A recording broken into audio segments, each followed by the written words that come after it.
Yo, what's good, Shinobi Nation? Welcome back to Just a Shinobi, the home of the craziest Naruto what ifs. Today we're jumping into part 8 of What If Naruto Trained 10x Harder? His true potential revealed? So strap in, because things are about to get explosive. If you're new to the channel, make sure to smash that subscribe button, hit the bell so you don't miss the next chapter, and share this video with your whole ninja squad. And of course, drop your theories in the comments. Your support is what keeps this shinobi grinding. Chapter 51. Mission to the Sand. Naruto's first stop was not the gates of Konoha. It was the Higurashi weapons shop. Tenten was there when he arrived, standing behind the counter, a bored look on her face. Naruto went right up to her. She noticed him and looked up, wearing a smile, though her bright expression soon shifted into a frown. "What's wrong, Naruto?" "I need you to come with me on a mission. Are you up for it?" "What kind of mission?" "The S-class kind." Tenten paused, studied him further, and then said, "Let me grab my scrolls." Naruto didn't say anything as Tenten hopped over the counter, rushed up the stairs, and came back several moments later with a large scroll strapped across her back. Naruto didn't ask questions. He told Tenten to follow him, Kakashi, and Sakura before leaving the shop and traveling toward the south gate. While they were heading to the gate, Naruto gave Tenten the lowdown. He told her that the Kazekage had been kidnapped by the Akatsuki, how their job was to travel to Suna, get as much information as they could, and help Suna with whatever they needed. He made his explanation as short as possible since they were running low on time. "This sounds like a tough mission," Tenten said. "We're up against an S-class ninja," Sakura said. "Tough is understating things a little." "I'm sure we'll be all right," Kakashi said, except he wasn't reading his book, which meant even he understood the gravity of this mission. At the front of the gate stood Jiraiya. The S-class, Kage-level ninja had his arms crossed and a scroll on his back. He looked like he was going somewhere, and knowing him, Naruto understood that Jiraiya was probably leaving to gather information on Akatsuki. "Ero-sennin," Naruto greeted the man, whose lion's mane of white hair rustling in the breeze. He wore his usual outfit and Geta sandals. However, the expression on his face was not one that Naruto was used to seeing. "I'm not going to stop you from going on this mission," Jiraiya said. "You're ready for this. It's what I've trained you for. However, I'm going to tell you to be careful. We still don't know which members of Akatsuki kidnapped the Kazekage. For all we know, they could be the worst matchup for you, so be sure to stay on your toes and don't underestimate them." "You don't have to worry about that, Sensei," Naruto said. "I'm not alone on this mission." Jiraiya looked at Kakashi, Tenten, and Sakura. While Kakashi was dressed for an A-class mission, with a ninja pouch that was filled with ninja weapons like shuriken, kunai, and ninja wire, Sakura was only wearing her medical pouch. That said, she was a medical ninja, so the medical pouch at her side was all she really needed. "I suppose that's true. Still, be careful." "I will." Jiraiya placed his hands on Naruto's shoulder and gave him a confident smile. "You've grown a lot stronger. Go out there and do what you have to." "Will do." Removing his hands, Jiraiya walked up to Kakashi. Meanwhile, Tsunade and Irika walked up to the gate from the direction of the Hokage Tower. Neither of them said anything. Naruto assumed they had merely come to see them off. This mission would be dangerous. S-class missions were given that designation because the chances of death were practically guaranteed. The S stood for suicidal, as in, you probably had a death wish for taking them. It was the same with ninja rankings. S-ranked ninja were S-ranked because anyone else who wasn't also considered S-ranked had to be suicidal to go up against them. Akatsuki was a group made up of only S-ranked ninja. Any mission involving them was automatically bumped up to S-class. Of course, considering they were going to face at least 2 S-ranked ninja, this mission was even more dangerous than a regular S-class, but there was no designation above S. "I'm leaving Naruto in your hands, Kakashi," Jiraiya said. Naruto's ears twitched. He's gotten a lot stronger, but he's still rough around the edges. He doesn't have the same experience that you do, so I want you to help him grow any way you can. Kakashi smiles at Jiraiya. "Don't worry. I'll do everything in my power to help out." "Good. I'm counting on you." Sakura, Tsunade said, getting the pinkhead's attention. Take care of yourself on this mission. I've trained you well, but S-rank ninja are not people that you can underestimate. I know, Tsunade-sama. Sakura smiled as she tightened her gloves. I'm not going to underestimate anyone. Besides, I've got Naruto and Kakashi-sensei with me. You know, I somehow feel like I've been forgotten, Tenten muttered. I didn't forget you, Naruto said. Tenten smiled at him. Thanks. Are you two ready? Naruto called out to Kakashi and Sakura. We need to get going. The longer we stay here, the more likely we'll be unable to rescue Gaara. We're coming, Sakura said, running over to Naruto and Tenten. Kakashi traveled at a more sedate pace, but even he had a sense of hurriedness to him. All right, Naruto began, let's go. Make sure you keep up. We're running hard. Naruto didn't wait for them to respond before he took off at a swift run, forcing the others to run with him. Suna was at least 10 days away if they walked. It was 546 kilometers away. He wanted to make it in only 2, which meant they needed to move at a hellacious pace of at least 75 kilometers per hour. Kakashi, Sakura, and Tenten were able to keep up with him at the pace he set, though that wasn't so surprising. Kakashi was an elite, Sakura had been trained by Tsunade, and Tenten was on the same team as Mato Guy and Rock Lee. They kept moving. As they closed the distance between Konoha and Suna, trees passing by them in a blur, Naruto saw someone coming up in the distance, walking at a sedate pace. He recognized them by their 4 ponytails. Temari! As she stopped walking, Temari turned her head just as Naruto and the others stopped in front of her. Her lips twitched as though about to smile. She stopped about halfway. The lips moved into a frown. Naruto? She asked, looking at the others before focusing on him again. What are you doing here? I'm guessing you haven't heard yet, Naruto began. Gaara has been kidnapped by the Akatsuki. What? Naruto could understand Temari's shock, but more than shock, his friend's pale face showed a clear sign of worry and fear. That, too, was understandable. We're heading to Suna now, Naruto said. Come with us. Temari didn't say anything, though she did signify that she would be coming with them, and they set off once again at their ridiculous pace. They ran and ran and ran, and they didn't stop running until night had fallen and the stars came out. Even then Naruto wanted to run more. However, he also understood that they couldn't. It was important that they be well rested upon arriving in Suna. We'll camp out here for the night, Naruto said, choosing a clearing that was a little ways off from the main road to Suna. I'll prepare a fire, Sakura said. I'll catch some food, Tenten offered before wandering off. In that case, I'll secure the perimeter, Kakashi said.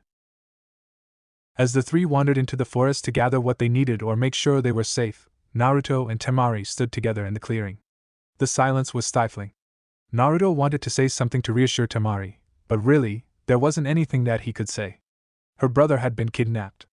No one knew what the Akatsuki would do with Gaara, but considering they were after the bijou inside of his stomach, it couldn't be anything good.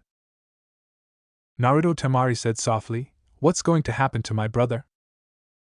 I won't tell you not to worry, Naruto said. Fuck, I'm worried, but Temari, he placed a hand on her shoulder. I'm going to do everything within my power to save Gaara. You can count on it. Temari looked at Naruto, eyes wide and glossy as though filled with tears that she refused to let spill out. Naruto didn't know how well he did, but he tried to infuse confidence into his stare, tried to tell her that he would rescue Gaara no matter the cost with just his eyes. Temari might not have understood. However, she clearly saw something. Naruto. She walked into his chest. Naruto wrapped his arms around her in a comforting hug. Right now, this was all that he could do for her. Catching food was a simple matter for Tenten. With her skills at throwing weapons, all she needed to do was wait around for an animal, fish or rabbit, and then toss a kunai at them. Whenever she was on a mission with Team Guy, she was always the one who caught the food. Tenten narrowed her eyes as she stood next to the river, watching, waiting. Her eyes narrowed as she stared at the flowing waters. 1, 2, 3. A fish suddenly sprang up from the surface. Tenten tossed the kunai, which struck the fish, continued on, and hit a tree, pinning the fish to the tree. She did this 6 more times. This should be enough. Stringing the fish up with some ninja wire, Tenten slung the fish over her shoulder and made her way back to the camping ground. She stopped upon noticing Naruto and Temari embracing. Heart racing, Tenten hid behind a tree. She pressed her back against the bark, squeezed her eyes shut, and prayed that what she had seen was just an illusion. Tenten opened her eyes and peeked out from behind the tree again. She went back to hiding. Nope. It wasn't an illusion. Naruto and Temari were definitely embracing. She looked back out from behind the tree, at Naruto and Temari as they stood in each other's arms, holding one another, as though their lives depended on it. As she stared at them, her mind raced with questions. When had these two gotten so close? Were they seeing each other? How could this have happened? As she continued staring at Naruto and Temari, footsteps appeared behind her. Tenten, Sakura said, I've got the firewood, so we can start cooking those. Sakura couldn't say anything more as Tenten clamped a hand over her mouth and pulled her behind the tree. She pressed the other girls back against the trunk, looked out from behind the tree again to make sure Naruto and Temari hadn't seen them, and then went back to Sakura. Be quiet, she shushed the girl, who had begun to squirm. Sakura quieted down and pulled Tenten's hand off her mouth. What's going on? Temari and Naruto are holding each other, Tenten whispered. She looked back at Naruto and Temari. They were still embracing. How long were they planning to do that? When did they get so close? What is going on here? Sakura hesitated before, in a hesitant voice, saying, You mean you don't know? Know what? Asked Tenten. Sakura sighed before explaining what she had seen 2 mornings ago at Naruto's apartment. Tenten felt like an anvil had been dropped onto her chest. Tenten had been abnormally quiet for the entire night. During dinner, when everyone went to bed, and even that morning, she never said a single word to Naruto. That said, she did talk to Sakura and Kakashi. It seemed the only people she wouldn't talk to were him and Temari. Naruto would have asked her about whatever was bothering her, but they didn't have time. Gaara was waiting. After a breakfast of grilled rabbit, Naruto once more set them off at a grueling pace that had Sakura huffing and puffing after 5 hours of travel. And Naruto slowed down. I'm sorry, Sakura, but we can't slow down. They weren't running this time. Naruto, Kakashi, Tenten, Temari, and Sakura leapt through the trees, moving more swiftly this way than they ever could by running. Naruto led them from the front, Kakashi and Temari on either side, while Tenten and Sakura took up the rear. Sakura was trailing behind all of them. She might have had Tsunade's strength, but that didn't mean she had the same endurance as the others. Her focus had been medicine and healing, not long-distance travel. But if we keep going like this, then surely. You don't get it, Sakura, Naruto interrupted. Gaara's been taken by those Akatsuki assholes. If we don't get there soon, there's no telling what they'll do to him. They're after the Shikaku that's been sealed inside of him, just like they're after me for the Kyuubi. You know that, don't you? That Gaara and I are both? Sakura looked away, head turning down, eyes narrowing in sorrow. So she did know. Naruto wasn't surprised. As Tsunade's apprentice, it was obvious to him that she would have told Sakura about this at some point. It made even more sense because she was his teammate. She couldn't afford not to know, and it was better to tell her now when they still could than let the information come out when Akatsuki began going after them. No more words were spoken as they traveled through the trees. Hours later, the trees cleared before them as their eyes were met with a vast desert, a desert that was in the middle of a sandstorm. Damn it! Naruto swore, unable to quite contain his anger. He took a deep breath, sighed, and then went over to the nearest tree at the edge of the desert, crossed his arms, and leaned against it. You all might as well sit down. There's not much we can do with this sandstorm. We'll have to wait until it clears. Sandstorms are incredibly dangerous, Temari agreed as she walked over to the same tree. Even we sand ninja don't wander through the desert when a sandstorm is brewing. I've heard of travelers dying out in the desert after trying to brave one. They cause people to lose their sense of direction, and some sandstorms have winds that are strong enough to flay the flesh from your bones. Kakashi, Sakura, and Tenten looked at each other, and then slowly wandered over to Naruto and Temari. It did not escape Naruto's notice that Tenten stood as far from him and Temari as possible. The storm did not let up for the entire day. That meant they had lost a full 24 hours in reaching Suna. Naruto would have lamented this if they had time for lamentations, but as things stood, time was something they were in severe lack of. It took a full 2 days to travel from the edge of Fire Country to Suna, not because of the distance, but because they couldn't travel as quickly through the desert. The arid landscape and heat made fast travel impossible.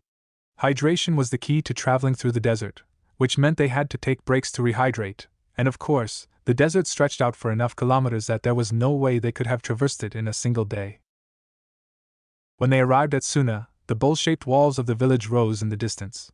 They moved closer, and the details of the village walls were revealed. The walls greatly reminded Naruto of large stairs. A gap soon became visible through one part of those stair-like walls, the entrance to Suna. 2 people were standing in front of the entrance.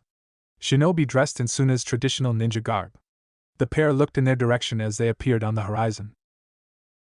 "We've been waiting for you," the one on the left said before noticing Temari as part of the group. "Lady Temari, I hadn't realized you were coming with them." "We met on the way here," Temari said. "What's the situation?" "Follow me," one of them said. The 2 ninja rushed off into Suna, and they had no choice other than to follow them. Along the way, one of the shinobi told them something shocking. "What?" Temari almost screamed. "They got Kankuro too?" "Yes, when the enemy took the Kazekage, Kankuro went after them himself. He was poisoned. We've done everything we can, but we haven't been able to find a cure for him." The situation was looking grimmer by the second. Gaara was kidnapped. Kankuro was poisoned. Naruto could scarcely imagine what kind of terrifying situations would crop up next. It seemed as if each second caused more problems to escalate the already tenuous situation. Naruto's feet tapped against the white tiles as they ran through the hospital on their way to see Kankuro, who was in critical condition. As they entered the room, he looked around. It was mostly empty, but there was a large bed in the center, and several people were standing around the bed. He didn't recognize any of them. There was a man with only one eye visible, the other covered with a cloth that hung down his face, an old woman, and an old man. "Kankuro!" Temari shouted as she rushed into the room. Sakura rushed ahead of him and Kakashi. Tenten hung back. As they all entered, the old woman looked up and at them, her eyes suddenly widening as though she had seen a ghost. "It's you!" Rage echoed from her voice as she rushed toward them in a burst of speed. "White Fang of Konoha! Prepare to die!" Naruto was shocked, but not shocked enough that he couldn't respond. He rushed ahead of Kakashi and met the woman head-on. He blocked her fist, catching it in the palm of his hand, withholding his wince as he realized that this hag was stronger than she looked. The old woman tried to kick him when she realized her punch had failed, but Naruto let go of her hand and leapt back. "This hag might be old, but she's pretty good. Who the hell is she?" "Hey! Who the hell do you think you are, Granny?" asked Naruto. He was ignored. "White Fang of Konoha!" the woman shouted as she pointed at Kakashi. "Do not think I have forgotten what you did to my son. I shall finally take my revenge on you." A tense atmosphere hung in the air as Naruto, wondering what this hag's malfunction was, glared at her, while the old woman herself glared at Kakashi. This moment probably would have continued for some time. Fortunately, the old man stepped in front of the old woman and held up her hand. "Hold on, Chiho," the old man said. "Take a closer look at him. It's true that there is a resemblance, but this man is clearly not the White Fang. Besides, as you know, the White Fang died a long time ago. Remember? When you heard the news, you wept in frustration because it meant you could no longer have your vengeance." As the old man spoke, the old lady, Chiho, stared at Kakashi, who wore a nervous expression as he waved at the woman. As the tension rose, reaching a peak, Chiho's expression finally cleared. "Oh, well, never mind. Ah ha ha ha ha." As Chiho laughed, Naruto could do nothing but gawk at her. Kakashi, on the other hand, looked like someone had slapped him in the face with a dead fish. Even the others looked like they didn't know how to respond. What the hell was this woman laughing about? Has she gone senile? The moment was interrupted when Kankuro gasped and started grabbing at his throat. Sakura was the first to respond, moving over to the table as she tied her hair back into a ponytail. She looked at Kankuro. Then she looked at the others. "Let me take a look at him," she said. Also, it might help if you all clear out of the room. You've got it, Sakura, Naruto said. He turned around and began heading back outside. Kakashi and Tenten followed him. After a few moments of hesitation, Chiho and the old man also followed him. Temari did not follow for several minutes, but when the man with half his face hidden by a cloth placed a hand on her shoulder, she took the hint and moved back outside. Naruto sat on the bench along with Chiho and the old man. While Kakashi and Tenten remained standing, Temari sat right next to him, close enough that their thighs were touching. Without even looking away from the door, which remained open to let them see what Sakura was doing, her hand sought out his and grabbed it in a fierce grip. Naruto squeezed back. Inside of the medical room, Sakura was checking over Kankuro, peeling his eyelids back and flashing light into his pupils, opening his mouth and sticking her fingers in to get saliva samples. She also checked his pulse and heartbeat. Naruto had no idea what she was doing. He wasn't a medical ninja. However, her every move was done with a professionalism that Naruto would never have thought Sakura capable of. We're dealing with a metal-based toxin, Sakura said at last. The kind that attacks muscle tissue, destroying the cell's integrity. The two medical ninjas from Suna, who were still in the chamber with her, looked shocked. You got all that? From just one look? Sakura nodded. May I see his medical charts? Of course, one of them said, grabbing the charts and handing them off to her. Here it is. We were getting a breakdown of the poison, but there are still quite a few blanks. Sakura looked at the chart, talking all the while as though speaking to herself. I already know what's going to happen. His carotid artery will collapse, causing the entire heart to cease functioning. Given how insidious this poison is, it's doubtful we'll be able to create an antidote in time. What? Temari shouted, standing up. Are you saying there's nothing we can do? Sakura turned her head to look at her, and then she looked at the two medical ninjas. There might be a way to save him. I'm gonna need a few things. This method will be crude, but it's really the only one I can think of that might work.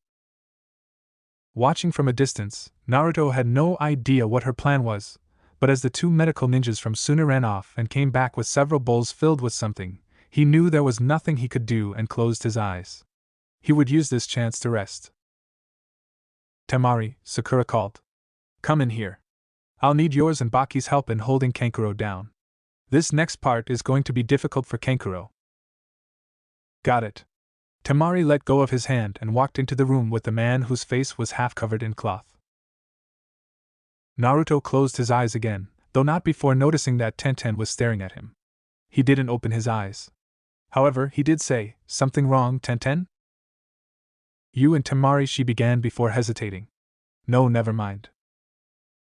Naruto sighed as he wondered if perhaps Tenten wanted to ask about his relationship with Temari. Anyone would be curious, but then, she shouldn't have an inkling about their relationship, and it wasn't like he and Temari were dating or engaged. At most, they were sex partners. They provided each other comfort and a warm body at night. That was all Naruto could offer. Time slipped by. Naruto didn't know how much of it passed because he was asleep, but he came to when Sakura suddenly announced that she was finished. He opened his eyes with a slight start, looked around, and then stood up and walked into the room. Temari had slid down against the wall, her feet splayed out as she took several deep breaths, sweat beading her forehead. The relief on her face could not be masked. Naruto shifted his gaze to Kankuro, who no longer looked like he was suffering, and then he looked at Sakura, whose composed expression impressed him. It seems I'm not the only one who grew up. You remind me of the old slug princess, Chiho suddenly said to Sakura. Naruto had no idea when she had snuck up on them, but he didn't pay much attention. Well, I am her apprentice, Sakura admitted. And it was by her orders that I came here. The old lady said nothing. It was the old man, who Naruto could only assume was her brother, who spoke. It seems that time has passed us by. Everything that we once knew and took as fact are being flipped on its head. Perhaps it's a sign that our generation truly has ended and made way for a new one. Once again, the old lady said nothing. It was nearly half an hour after Sakura had saved Kankuro's life, though that didn't mean the danger had passed, or that their tasks were done. While Sakura gave instructions to the medical ninja, Naruto, Kakashi, and Tenten stood with Baki outside of the room. We can't thank you enough for saving Kankuro, Baki said. Think nothing of it, Kakashi replied.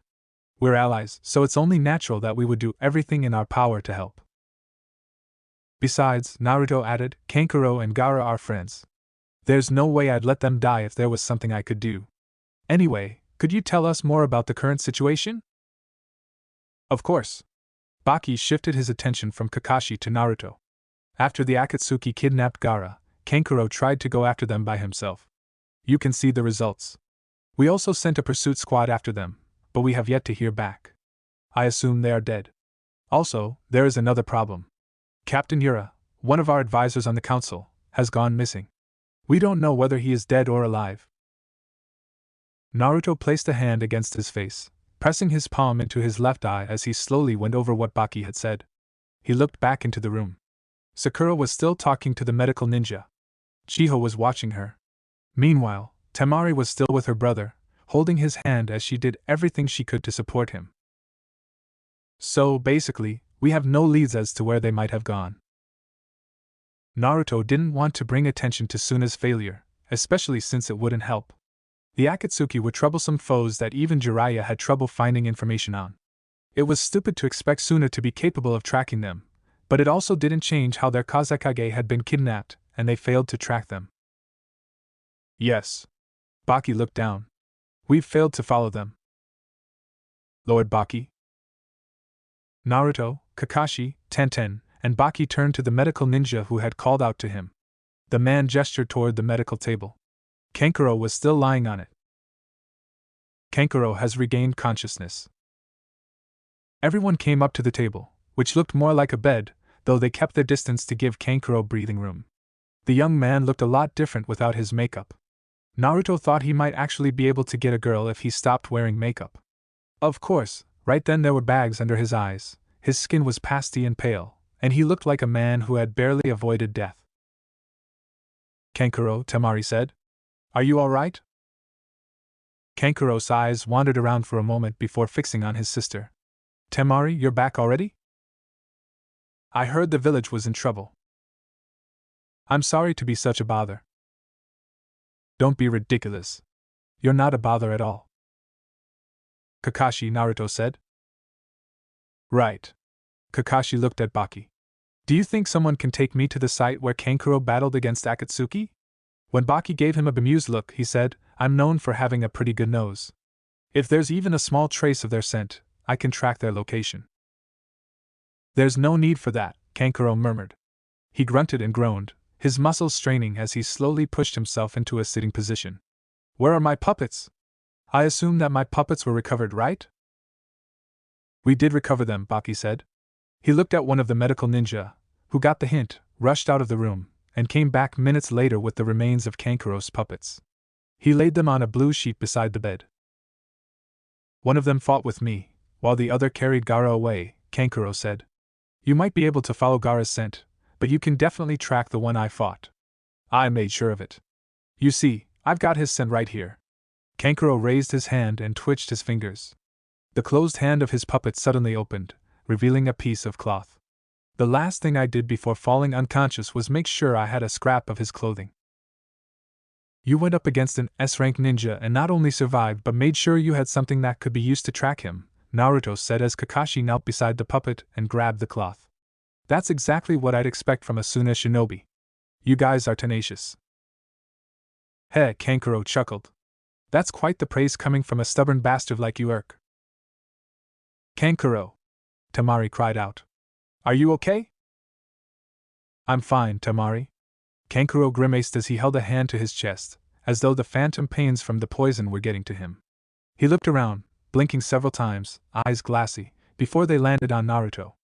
Is that you, Naruto? Hey, makeup man, Naruto greeted him with a friendly smile. You look like shit. I can see why you wear makeup now. Has still the Joker, I see, Kankuro said, too tired to argue back. Kakashi went through several hand seals as Naruto spoke, and then slammed his hands into the ground and shouted, Kichios no Jutsu. Seals appeared along the ground before smoke exploded everywhere. When it cleared, there were 8 dogs ranging in size, shape, and breed, standing together. Hey, Kakashi, a small pug sitting on the head of a large, black-furred bulldog. The 8 ninja dogs are here to assist you. Kakashi knelt before the dogs and held out his hand palm up, with the small cloth that Kankuro had snagged from his opponent resting on his palm. I need you to memorize this scent and find out where the person it belongs to went. The 8 dogs sniffed at the cloth, the sound of their actions echoing through the room, which had grown abnormally quiet at the dog's summoning. When they finished, the pug, Pakin, hopped off the bulldog's head. Don't worry, Kakashi, he said. We'll let you know when we find that scent. The dogs rushed out of the room and disappeared down the hall. Naruto looked at the door for a second, then looked at everyone in the room. Sakura was no longer there, having gone off with one of the medical ninjas to the place where medicinal plants were being kept. She was trying to brew up an antidote for the poison. However, Tenten and Kakashi were with him. Tenten, I'd like you to prepare our supplies for when Pakin and the other dogs pick up the scent, Naruto said.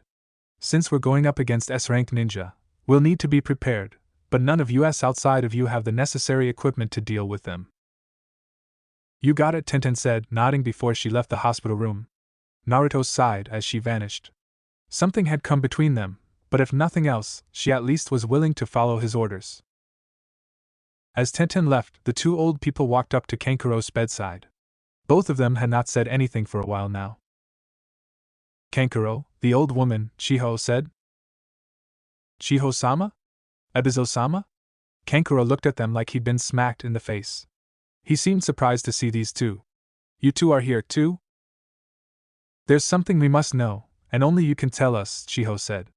Am I correct in thinking that one of your opponents, the one you fought, was Sasori? The question shook Kankuro, whose lips thinned as he looked down, as though trying to hide a shameful secret. Well, speak up, Kankuro, the old man, Ebizo said. Yes, it was Sasori of the Red Sand, Kankuro said at last, sighing as he relinquished information that he must have been reluctant to part with. He told me so himself.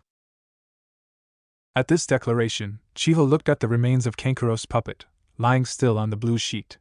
It was literally in pieces, as though something had ripped it apart, or maybe broke it apart. Naruto looked at where Chiho was looking. There, on the back of the puppet's neck, was the red scorpion symbol. Sasori of the Red Sand, huh?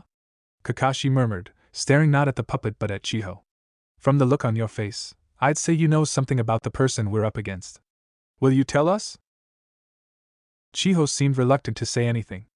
Naruto was tempted to push her for information, but at that moment, Sakura came in with the antidote, which she gave to Kankuro. It was a drink of some kind. Even after taking it, he didn't look much better. It would probably take time for the antidote to work.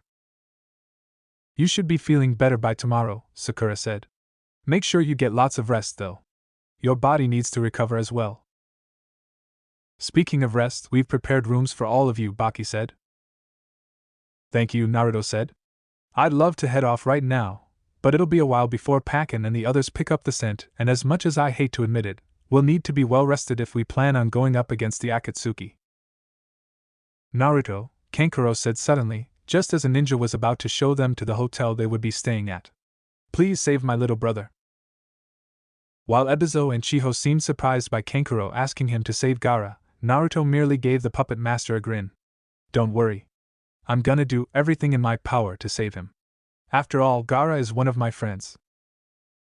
The hotel that Naruto, Kakashi, Sakura, and Tenten were shown to look the same as every other dwelling. It was large and shaped kind of like a beehive. An oval building with rounded edges. The inside was like every other hotel he'd been in. They were given 2 rooms, one for him and Kakashi, and the other for Sakura and Tenten. When they entered their hotel, Naruto looked around at the standard furniture of the 2-bedroom. There were couches, a table and chairs, and a large nightstand. It didn't have anything else. That was okay because he didn't need much else. Naruto took off his ninja pouch and set it on the table, and then divested himself of his shirt and pants. Already getting comfortable, are we? Asked Kakashi. Unlike Naruto, he was sitting on the bed, still fully dressed except for his headband. He had his Sharingan eye closed as he leaned against the headboard, slowly flipping through the pages of his new Makeout Tactics book. Already reading porn, are we? Naruto shot back. Touché, Kakashi replied absently as he flipped another page. Naruto sat down on his bed, crossed his legs, and adopted a meditative state. Once more he tried to enter the seal where Akane was being held. Nothing happened. No matter how hard he tried, he still couldn't get through. It was like something was blocking his path. Something wrong? Asked Kakashi. Just problems with my inner fury, Naruto spoke with a sigh. I see. In the quiet that settled over them, Naruto could do nothing more than wonder why Akane wasn't talking to him anymore.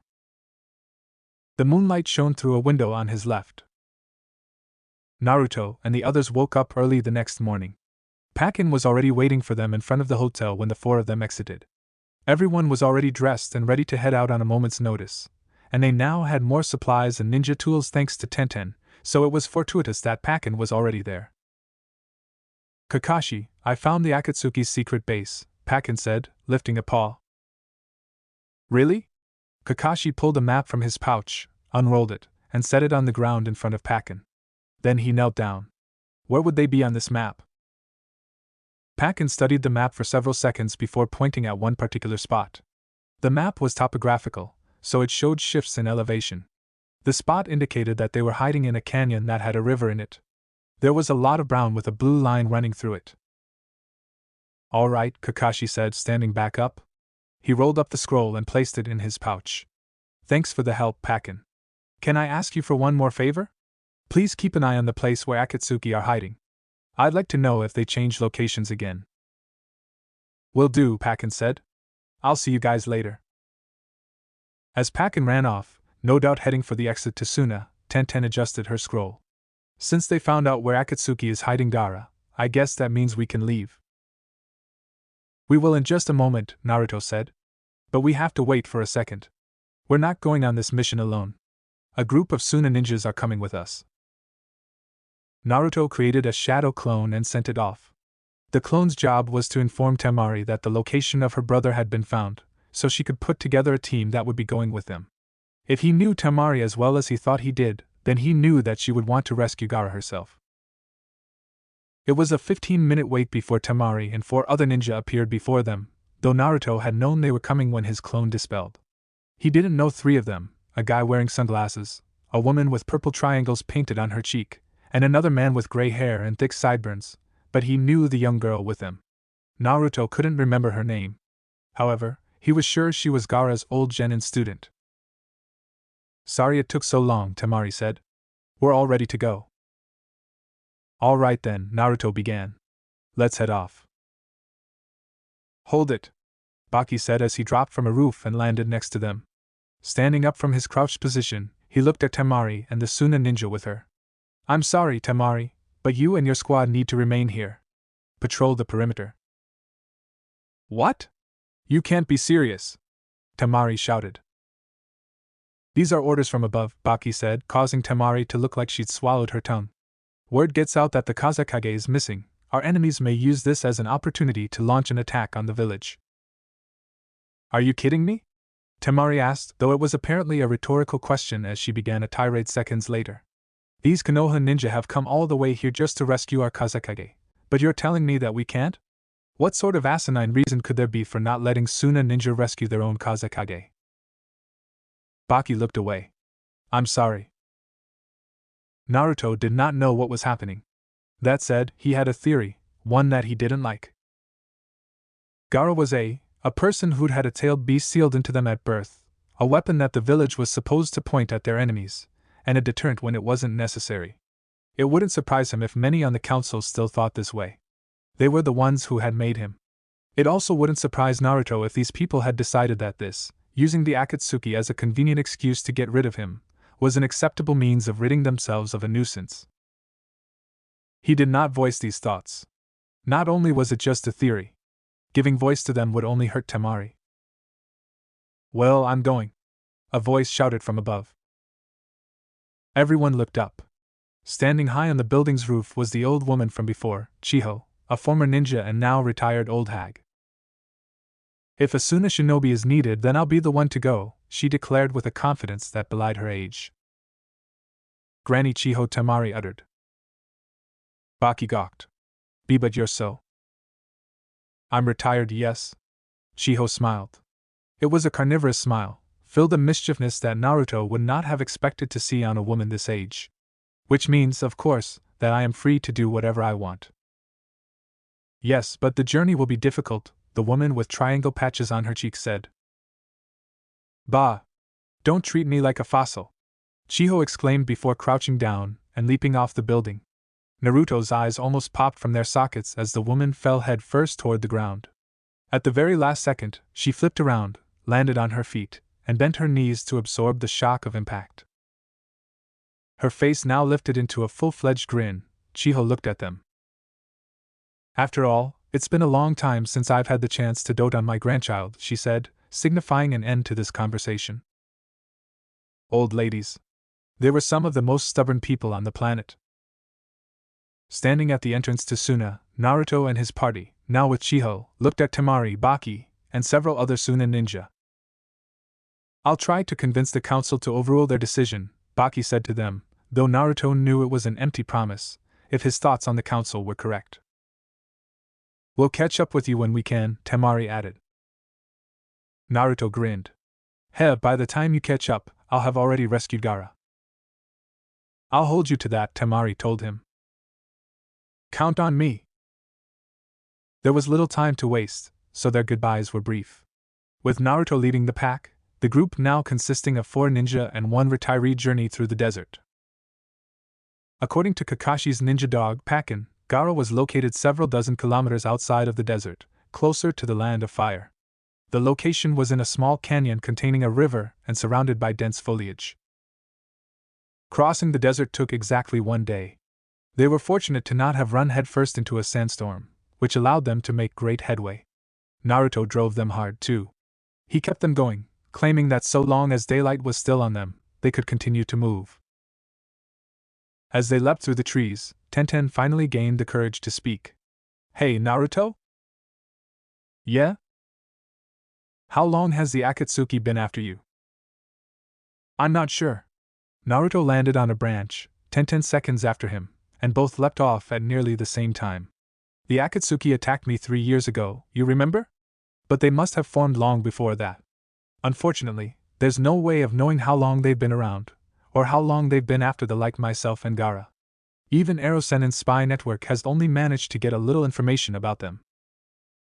What worries me is that it's been 3 years since the Akatsuki have come after Naruto, Kakashi said, jumping off a branch. Sakura and Chiho followed behind him. They've been gone for 3 years. What were they doing at that time? They must have spent all that time planning on how to capture Naruto and the other Jinchuriki. They might have been doing that, but I think there is another reason, Chiho said, landing on a rock jutting from a small stream. She leapt off it. Everyone looked at her. What reason would that be? Asked Sakura. Hopping off a tree branch, Chiho stared ahead with a resolute yet resigned expression. If you are going to draw out a tailed beast, then a lot of preparation is involved. It's not something you can just do on a whim unless you're an Uzumaki or perhaps an Uchiha. Which means they are after not just Gaara and me, but the others as well? Naruto concluded in a questioning tone. Probably, Chiho agreed. Tailed beasts? Tenten frowned. What are you two talking about? Asked Sakura. Naruto sighed. Gaara and I aren't the only ones with a tailed beast sealed inside of us. There are 9 tailed beasts in total, and each one has a different number of tails. There's Shikaku, which Gaara has, and then the Kyubi, which is sealed inside of me. Between those are the Nibi, Sanbai, Yambi, Gobi, Rokubi, Nanabai, and Hachibi. They are the 9 tailed beasts. It occurred to Naruto that if Akatsuki was after all of the tailed beasts, then Yujito was also in danger. When this mission was over, he would need to speak with her and let her know what was happening. It was getting to the point where it was no longer safe for Aide to travel alone. You know a lot about the tailed beasts, Kakashi said. Of course I do. Not only am I also know several other aside from myself and Gaara. The group kept moving. Naruto hopped from tree branch to tree branch. The others followed. All of the trees looked more or less the same, but Kakashi knew where they were headed and how to get there, so Naruto had him take the lead. They kept an eye out for traps. During the 3 great ninja wars, the tailed beasts were highly sought after, Chiho continued as if talking to herself. Tailed beasts are creatures whose flesh and body is composed entirely of highly concentrated chakra. During the Great Wars, the many hidden villages zealously fought over the tailed beasts and used them as weapons of war. However, a tailed beast is not something that you can just control. That is how Jinchuriki came to be created. They were made to become weapons of war, or deterrents during times of peace. You're only half right, Granny, Naruto said as he stared at Kakashi, following the man tenaciously. The first was never used as a weapon. She had sealed the Kyuubi within herself as a means of robbing her husband's enemy of the Kyuubi's power. And also the leather of Naruto's gloves creaked as he clenched his hands into fists. I would appreciate it if you didn't speak about the bijou like they don't have souls. Akane was a bijou, but she wasn't a mindless beast that was all power and no intelligence.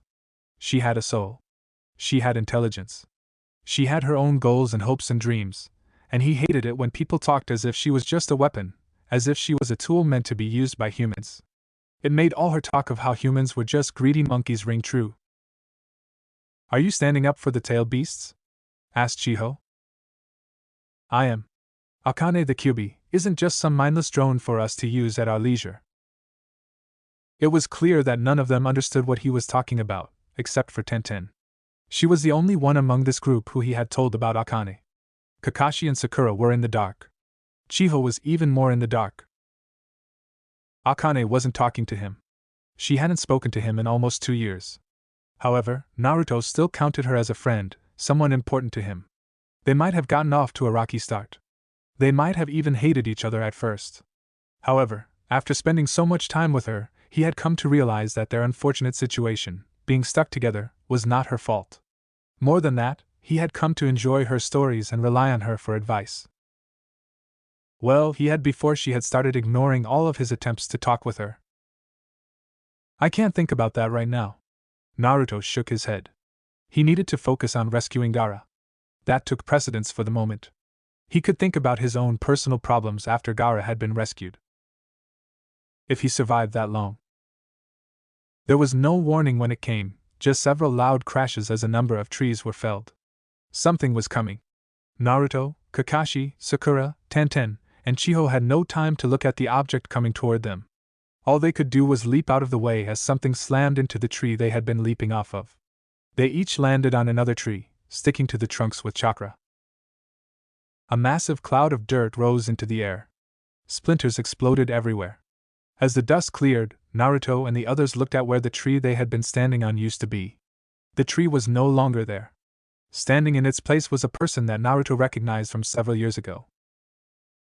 His blue skin seemed wet, almost slimy, as though he was covered in a layer of greasy liquid. Shark-like teeth were hidden behind pale blue lips that were currently peeled back in a grin filled with bloodlust. Dark cloak with red clouds. The symbol of Akatsuki. He was lugging a massive object over his shoulder, a long, oblong object wrapped in bandages, the long handle of which he gripped in a single hand. The man standing on the ground below them was massive. He was at least 2 heads taller than Kakashi, and maybe even taller than that. Naruto couldn't tell from this distance and angle. However, he remembered the last time he'd run into this man. Back then, the person before them, Kisame Hashigake, had seemed like a monster, both in terms of size and appearance. Well, if it isn't the 9-tailed brat who gave me so much trouble 3 years ago, Kisame chuckled. I see you've grown a bit. I wonder if you've gotten any stronger. Tenten's eyes bulged as she stared at the person down below. That's Kisame Hashigake, Kakashi finished when she trailed off as though choking down the words. It's been a while since I've seen your ugly mug, Naruto said. I'm surprised you're all alone. Aren't you and Itachi always together? Kisame chuckled again, the grin threatening to split his face somehow growing wider. Unfortunately, Itachi is no longer with us. It's so sad. My beloved partner is gone. Naruto's hand twitched. However, that was the only sign he gave that showed his surprise. Itachi was dead? The idea was preposterous. Jiraiya had told him that out of all the Akatsuki he knew of, Itachi was hands down the most dangerous. His talent as a shinobi, the skill with which he wielded the Sharingan, and his experience made him one of the deadliest shinobi alive. There couldn't have been more than a handful of people who were able to take on Itachi and win. Oh? Who did him in, if you don't mind my asking? asked Naruto. Curious, are you? Kisame was taunted. Naruto shrugged. I'm just wondering because Sasuke will be disappointed to know that his brother died before he could kill him. Sasuke Snickering some more, Kisame pulled the massive oblong object off his shoulder and slammed it into the ground. Samahata, the sentient sword that Kisame wielded. If you want to know who killed Itachi, then you're gonna have to defeat me and pry the information out. Kisame was clearly here to stall them. That much was obvious. He had shown up out of nowhere, told them that Itachi had been slain, and was refusing to tell them who had done it, then further taunted them by challenging them for the information. He was baiting them. This was merely an attempt to keep Naruto and the others from rescuing Gaara in time. I can't let him set the pace. Sakura, Tenten, Chiho, Naruto began, Kakashi and I will deal with Kisame. I want you three to head toward the coordinates and begin the rescue mission. We'll catch up once we finish with him. Sakura and Tenten looked like they wanted to complain. However, they were also experienced kunoichi, and they understood that Naruto was in charge of this mission. Even if they disagreed with his decision, they steeled themselves. Right, Sakura said. We'll begin rescuing Gaara. Hurry up and finish this guy so you can back us up. Otherwise we'll finish the mission without you. Be safe, Naruto, Tenten said. Chiho, Tenten, and Sakura leapt off in the direction they had been traveling. Kakashi had said that Pakken was near the Akatsuki's hideout, so he wasn't worried about them getting lost. Kisame was still standing down below. He didn't appear concerned about the kunoichi traveling away from him, which meant he probably didn't think two teenage girls and an old lady were a threat. Are you sure about this, Naruto? Asked Kakashi. I can't go all out if I'm worrying about Tenten and Sakura, and Chiho is too frail to fight this guy, Naruto said. In a battle with someone like Kisame, less is more. If you say so. Are you two done chatting? Asked Kisame as he raised Samahata above his head. Because if so, I'd like to get this battle started. I'm itching to see some blood. Kisame tossed Samahata into the air, high above the trees, and then clapped his hands together. Chakra is so powerful that even Naruto could feel it amassed inside of him.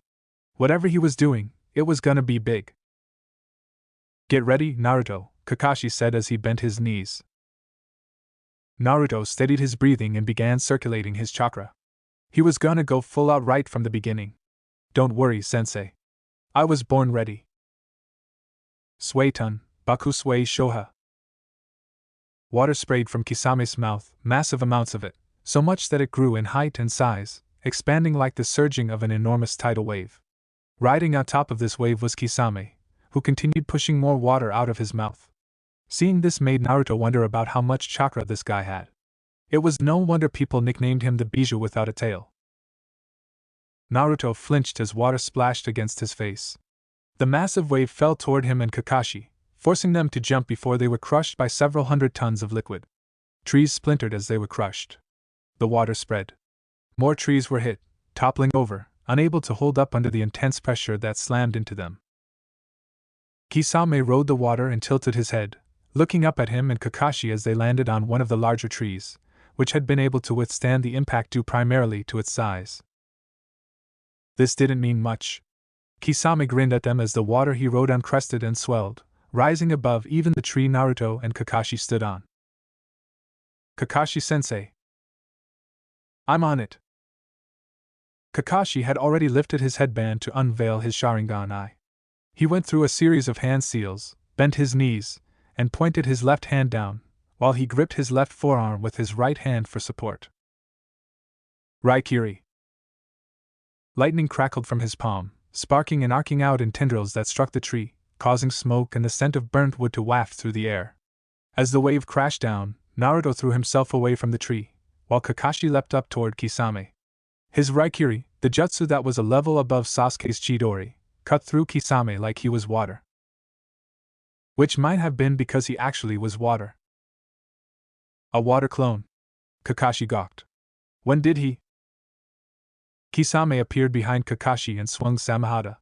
It was dodged, but it was a near thing from Naruto's perspective. Kakashi was nearly hit. The Kisame we were talking to was probably a clone this entire time. Kakashi would have seen him create a clone and replace himself otherwise. While Kakashi was obviously surprised, he didn't let Kisame know and responded to this new threat by leaping through the air and unleashing a Konoha Senpu, Mato Gai's and Bushy Brow's signature attack. It was blocked by Samehada. However, the attack had enough power that Kisame was still launched off the water and flew through the air. Now's my chance. Naruto took a deep breath, released it, and then channeled his chakra. His body was enveloped by a dark purple aura as chakra exploded from his pores. He could feel his body changing. His body became thinner, more streamlined, but his muscles became denser, harder, and more powerful. The nails on his hands and feet sharpened into claws. He groaned as the whiskers on face became thicker, and his eyes went from blue to purple. All of Naruto's senses became sharper. It hurt. His eyes could pick out each individual leaf on the trees still standing, his nose could catch the smell of salt in the water Kisame had released, and his feet could feel the particles that had become stuck in his sandals. It was annoying.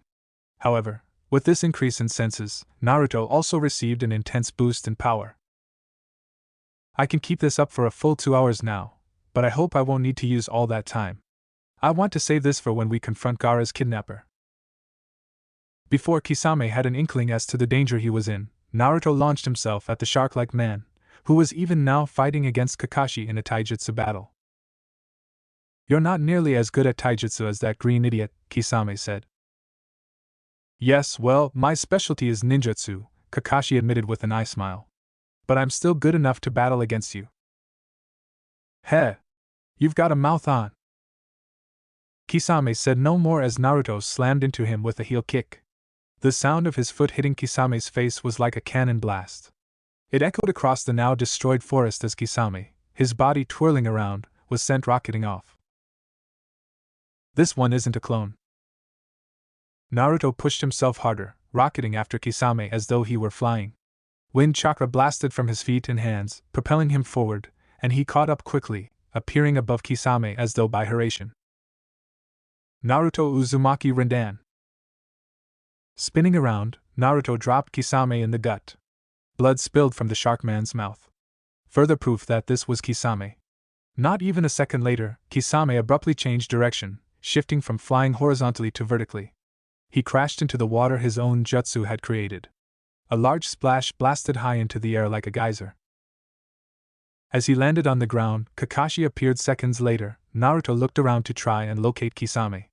He couldn't believe that an attack of this level had done the man in. He was probably hiding underneath the water, waiting for the perfect chance to ambush them. Can you locate him? Naruto asked. Kakashi shook his head. Although the Sharingan can see chakra to some degree, it's nowhere near as good as the Byakugan. What's more, all the chakra in this water would make it difficult for even a Byakugan to locate Kisame. Well, damn. At that moment, water exploded in front of them. Naruto snarled and slashed it apart with wind-infused claws. Kisame burst into water. Just a clone. Another one came out behind him. Naruto tore through that one too. It was also a clone. Naruto grimaced as more water splashed him in the face, soaked his clothes, and made him shiver from the cold. To make matters worse, 3 more Kisames had appeared around him. All of them were probably also clones. The clones did not attack him right away, so Naruto looked to see how Kakashi was doing. Like him, his sensei was also fighting water clones. Kakashi tore through them like a scythe cutting through wheat. His Raikiri chirped as he used it like one might a sword, slicing apart everything in his path and using his Sharingan to avoid the water clone's attacks. He's not going to last long. Kakashi was an incredible ninja who had achieved mastery of the Sharingan despite not being an Uchiha, but that same mastery was also his biggest weakness. The Sharingan consumed a lot of chakra. Even though Kakashi was with a large reserve of power, he didn't have Naruto's or Kisame's monstrous capacity. In a battle of attrition like this, Kakashi would run out of chakra long before Kisame. Which meant Naruto had to do something. Thinking fast, Naruto decided to just go for broke, and leapt high into the air. Kisame's water clones followed him, but Naruto sliced them apart with wind chakra. He soon reached a peak. Now so high above the forest that he could see dozens of kilometers out, Naruto began to fall. He oriented himself until he was falling headfirst. Then he channeled chakra into his hand. A Rasengan formed. It was purple. The Rasengan grew bigger. Seconds passed. The Rasengan continued to grow. It soon became the size of Naruto's head, and then the size of his body. Once it had gotten that large, Naruto exerted his control over it, and gritting his teeth as he struggled to bring the chakra under heel, he forced the Rasengan to compress until it was just a regular-sized sphere no larger than his fist. He held the Rasengan out in front of him. Then he slammed into the massive waves of water like a pantheon of angry gods. The water around him parted as he drilled a hole straight through, going all the way to the bottom, where he released all of the chakra built up in his Rasengan. Purple chakra exploded outward like a shockwave. With Naruto in the center of it, a large ripple tore through the water, wreaking havoc and causing the water to get blasted every which way. Cracks also appeared in the ground. They were large and gaping, chasms that easily spanned at least a meter in width and several more meters deep. Naruto, in the center of the chaos he'd unleashed, was completely unaffected. He waited until the storm from his attack had settled down, and then he stood up. He looked around. Naruto was standing within a crater. It was quite large, at least 10 meters across and several deep. The forest and water that had been present was gone. There was no sign of Kisame. There was also no sign of Kakashi. Please warn me the next time you do something like that. Wait. Never mind. Kakashi was climbing out of the ground several meters away, his silver hair now covered in brown mud. His clothing was a bit torn, but he didn't look harmed. He stood up and walked over to Naruto, whistling. You've done quite a lot of damage, Kakashi said. I had no idea you had this kind of destructive power. Releasing his hybrid mode, Naruto allowed his body to return to normal. My hybrid mode grants me incredible destructive powers at the cost of consuming chakra a lot more quickly. My control over it has gotten to the point where I can last for around 2 hours, but I can't fire off techniques like this one willy. I can see why, Kakashi murmured. Do you think that got him? Kakashi sighed as he pulled his headband back down. I don't know, but I'd guess so. Guess again, a voice said from beneath them. Naruto and Kakashi looked down just as water gushed forth. Even though they were surprised, both of them were experienced enough to jump out of the way, or try to. They were too late. The water had latched onto their legs. Not only did it keep them from running, but it quickly expanded to cover their entire bodies, leaving them trapped. This is the Suiro no Jutsu complete. Kisame Hashige grinned as he emerged from the ground several meters from their position. As he did, a pair of water clones appeared from underneath the ground as well. Naruto realized that Kisame must have used his massive attack as a means of cover, hid himself underground, and then waited until they had let their guard down before attacking.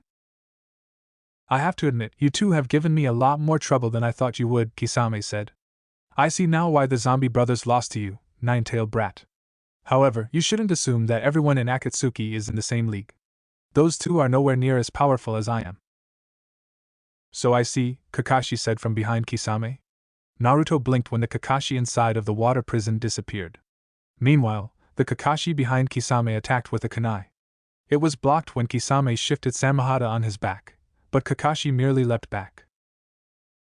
Naruto used that moment to escape.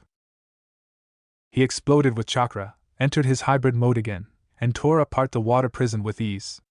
As he landed on the ground, Naruto stared at Kisame, now pinned between him and Kakashi, and tried to figure out how the man had escaped the explosion from his technique. He must have replaced himself with a water clone just after I released my technique. He could have easily hid himself underground before my Rasengan hit the ground, and then he attacked the moment Kakashi and I dropped our guard. Except Kakashi hadn't dropped his guard. It was clear that Kakashi had seen what Kisame had done, replaced himself with a clone, and then waited for Kisame to reveal himself. No wonder he was an S-rank ninja in the bingo book. As Naruto concluded his theory, Kakashi rushed Kisame and engaged the man in taijutsu. Kisame mostly relied on using his sword to block Kakashi's kunai. Naruto was impressed by the speed at which Kisame swung Samehada, which had to weigh at least as much as Naruto did. Even so, he whirled it around like it weighed less than a feather. Kakashi blocked one of Kisame's attacks, using his kunai to bring Samehada into the ground, and then he kicked Kisame in the face. As the Sharkman stumbled back, Kakashi grabbed Samehada's handle to take it away from Kisame. HNNKKK. Naruto jerked his head back as Kakashi bit back a surprised scream. The Jonin's hand was bleeding from what looked like teeth marks. Naruto looked back at the sword. Jutting from Samehada's handle were numerous sharp spikes that reminded him of fins, or maybe shark's teeth. They were covered in glistening crimson blood. Kakashi! Naruto shouted. Look out, Naruto!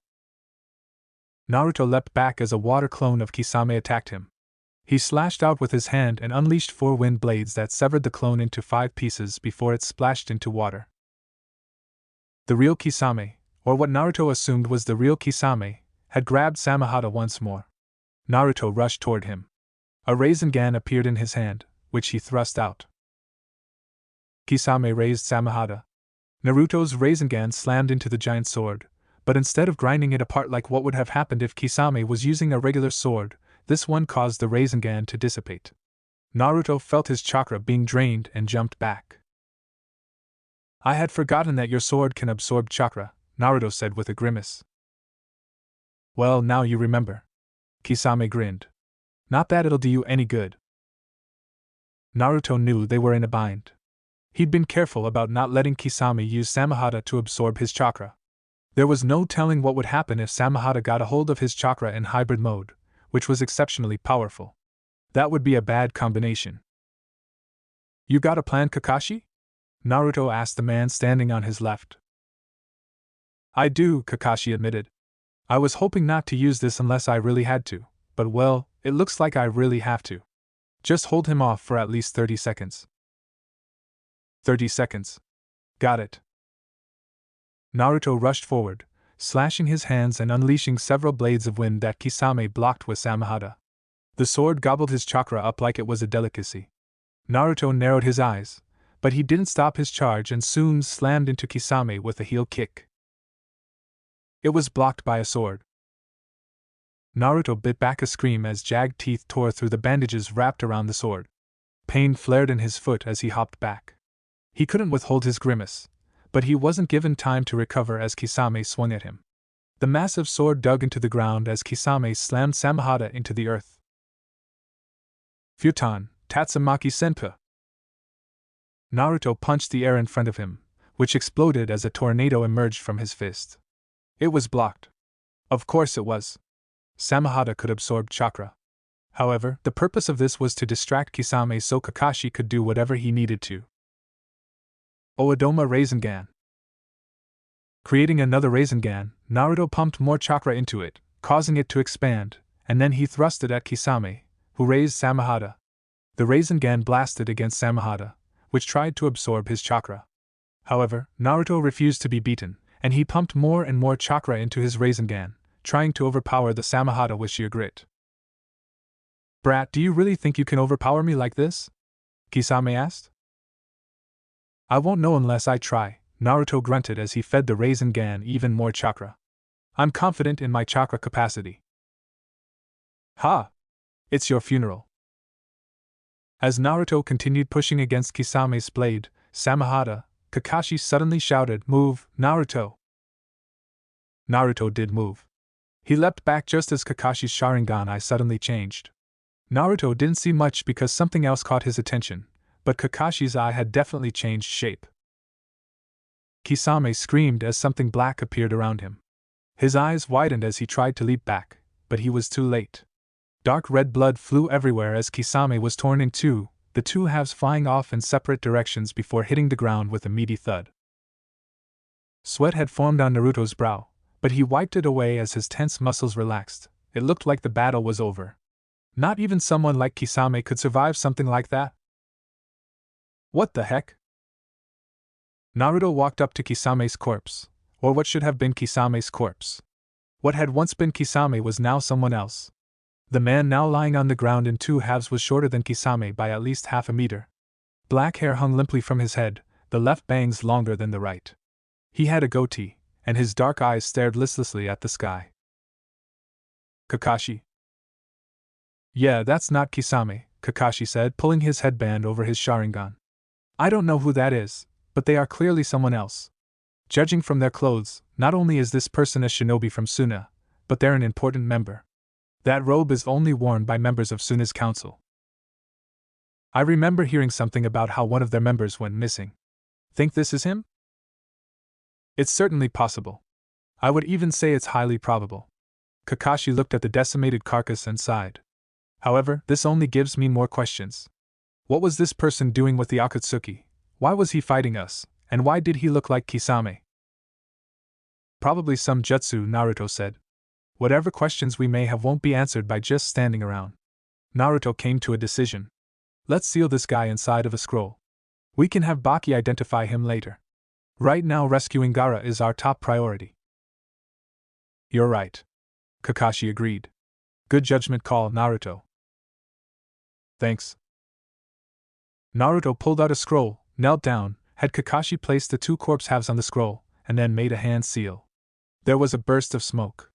When the smoke cleared, the carcass was gone, and kanji was now written all over the seals. Sighing, he rolled the scroll up, stood to his feet, then put the scroll in his pouch. Let's go, he said. I'm right behind you, Kakashi said. As they took off, Naruto wondered if Tenten, Sakura, and Chiho had arrived at Akatsuki's hideout yet. He hoped nothing had happened to them. Chapter 52. Sacrifice. Naruto and Kakashi caught up with Chiho, Tenten, and Sakura a lot more quickly than he expected. Maybe it was because the trio had been moving slowly, or perhaps they were just going really fast. He didn't know. However, about 2 hours after they had defeated Kisame, or the person who they thought was Kisame, the three other ninja came into sight. I take it you took care of the person who tried to impede us. Chiho was the first to notice them. She turned her head to look their way as he and Kakashi paced themselves to tree hop alongside them. We did, Naruto answered, but it seems the person we fought wasn't who we thought he was. What do you mean? Asked Tenen as she shifted her focus from the trees to him. What Naruto means is that they had some kind of advanced jutsu to make us think we were fighting against Kisame Hashigaki, Kakashi answered for Naruto. The person we fought looked like Kisame, fought like Kisame, and even had Kisame's monstrous chakra. However, when we finally killed him, the person turned into someone else, a Suna shinobi that I don't recognize. What? Chiho asked, shocked, eyes growing wide. Did you bring the body with you? Tell me you brought the body. We did, Naruto confirmed. I thought it would be good to bring it along so you or someone else from Suna could identify the body. Let's stop here, Chiho requested. I would like to see the body with my own eyes. Naruto agreed, though he didn't want to waste too much time, and they stopped in a small clearing, where Naruto took out his storage scroll and unsealed the body. Chiho stared at it with a growing sense of horror. Tenten looked away with a frown, while Sakura studied the damage done to the two halves. This is Yura? Chiho almost screamed. Yura? Kakashi asked. He was a joining of the village and a member of Suna's council in charge of security. Chiho's voice shook as she spoke, unable to believe what she was looking at. Naruto couldn't blame her. So this man was an important member of the village, Kakashi summarized. Do you think he was a spy? Asked Sakura. Chiho, though, shook her head as if to deny it. That shouldn't be possible. All of Suna's council was carefully selected and scrutinized before we let them join. Had he been a spy, we would have known about it. While it was true that one couldn't perfectly judge a person, and that it was possible he'd been a spy all along, Naruto didn't think that was the case here. It was one thing for the village to let a genin or spy into their midst, or to miss a really skilled spy. However, letting a spy into the council of a village was a serious error. It took incredible incompetency to let a spy that high up on the hierarchy. It's possible that he was a sleeper agent being controlled by a jutsu, Naruto said, once more sealing the body. If he was a sleeper agent, then he wouldn't even know that he was a spy himself until the jutsu activated. That would keep anyone from figuring out that he was a spy. Yes, I suppose it would, Chiho agreed, though from her grimace, she didn't seem to like that thought. It opened a whole new can of worms. How many people were sleeper agents? How many were on the council? There was simply no way of knowing if he was the only one, or if there were more and in what numbers. But why would they reveal such an advanced jutsu? Asked Tenten. It was obviously done for several reasons, Kakashi deduced. They were probably gathering intelligence on us. By using this jutsu to fight against us, it not only negates the risk to themselves, but it also means they can learn all about our strengths and weaknesses without having to actually fight us. It's more than that, Chiho said. The fact that they would use such a jutsu means they wanted to stall us. It's just as I feared. This Akatsuki group is clearly trying to take the Shikaku from Gaara. Naruto agreed. The two things required to take a tailed beast out of it is a seal that's powerful enough to pull the tailed beast out, and enough time to use the jutsu. Which means they've probably already begun using the jutsu on Gaara, Kakashi said. They've had him for several days now. There's no telling how far they've gone with the unsealing. Naruto looked at the setting sun. It had taken them a long time to finish that fight with Kisame, and it was now nearing night. The sky was painted with color, and getting darker by the second. And it looks like we can't go any further tonight, which means their plan to stall us has succeeded, Naruto said. It'll take another 8 hours to reach the Akatsuki hideout that Pakken found, and that's if we keep going at the same pace we have been going. However, if we keep going now, we'll be exhausted and unable to fight. He bit his lip hard enough to draw blood as he came to a decision. Let's get some rest here. We'll sleep for 6 hours, and then head out again. Everyone got out their supplies and set them up within the clearing. Naruto had Kakashi go out and hunt some fish for them to eat. Meanwhile, he had Sakura start a fire while he set up a perimeter using a seal that he had created from scratch. Do you need any help, Naruto? Asked Tenten as she came up behind him. Sure. Naruto reached into his sealing pouch and pulled out several slips of paper, which he handed to Tenten. Could you please put these on some of the trees surrounding this area? I want them to form a perimeter around our camp. What are these? Fuinjutsu tags, Naruto answered. It's a seal that will alert me whenever a chakra signature walks past it. It's indiscriminate, so I can't tell friend from foe, but since there are only enemies out there, it won't matter unless one of us decides to leave the perimeter. You've really improved your, Tenten said. It's one of the things that Perv trained me heavily in, Naruto said. That and learning to control my hybrid mode. As he and Tenten talked, Naruto gained the distinct sense that she was trying to bring up something specific. She kept starting to talk about something, and then stopping as though she wasn't sure whether she should continue. Should he call her out? He shook his head. No. Not right now.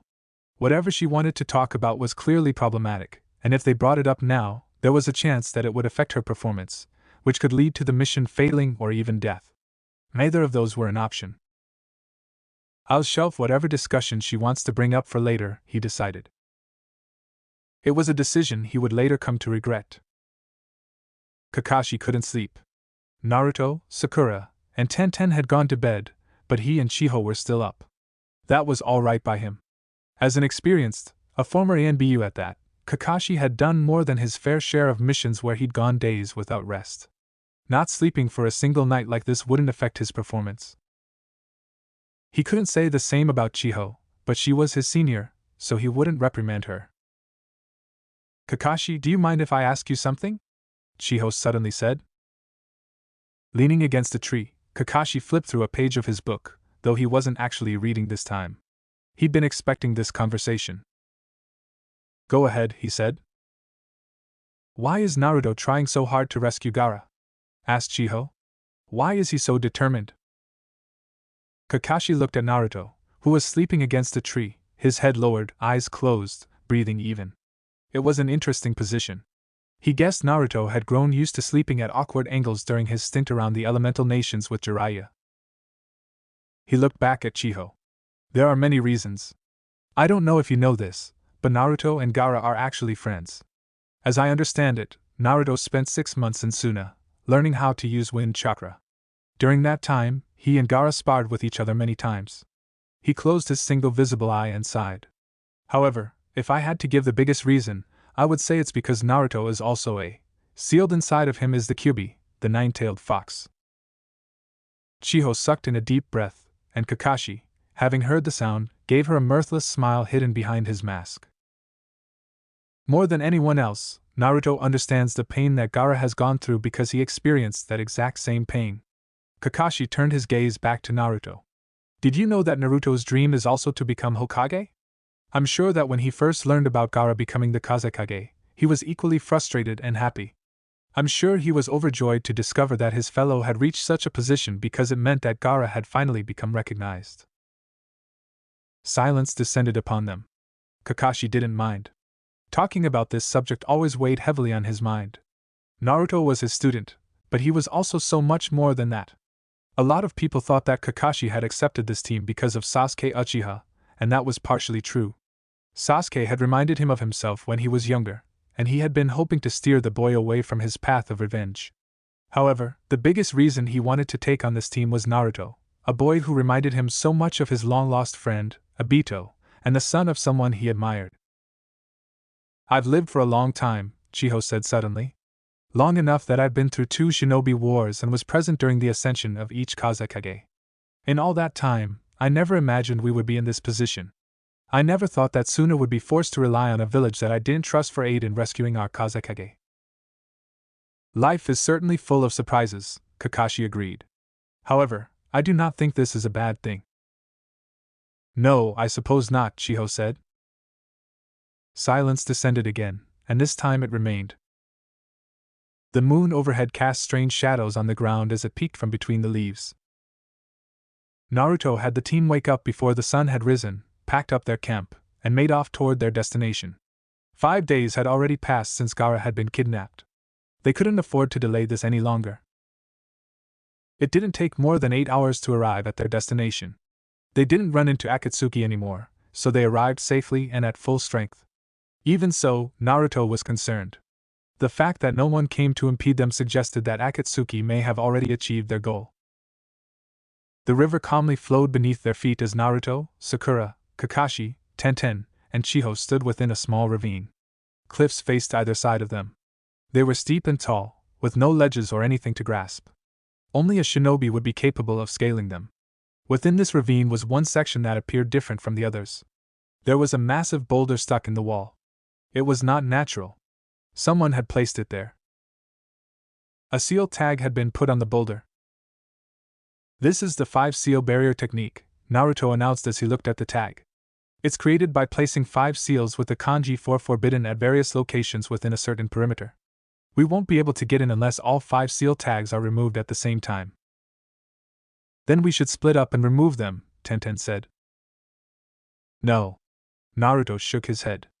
That's exactly what the Akatsuki wants us to do. They probably have traps set up at each barrier site to keep whoever pulls the tags occupied. We'd only lose fighting strength that way. Then what should we do? Asked Sakura. Kaige Bunshin no Jutsu. Naruto responded to her question by forming a cross-shaped hand seal and shouting the name of his signature technique. Instantly, 5 clones appeared. They already knew what to do, so all of them except one shot off in opposite directions.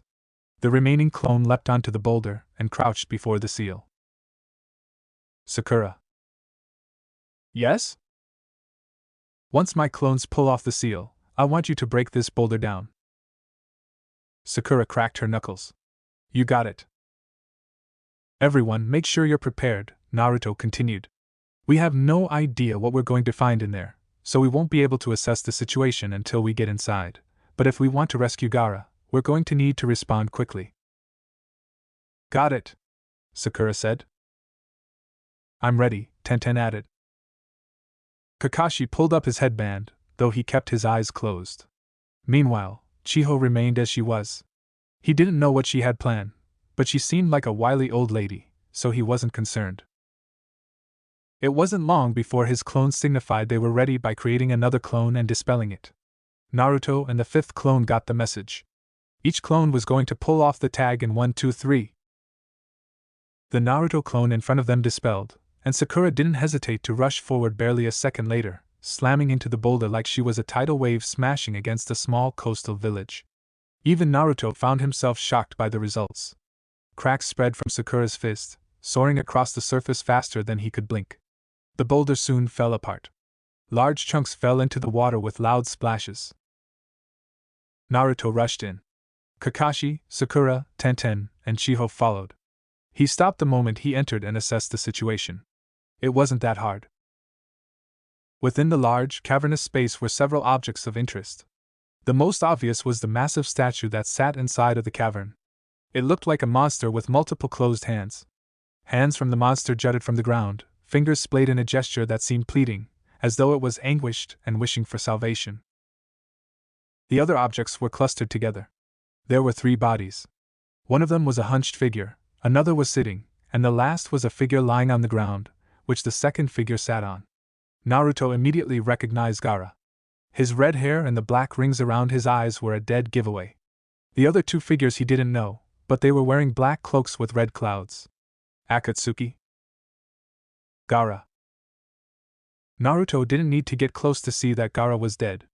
If he'd been alive, there was no way he would have let that blonde-haired Akatsuki member sit on him like that. Damn these bastards. Huh, you guys are late, the blonde one said. Do you know how long we've been waiting for you? Now, which one of you is the nine-tailed? A red haze fell over Naruto's eyes. He could hardly think. He could barely breathe. All Naruto could see was that blonde bastard sitting on Gaara as though he was a piece of furniture. It was a wonder he had the capacity to actually produce words. You. Naruto pointed at the blonde. I'm assuming that you're the one who kidnapped Gaara. He switched his finger from the blonde to the hunchback. Which means that you are Sasori of the Red Sand, the one who poisoned Kankuro. You hear that, Sasori? The blonde one said. This kid knows us. Are you Konoha's? I was told that he was supposed to be a brat with blonde hair, but you seem awfully calm. Was our information wrong? Oh well. Kakashi, Naruto said softly, his arms trembling. I'm going full throttle right from the start. I'll separate those 2 from Gaara. I want you to grab his body and run for it. Take him somewhere safe. Kakashi opened his eyes. The Sharingan's 3 tomo swirled. You got it. Sakura, Tenten, Chiho, you 3 can deal with Sasori once I've separated them. The blonde is mine. Sakura, Tenten, and Chiho didn't say anything, but they tensed at his words. He took that to mean they were ready. Even if they weren't, he wasn't waiting. Naruto didn't hesitate to release all of his chakra in a single burst and transform into his hybrid mode. Purple chakra exploded around him, becoming visible. The ground beneath him cracked as it was unable to handle the massive outpouring of energy. His hair grew longer and jagged. His eyes went from blue to purple as his vision sharpened. Claws grew from his nails, long and sharp, and his whisker marks thickened and turned jagged. Before his transformation was even complete, Naruto had burst forward. Not even a tenth of a second had passed before he appeared in front of the blonde shinobi. The ninja had literally no time to respond, especially not sitting as he was, and Naruto used that unpreparedness to slam into him with a heel kick to the face. Never had Naruto felt more satisfied than he did now. There was a loud crack as the face he hit caved. The blonde was launched off Gaara like a rocket. He soared straight through the air, parallel to the ground, and then slammed headfirst into the giant statue. Cracks appeared before the statue broke apart seconds later. Loud crashing noises echoed around the cavern as the entire statue collapsed to the ground, turning into a heap of rubble. Naruto had to give Sasori credit. The man had not been idle while he'd been using that blonde man's face as a soccer ball. The puppet user leapt back quicker than Naruto expected, then lashed out with a metal tail that sprang from within his cloak. Not one to just stand there and take it, Naruto also couldn't let it hit Gaara, so he did what any good ninja with destructive powers would do. He shoved a Rasengan into it. His purple Rasengan ground against the tail, producing a loud squeal as the Rasengan, made from overpowered condensed chakra spinning in multiple directions, tore the tail apart. Naruto kicked at the tail, making sure to coat his leg in a layer of chakra so thick the metal couldn't cut him. The tail hit the ground.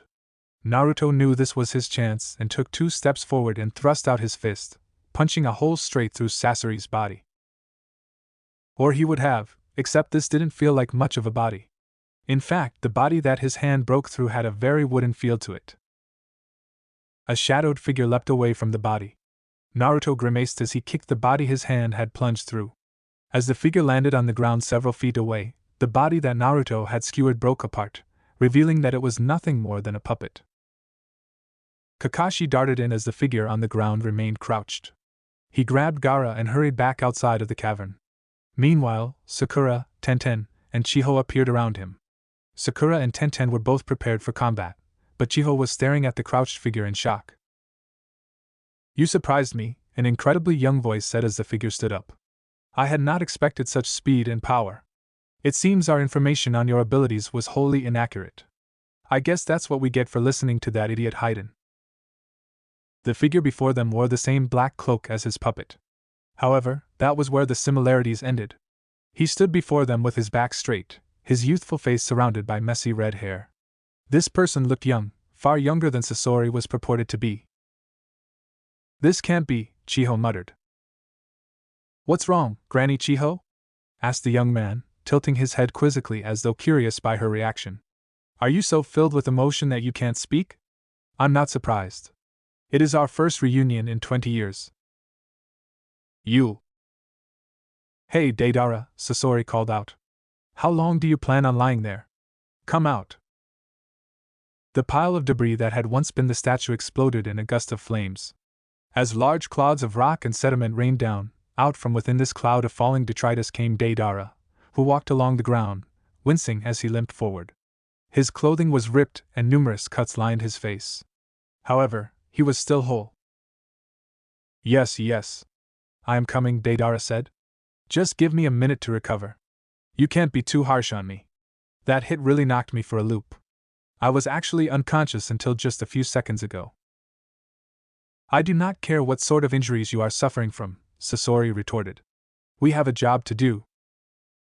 Deidara clicked his tongue. "You can be so harsh, Sasori."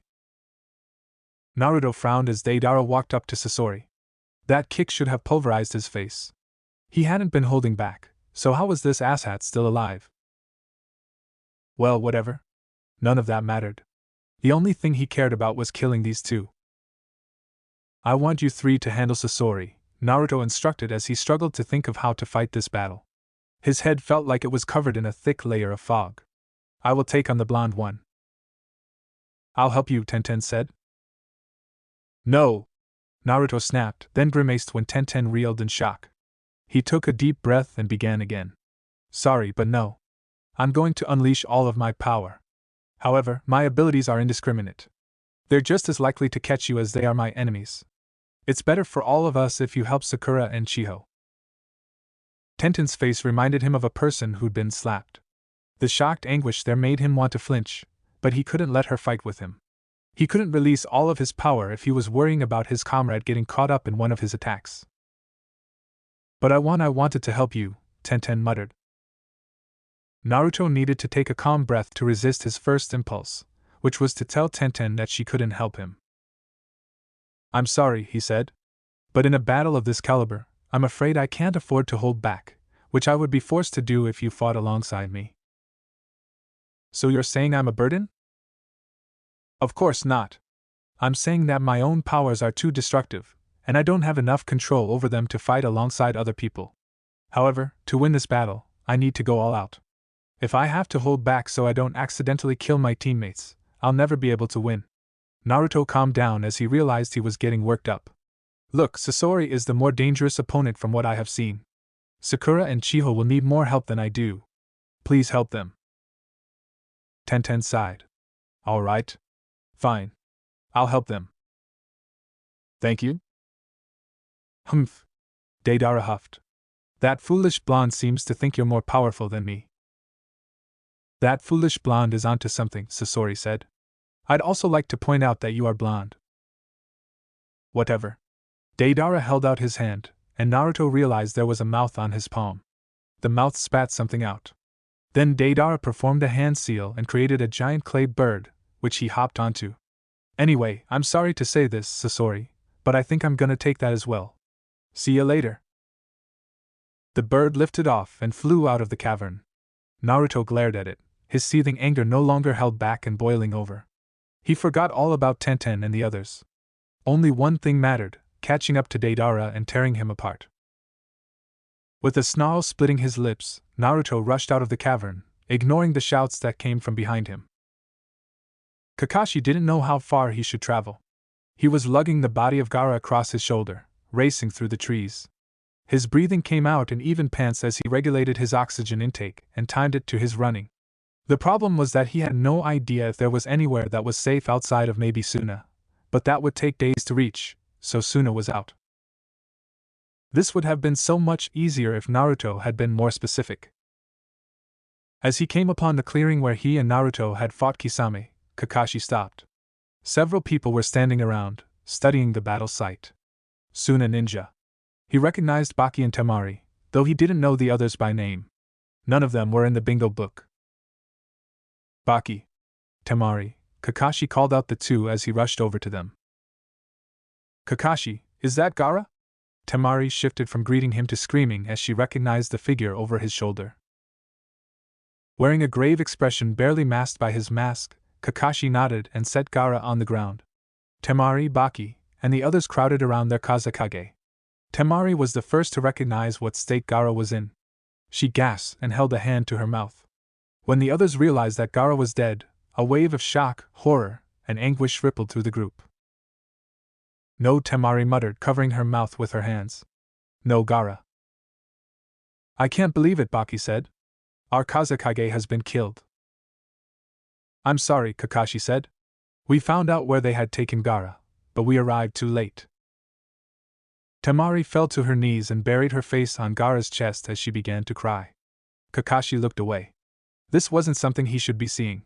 He caught Baki's eye and resisted a sigh as the man walked up to him. Can you please inform me of what happened?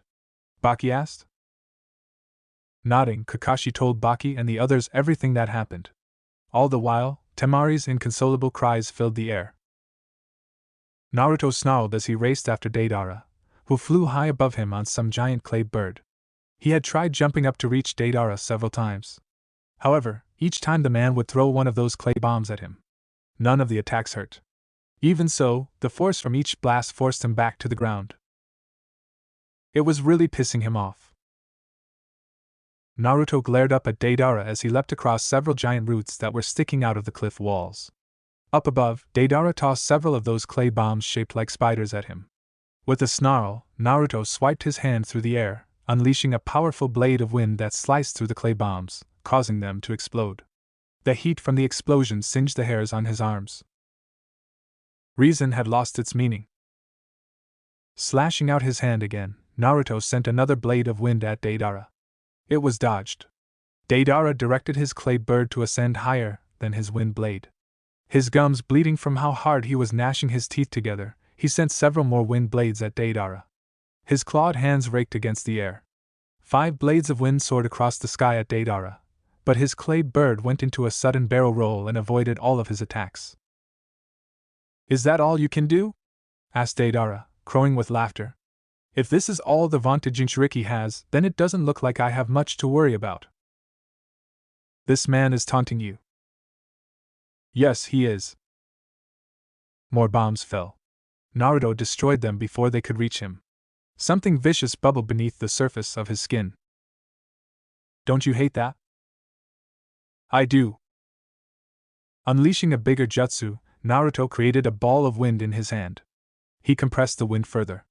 The sphere, which had been about the size of his head, soon became half the size of his palm. With an action that was as violent as it was angry, Naruto hurled the wind sphere at Deidara, who had no time to dodge as it raced to them. The wind sphere struck the clay bird on the left side, tearing apart its wing as though it was made of paper, and then exploding to destroy even more of the bird. Deidara leapt away from it before he could be engulfed by the explosion. As the winds tore at Naruto's hair and clothing, he tracked the falling shinobi, his lips twisting as the red haze that had fallen over his eyes darkened to the color of blood. Then kill him. Make him suffer. Tear him limb from limb. Tear him apart. Kill him. Naruto placed his hands behind him, channeled wind chakra through them, and used the resulting propulsion to send him flying upwards. He soared straight at Deidara, who saw him and tossed several balls of clay. He formed a hand seal. The clay turned into birds that flapped their wings and shot at him. Naruto didn't even bother dodging or destroying them. Chakra poured from Naruto's pores in quantities so vast that his body became surrounded in purple flame. The birds slammed into him and exploded. Nothing happened. Naruto burst through the explosions with no injuries. Deidara had only a moment to be surprised before Naruto, tearing at the airspace with his claws, unleashed a powerful series of wind blades that tore into Deidara's body, only for that body to turn into clay and explode. Naruto howled in outrage. He landed on the nearest root and sniffed the air, trying to track the scent of his prey. They smelled like clay. It should have been easy, but there was so much clay scattered around this place now that he couldn't find the scent. Glaring into space, he channeled chakra into his eyes. Colors faded as his ability to perceive the world changed. Every living creature around him, be they plants or animals, suddenly appeared green. Meanwhile, kilometers away, 4 large orange spots signified where Sakura and the others were still fighting against Sasori. There was another orange spot. It was much closer. "You're mine!" Naruto didn't waste time in forming a Rasengan and running toward the chakra source. The orange spot leapt away as if to avoid him, but Naruto followed it and slammed the Rasengan into it, or tried to. A large blob of orange appeared between them and grabbed his arm. Before Naruto could pull his arm out, it exploded, sending him flying backwards. With smoke wafting from his body, Naruto felt a growl escape his throat as the orange blob ran further away. Was it trying to escape? It was trying to escape. He wouldn't let it. Naruto threw himself into a sprint. The orange blob came closer. Several smaller blobs flew at him, but they exploded against the chakra that cloaked his body. Before the orange blob could move any further, Naruto thrust out his hands, creating 2 large, purple claws, which latched onto the blob. "WW, what is this?" the blob screamed as it was lifted into the air. "There was nothing in our information that said you had this much power. What is going on?" The noise coming from this creature was annoying, so Naruto killed it. He clenched his fists, causing the chakra arms to clench as well. The snapping of bones echoed around them as gray fluid gushed from the orange blob in his grip. The orange blob soon lost its color, going from orange to gray. Yes. It was dead. He had killed it, that annoying blob. That's annoying. As Naruto came down from his high, the world around him suddenly shifted. His chakra vanished, causing his transformation to wear off, and then color returned to the world.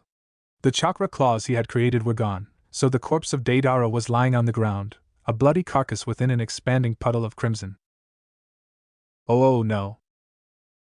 Naruto held a hand to his face and took several calming breaths. With the haze that had once clouded his mind gone, he could remember vividly what he'd been doing. The rage that had filled his heart, the violence he had committed, and the voice that had spoken to him from inside of his soul, of the Naruto that was him, but wasn't. He remembered it all. The seal must be weakening. I'll need to let Jiraiya know so he can check on my seal. If the seal was weakening, then that was a bad sign. It meant he was getting free. Naruto's other half. A weary Naruto made his way to where Kakashi stood around Gaara's body with Temari, Baki, and 3 other Suna shinobi. Temari's loud bawling could be heard from several dozen meters away. As he walked into the clearing, he saw that she had buried her head on Gaara's chest. Slowly, warily, he made his way over to the group of ninja, who parted to let him through. "Temari," he muttered. Temari's head snapped up at the sound of his voice. She stared at him for several seconds as though unable to comprehend what he was doing there. However, after a moment passed, Temari stood up, wiped her eyes with the forearm, and then glared at him. "You promised," she muttered harshly. "You promised me that you would rescue Gaara. You said that nothing would stop you from rescuing Gaara. Was all that just a lie? Was your promise so worthless to you that you couldn't even save my brother?" Naruto knew that Temari didn't mean any of this, which was why he didn't say anything back, why he didn't defend himself as she came up and began pounding her fists on his chest.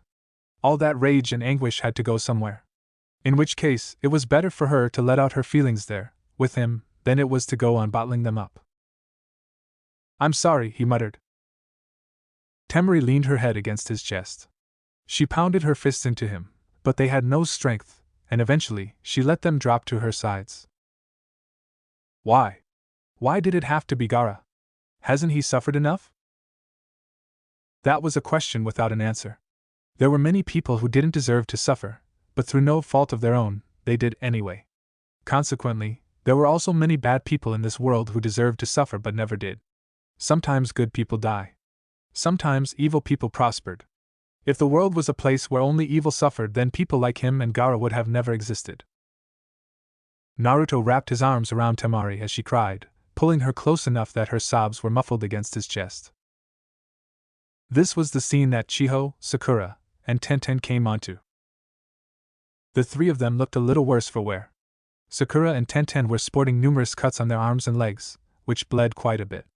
Likewise, Tenten's shirt had been torn, revealing a good portion of her side. If he had to guess, she had been injured, but Sakura or Chiho had healed her. On the other hand, Chiho didn't look too bad off. Injury-wise, there was a haggardness about her that hadn't been there before. "Baki," Chiho said, "you all followed us?" "We managed to convince the council that it was necessary for Suna Shinobi to find the Kazekage ourselves," Baki replied. Still looking at Gaara, he shook his head. "Though we arrived far too late to be of any help." Chiho looked at Gaara's still form, lying on the ground, almost as though he were peacefully sleeping. Sakura was also looking at Gaara with a sense of despondency. Tenten had been looking at him and Temari, but she did eventually look at the Kazekage. Her eyes grew moist. "I see. Yes, I understand. Do not worry. I shall bring Gaara back." Everyone paused at Chiho's words, even Temari, who stopped crying and glanced at the woman as she walked up to Gaara's still form and knelt down. "What do you mean, Lady Chiho?" asked Temari. "I mean just what I said, child," Chiho told the girl as her hands and Gaara's chest were enveloped in a blue light. "I am bringing the Kazekage back using a reincarnation jutsu. It is a jutsu that only I know. However, I can only use it like this once." Baki's eyes widened. "Wait. You aren't talking about Kisho Tensei, are you?" "What else would I be talking about?" "But that's—" "I am old," Chiho interrupted. "I have lived a long life, been through 2 wars, and seen many horrors. I was forced to battle my own grandson, even, and now, I have been poisoned by that very same grandson. Even if I wanted to live, I am not long for this world." "Lady Chiho," Sakura gasped. "Why didn't you say anything? And worry you needlessly?" Chiho chuckled. "What could you have done? There were only 2 antidotes, and you and Tenten are the ones who needed them the most. The old should not outlive the young." Chiho had not turned away from Gaara. She continued to stare at the place where she had put her hands, at the blue glow engulfing Gaara's chest. The glow was getting weaker, fading. If Naruto had to guess, she did not have enough chakra needed to perform the technique completely. "I want to do this," Chiho continued. "What happened to Gaara is my fault to begin with. It was I who sealed the shikaku inside of him, I who made him into a weapon. If I had not done that, Gaara would have been able to live a happy life. The least I can do now is correct my mistake." No one could say anything to dissuade her, nor did it seem like they wanted to. Everyone here was a fan of Gaara's. The Suna shinobi who had come admired and looked up to him. To them, he was a great protector and mentor, someone who would risk his life to save his village. Chiho's breathing grew labored as she continued to use her jutsu. Sweat had formed on her forehead, and there were bags appearing under her eyes, almost as though using this jutsu had aged her. Despite this, she continued feeding chakra into her technique. However, Naruto wasn't sure if it would work, for the light around Gaara's chest continued to fade. Naruto removed Temari from his embrace and walked up to Chiho, placing a hand on her back and sending his chakra into her. Chiho's eyes grew wide. Her back straightened. Turning her head, she stared at him with wide eyes. "Don't just kneel there, looking shocked," he said. "You don't have enough chakra to do this on your own, do you? Well, I've got plenty of chakra to spare, so use as much as you need." "Thank you, Naruto." With a smile now on her face, Chiho turned back to Gaara, using the chakra that Naruto was lending her to increase the power of her jutsu. The blue light that surrounded Gaara's chest regained its former size. Then it grew bigger as Naruto continued feeding it his chakra. "In this world of shinobi, created by bitter old people like myself, it's a great comfort to know that new souls like yourself have come along," Chiho said. "Everything I have done up to this point in my life has been wrong, but at least, here in my final hour, I can finally do something right for a change. Suna and Konoha. I hope the future that awaits them will be different from the one in my time. Don't worry, Naruto said solemnly. I'll make sure that our future is different from the war-torn era that it's been so far. I'm going to change the shinobi world. When Naruto had first become a genin, his dream had been to become Hokage. Now that he was immortal, Hokage was out of his reach. Who had ever heard of an immortal Kage anyway? That was why Naruto had changed his goal. If he couldn't become Hokage, then he would become someone even more powerful, a legend whose name went down in history. He would become the ninja who changed the ninja world. All of the pain and suffering that had come about because of stupid people fighting in stupid wars, he would end them. A world without war. Jiraiya's dream. That was what Naruto wanted. Chiho chuckled. You are a very special child. Your words, your actions. You speak with such conviction that I cannot help but believe you will succeed where so many others have failed. Sakura? Sakura, who'd been standing behind Chiho with a glum expression, shifted as she was called. Yes? In the future, help those closest to your heart, not one old lady who already has one foot stuck in the grave. You are so much like me. So few women possess such a strong spirit. You'll surpass your master as a kunoichi. I have little doubt. Tenten, I know not what ails you, but I can see that you are conflicted by something. I suggest not keeping that bottled up. It will only lead to pain. Tenten seemed shocked. Her eyes widened fractionally, but then her shoulders slumped and a self-deprecating half-smile formed on her lips. Nothing gets by you, does it? We barely spoke 10 words, yet you already seem to know about my deepest secrets. I am merely so old that I've already been in the position you are now, Chiho said, turning back to Naruto. I know it's wrong of me, but I have a favor to ask of you, Naruto Uzumaki. Please look after Gaara. You are the only one who understands his pain, and he understands your pain. You're the only one who I can entrust this task to. Closing his eyes, Naruto said, You don't need to ask that favor of me. It was already something I've sworn to do. I am glad to hear that, Chiho said. With that I can go in peace. Just like that, Chiho died. As life faded from her eyes, her body slumped forward, though Naruto caught her before she could fall. He passed her off to Sakura as Temari knelt down next to her brother. Slowly, with a low groan as though coming out of a deep sleep, Gaara opened his eyes. He blinked several times as the light hit them. His pupils were glassy and glazed, the kind of look found on a corpse, but they quickly gained life. He struggled to sit up. Naruto and Temari helped him. Hey, you okay, Gaara? Feeling kosher? How many fingers am I holding up? Shut up, you dolt, Temari said to Naruto as he held up 2 fingers. Gaara wasn't knocked for a loop. He was dead. Those aren't the kind of questions you should be asking. Temari then turned to Gaara. How are you feeling, Gaara? Are you okay? How many fingers am I holding up? Oh, sure. I see how this is, Naruto muttered. Naruto? Temari? Gaara muttered. What's going on here? Sometime during the reincarnation jutsu, more ninja from Suna had shown up, until the whole clearing had become filled with ninja. Gaara was in the center of this crowd. They circled around him, keeping a bit of distance, though not because they were afraid, well, not afraid of Gaara. Temari had glared daggers at every person who tried getting too close. Did you rescue me? Asked Gaara. Naruto bit his lip as he shook his head. I tried to, but I arrived too late. I couldn't save you. The one who saved you was Chiho Oba-san. Gaara turned his head. Several meters away, being held by a tearful Sakura, Chiho sat with slumped shoulders and closed eyes. Even at this distance, it was easy to see that she wasn't breathing. Grunting, Gaara tried to stand up. His knees shook, his face became strained. He almost fell back down. However, Naruto grabbed his arm and helped him to his feet. With Temari beside them, they walked slowly to Sakura and Chiho. Tenten and Kakashi stood behind them, their expressions solemn. Everyone, pray for Chiho-sama, Gaara said before closing his eyes and bowing his head. One by one, the ninja around them closed their heads, bowed their heads. Naruto followed Gaara's example. As one, whether they were ninja from Konoha or ninja from Suna, the group closed their eyes and prayed to a woman who had given her life to give another person their life back. The setting sun sank slowly behind the mountains. It was late at night, or perhaps early in the morning, and Naruto couldn't sleep. He was lying on the bed inside of the hotel they had been given. Outside of his window, the sounds of Suna's citizens as they partied continued to echo up to him. Naruto had partaken in some of that partying, but after several hours, he had decided to call it a night. He was tired from the rescue mission. His body ached, his eyes were droopy, and he was still concerned by what had happened during his battle with Deidara.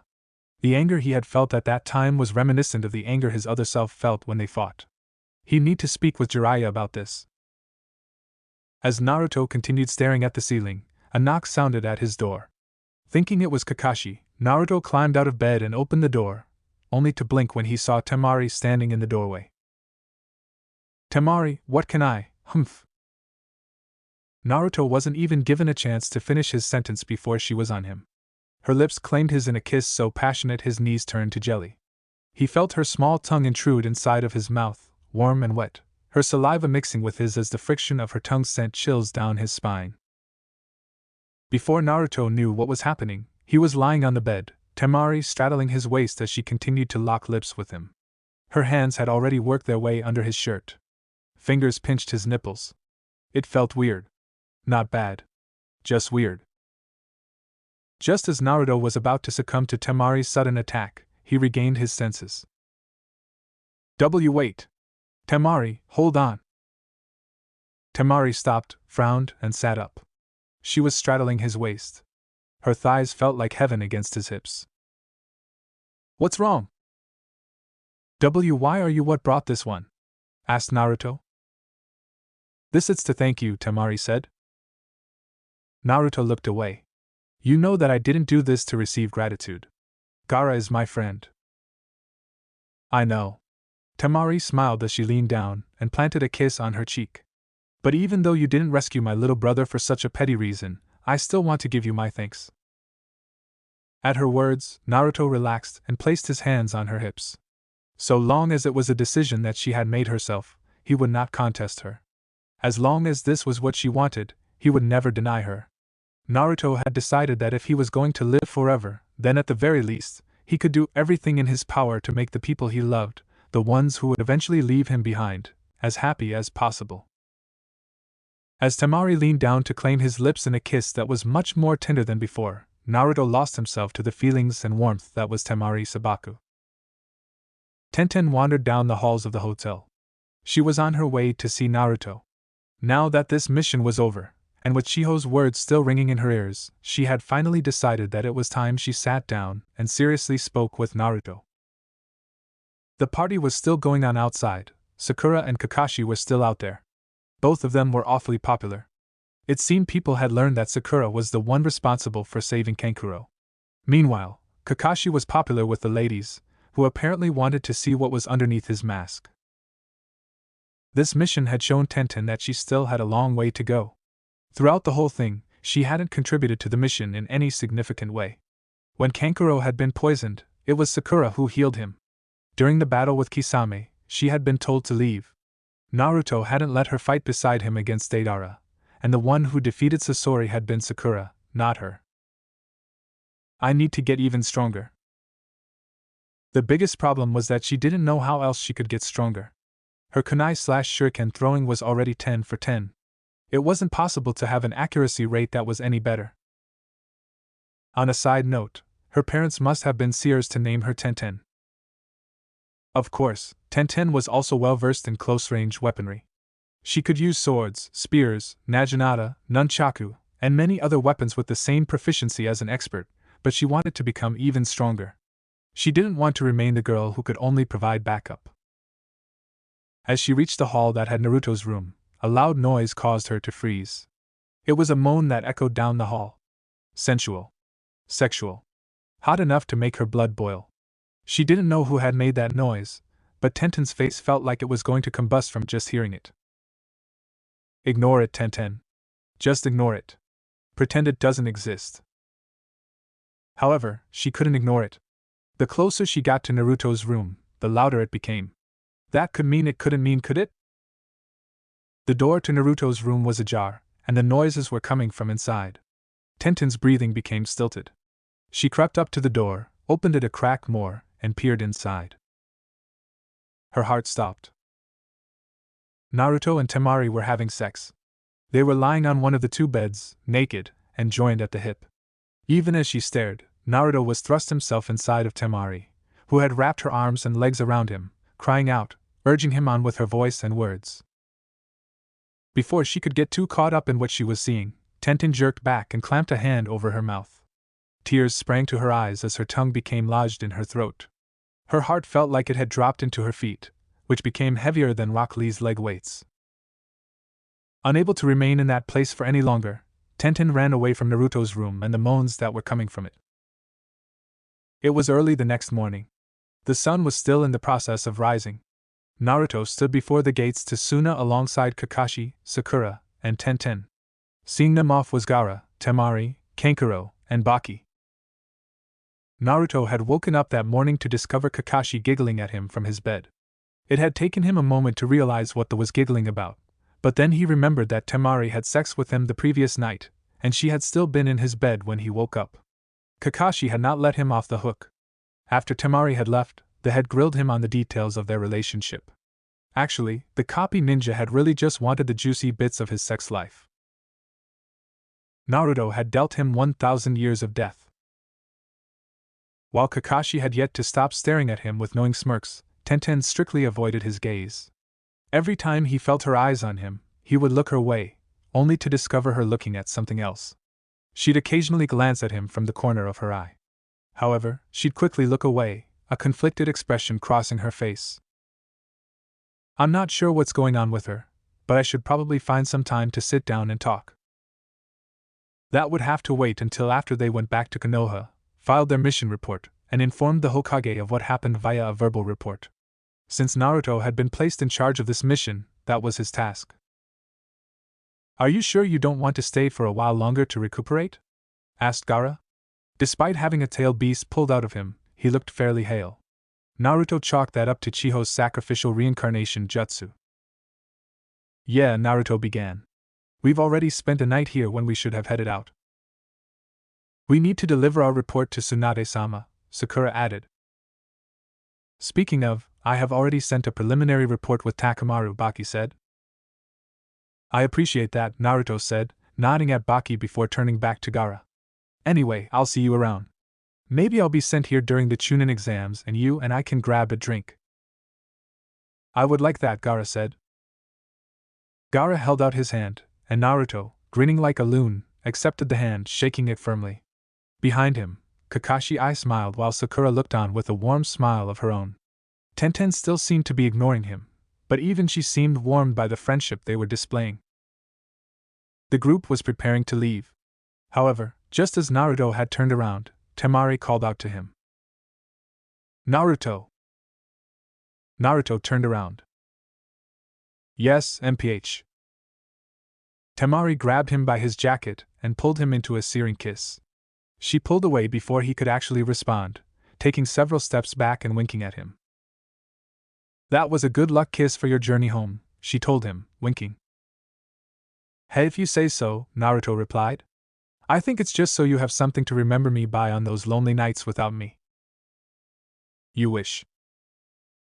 Everyone around them was staring at him and Temari with varying expressions. While Gaara appeared relatively calm about the display of affection, Kankuro looked ready to shit a brick, and Baki was rubbing his eyes as though trying to figure out if what he saw was real or a genjutsu. On the other hand, Kakashi was giggling perversely, Sakura's eyes had bulged from their sockets, and Tenten? She looked away with a grimace. Naruto narrowed his eyes. I see. So that's the problem. Yes, he really did need to speak with Tenten soon. After the shenanigans brought about by Temari's kiss, the 4 Konoha ninja who formed Team Naruto left, traveling through the desert as quickly as they could. While there was no need to rush anymore, no one wanted to remain in that desert longer than necessary. I had no idea my pupil was such a lady killer, Kakashi giggled. Kenneth-sensei. There's gonna be quite a few girls in Konoha who will be disappointed. Are you planning to tease me the whole way there? Only until we reach Konoha. Naruto could only sigh. Life as a shinobi of Konoha was fraught with all kinds of peril. Chapter 53. To the Nadeshiko village. Kumogakyu no Sato, the village hidden in the clouds, was located in a tall mountain range that, quite literally, was located above the clouds, hence the name. The rugged terrain made traversing the mountains difficult, even for experienced shinobi. That was part of the reason Kumo had never fallen victim to enemy attacks. Only ninja with in-depth knowledge of these mountains could launch a successful invasion.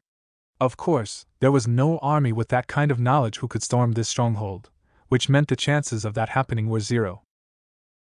Or so everyone assumed. Orochimaru, disguised as a middle-aged man with dark skin and blonde hair, walked up the steep path that led to Kumo's main gate. There were 3 others behind him. Their long, gray tops wrinkled as they moved. It was gathered at the waist, making it appear more like a sash than a shirt. They wore a white, one-strapped flak jacket over this, and their legs were adorned with shin guards that clicked against their shins as they moved.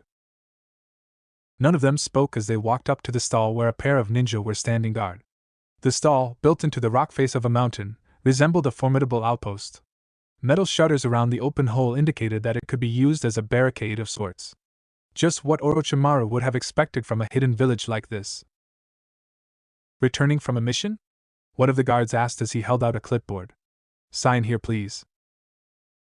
Of course. Orochimaru smiled as he grabbed the clipboard and pen offered to him, signed it with a made-up name that sounded like it had come from Kumo, and handed it back. Neither guard appeared to realize that his eyes, black with a red star pattern inside, were spinning. The guard looked at the name, nodded, and set the clipboard aside. Welcome back to Kumo. Good work. Thank you. The group of 4 traveled deeper into Kumo, leaving the outposts behind. Orochimaru gazed at the many mountains towering over them. A lot of the mountains had structures built into them. Many of them were rounded. There were also numerous small buildings with yellow walls and blue roofs located along the base of each mountain. He was sure that these were just entrances. The true city probably lay in the mountains themselves. As they walked along, the trio behind him began to speak. That was a lot easier than I expected. For a country that prides itself on their military, they have an appalling security. Humph. I can't believe this country has survived for as long as it has. Now. Orochimaru chose the trio. Do not speak like that. In this case, it is not their fault for being unable to recognize us as a threat. Like Konoha, Kumo had a unique barrier that detected hostile chakra signatures. However, it was neither as sophisticated nor as powerful as the one in Konoha. Because Kumo relied almost solely on their military strength, they did not have a very strong style. Even their method of sealing bijou was unstable. Orochimaru was actually surprised by their, for the 8 tails was considered a perfect host. What are we going to do now? Asked one of the 2 males behind him. Now? Orochimaru chuckled. Why, we're going to see the Reikage, of course. The Reikage's office was located at the highest point in the village. It was not on a mountain, but neatly situated between 3 mountains, held above the ground by 3 large bridges that extended from the mountains to the spherical bottom. The office was oddly shaped. It looked like a sphere with a donut sitting on top of it, followed by an inverted cone on top of that. The cone was actually a wall. Sprouting from behind the wall was a large amount of foliage, from which 2 stone towers with cables sticking out of them jutted in turn. To reach the office, they had to go through a series of checkpoints. Each checkpoint was manned by a pair of Jonin-level ninja. Unlike in Konoha, where just anyone was able to pop into the Hokage's office, authorization to the Reikage's office was only granted to those who had been given special permission. Normally, they would have never been able to reach the Reikage's office. Normally. I'll need to see your papers, one of the guards said as Orochimaru and his 3 ninja walked up to the first checkpoint. Very well. Orochimaru smiled as the red star within his black eyes began to spin. He held out a sheet of blank papers to the 2 guards. Here you are. The guards looked them over and, not able to find anything wrong with the papers, gave them back to Orochimaru. You're free to proceed. You have my thanks. Withholding a chuckle, Orochimaru proceeded through each checkpoint with his entourage, bypassing every level of security with blank papers that everyone who gazed at them thought were security clearance papers. Of course, they could have used a chakra examination to see if the papers were false. In fact, the blank papers should have been a dead giveaway that these were nothing more than, well, blank papers. However, not a single ninja who saw them even thought about that. The idea that they might be fake didn't even occur to them. "Those eyes of yours sure are something?" Ishidate said. "It's almost frightening how easy it is to deceive people." Orochimaru's smile widened. "Why do you think these eyes are so coveted? The ability to see chakra as it's manipulated, the ability to analyze and copy every attack, the power to cast genjutsu that not even a Kage can see through easily. There is a reason I wanted these eyes for myself." They walked along one of the 3 large, red bridges that extended from one of the mountains to the Raikage's office. The crisp and chilly air was enough to freeze the lungs of those who weren't hardy enough. Being so high up meant the air here was incredibly thin, which made breathing difficult for those who weren't trained to fight in higher climates. It was a natural defensive measure. He stopped walking and turned his head, seemingly looking at the sky. However, one of his eyes shifted toward Ishidate, still disguised, and he grinned. "Would you like to try and claim these eyes for yourself, I wonder?" "No, thanks," Ishidate said.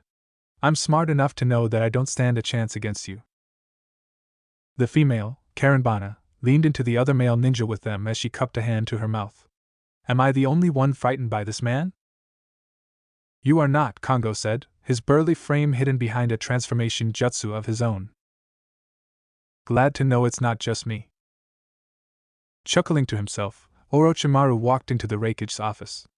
Of course, they only entered the lobby first. As they strolled through the open space, across the blue floor, a woman appeared from within a room, her dark skin and white hair marking her as a Kumo native. She paused upon seeing them. "Do you have business with Raikage-sama?" she asked with a frown.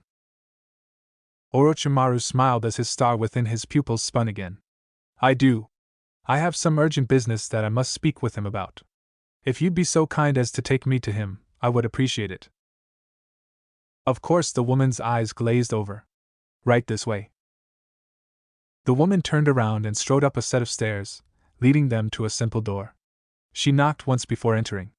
Orochimaru and his entourage followed suit. Beyond the door lay an open room with very little decoration.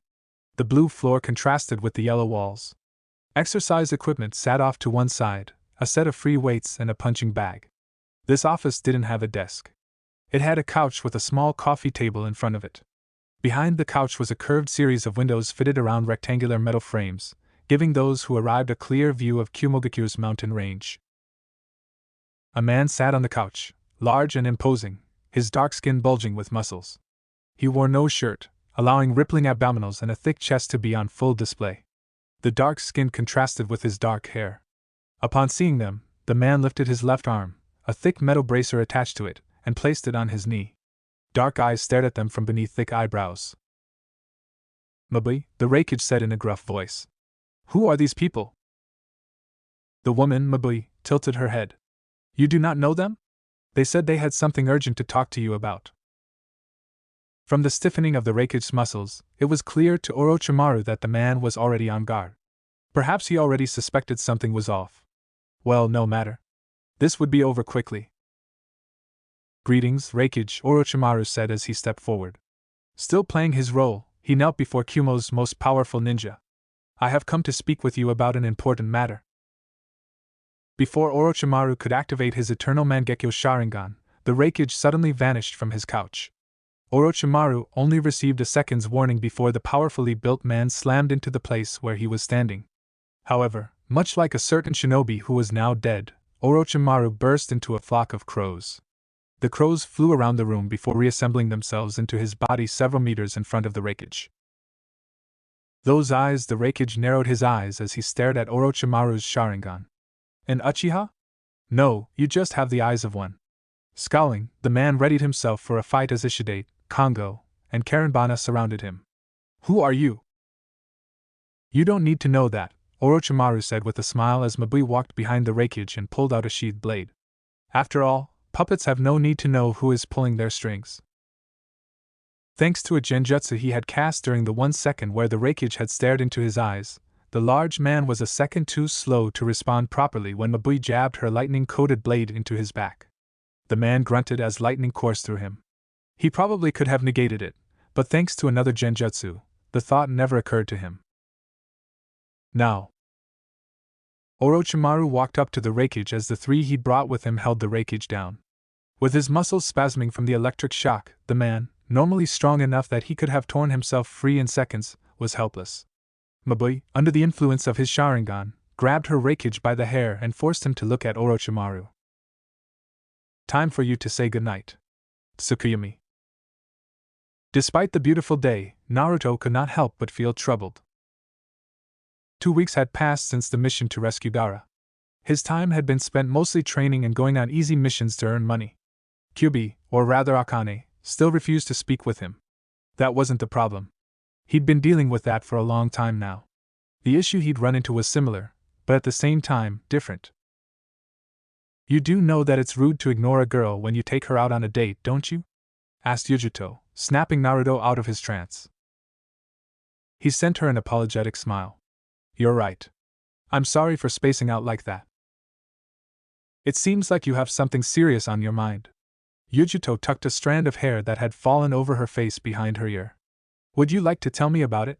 Maybe having someone else's perspective could help you solve whatever problem you're having.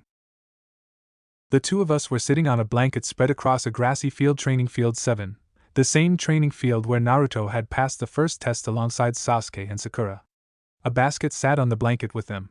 It was open to reveal an assortment of foods like onigiri, carriage, and pickled vegetables. Yujuto had just returned from a mission 2 days ago. Naruto had caught her leaving the mission office and asked if she would like to have lunch with him and catch up, leading to their current situation. Naruto would have normally loved spending time with Yujuto like this, but with his thoughts so preoccupied, he'd been unable to properly enjoy basking in the beautiful Jinchuriki's presence. Another perspective might help, Naruto admitted with a reluctant sigh. Tenten hasn't been talking to me since our mission to rescue Gaara. She normally spends at least 2 days manning her father's store, but I've gone there once every day for the past week and discovered that she hasn't been around. At first, I thought she was just going on missions, but then I found Rock Lee training at one of the training grounds and tried to ask him if he'd seen Tenten. The response he'd given me was a lot colder than I've ever seen him give another person. Niji had also been the same way. It confused Naruto a great deal since either of them had been cold to him before. Well, Niji had back when he still had that stick up his ass, but Naruto was sure he'd properly pulled the stick out. They had been his friends and trusted comrades for a long time now. The three of them had even gone on a number of missions together. He couldn't fathom why they were acting like this now. Yujuto drew her legs up to her chest, hugging them as she rested her chin on her knees. The thoughtful look on her face made Naruto pay attention. This is just a hunch, but do you think it might have something to do with how you slept with Temari? Asked Yujuto, staring into his eyes with a penetrating gaze. I don't see how I'm sleeping with O. Naruto felt like he'd been slapped in the face. She saw me and Temari, didn't she? Yes. Yujuto nodded with a wry smile. She did. Naruto suddenly realized what kind of predicament he was in. Snagging a pickle with his chopsticks, he popped the food into his mouth and thought. Tenten had seen him and Temari having sex, which was undoubtedly the reason she was avoiding him and the reason for the cold glares Niji and Rock Lee gave him. That made sense. It wasn't like his relationship with Temari was a secret. Everyone in Suna knew about it, and he certainly never tried hiding it from Tenten. However, it was also true that he just returned from his 2-year training trip with Jiraiya, and his relationship with Temari had only progressed after he and his perverse sensei had left Konoha. Of course she wouldn't know about it. Of course she would feel angry, betrayed, and hurt when she found out the way she did. I should have said something. Naruto hadn't said anything because, well, the idea simply hadn't crossed his mind. He hadn't given this matter any thought. That was his mistake. What do you think? Asked Naruto. About me and Temari, I mean? Well, I can't say I was too pleased when I found out. Admitting this, Yujuto unwrapped her arms from around her legs, stretched them out, and placed her hands behind her as she leaned back. At the same time, I'm a bit more open-minded when it comes to sex. Tenten is a very pure girl in this regard. I doubt she's ever had to go on a mission to seduce an assassination target, and she's not really the type who uses sex as stress relief. I'm not like that either, you know, Naruto said, his tone drier than Suna's desert. Yujito flashed him a grin. I know, but because of your unique circumstances, you don't wish to have a proper relationship with someone else. If by proper relationship you mean one that ends in marriage and children, then no, I don't. Naruto sighed as he let his shoulders slump. It felt like a weight had suddenly been placed on it. Outside of the fact that I am completely sterile, even if I were inclined to take a wife, she would just die and leave me alone. He paused, and then continued, his voice much softer. At the same time, I do want to have something, even if it's not marriage, even if it doesn't end in having a big family. I want to form strong bonds with people. You mean you want to form strong bonds with women? Yujito added with a sly grin. I thought that would be a given. He rubbed his face as though to wipe away the exhaustion suddenly seeping into his bones. But yeah, I guess I should find Tenten and do my best to explain myself, huh? I recommend waiting a bit. Yujito shook her head. Tenten's feelings are still very muddled. I'm sure the hurt and confusion will only get worse if you try to push her. But wouldn't it be better to explain myself quickly? I've heard that leaving problems like this can cause them to fester over time. Yes, but trying to confront her too quickly could result in that festering, as you call it, to accelerate and become even worse, Yujito shot back. I recommend waiting for at least another week or two. Give her some time to calm down and then confront her. If he was being honest, Naruto would have preferred confronting Tenten right now. He was a man of action. He hated just sitting on his laurels while there was a problem in front of him. At the same time, he trusted Yujito in these matters. She was not only someone he cherished as a person. She was also a woman like Tenten, and so her advice was invaluable. I'll follow your advice then, Naruto said, nodding. Good. Yujito smiled as she grabbed an onigiri and tossed it up and down. And now that I've helped you with your problem, no more sad faces, no more staring off into space. Unlike Tenten, I do not care who you have slept with. Right now you are mine and mine alone. I can't have you thinking about other girls when we're on a date. You are right. Nodding with her, Naruto could do nothing but agree. I'm all yours. All mine, you say? Yujito grinned. In that case, swifter than Naruto thought possible, the Nibbies crawled over to him and laid her head on his lap. When he looked down, it was to find a cat-like grin on her face. In payment for my services, you are going to feed me. Such a demanding Nico, Naruto mumbled, but with a grin splitting his lips, he reached out toward the bento box with his chopsticks and began feeding Yujito. The warm air of Konoha blanketed them like a second skin. Since the Land of Fire was such a mild and temperate place, the climate in Konoha never really changed with the seasons. Even during winter, the weather remained pleasantly warm, perfect some would say. That was actually why this country had earned the name Land of Fire. Well, that and the brilliant sunsets that made it seem like the forests were catching fire. 1 week has passed since Naruto's talk with Yujito. Just as the beautiful had suggested, Naruto had not tried to see Tenten at all. He stayed away from her father's store, didn't actively look for her, and spent a good deal of the time he would have spent looking for her training. Yujito was gone. She left a few days after their date. The woman had shown up at his apartment one evening and informed him that she had been recalled to Kumo. There was no explanation as to why this was, but orders were orders, and it wasn't all that strange for her to return and make periodic reports, though this was the first time she'd been recalled. He treated her to dinner that night. She left early the next morning. The early morning air remained warm despite the sun only just beginning to rise. Naruto stood inside the Hokage's office to receive a mission. He was early. His team hadn't arrived yet, which meant it was currently just him, Tsunade, and Shizen. Where are they? Naruto complained with his arms crossed. He frowned and tapped his left foot against the tiled floor. Tsunade and Shizen shared an amused glance. You do realize that you are almost an hour early, right? Asked Tsunade, leaning back in her chair. If you didn't want to wait, you should have arrived later. Yeah, you have a point. Naruto had been too restless to sleep last night. Anyone else would have assumed it was the idea of going on a mission that kept him awake, but the truth was that he'd been unable to sleep before he received the messenger bird requesting he come to the Hokage's office. He'd been planning to speak with Tenten today, and had been going over what he would say. Too bad that plan had been thrown out the window. You seem restless, Shizen said. Have you been sleeping well? Well, for the most part. Naruto's absent response, complete with rubbing the back of his neck, caused Tsunade and Shizen to share another glance.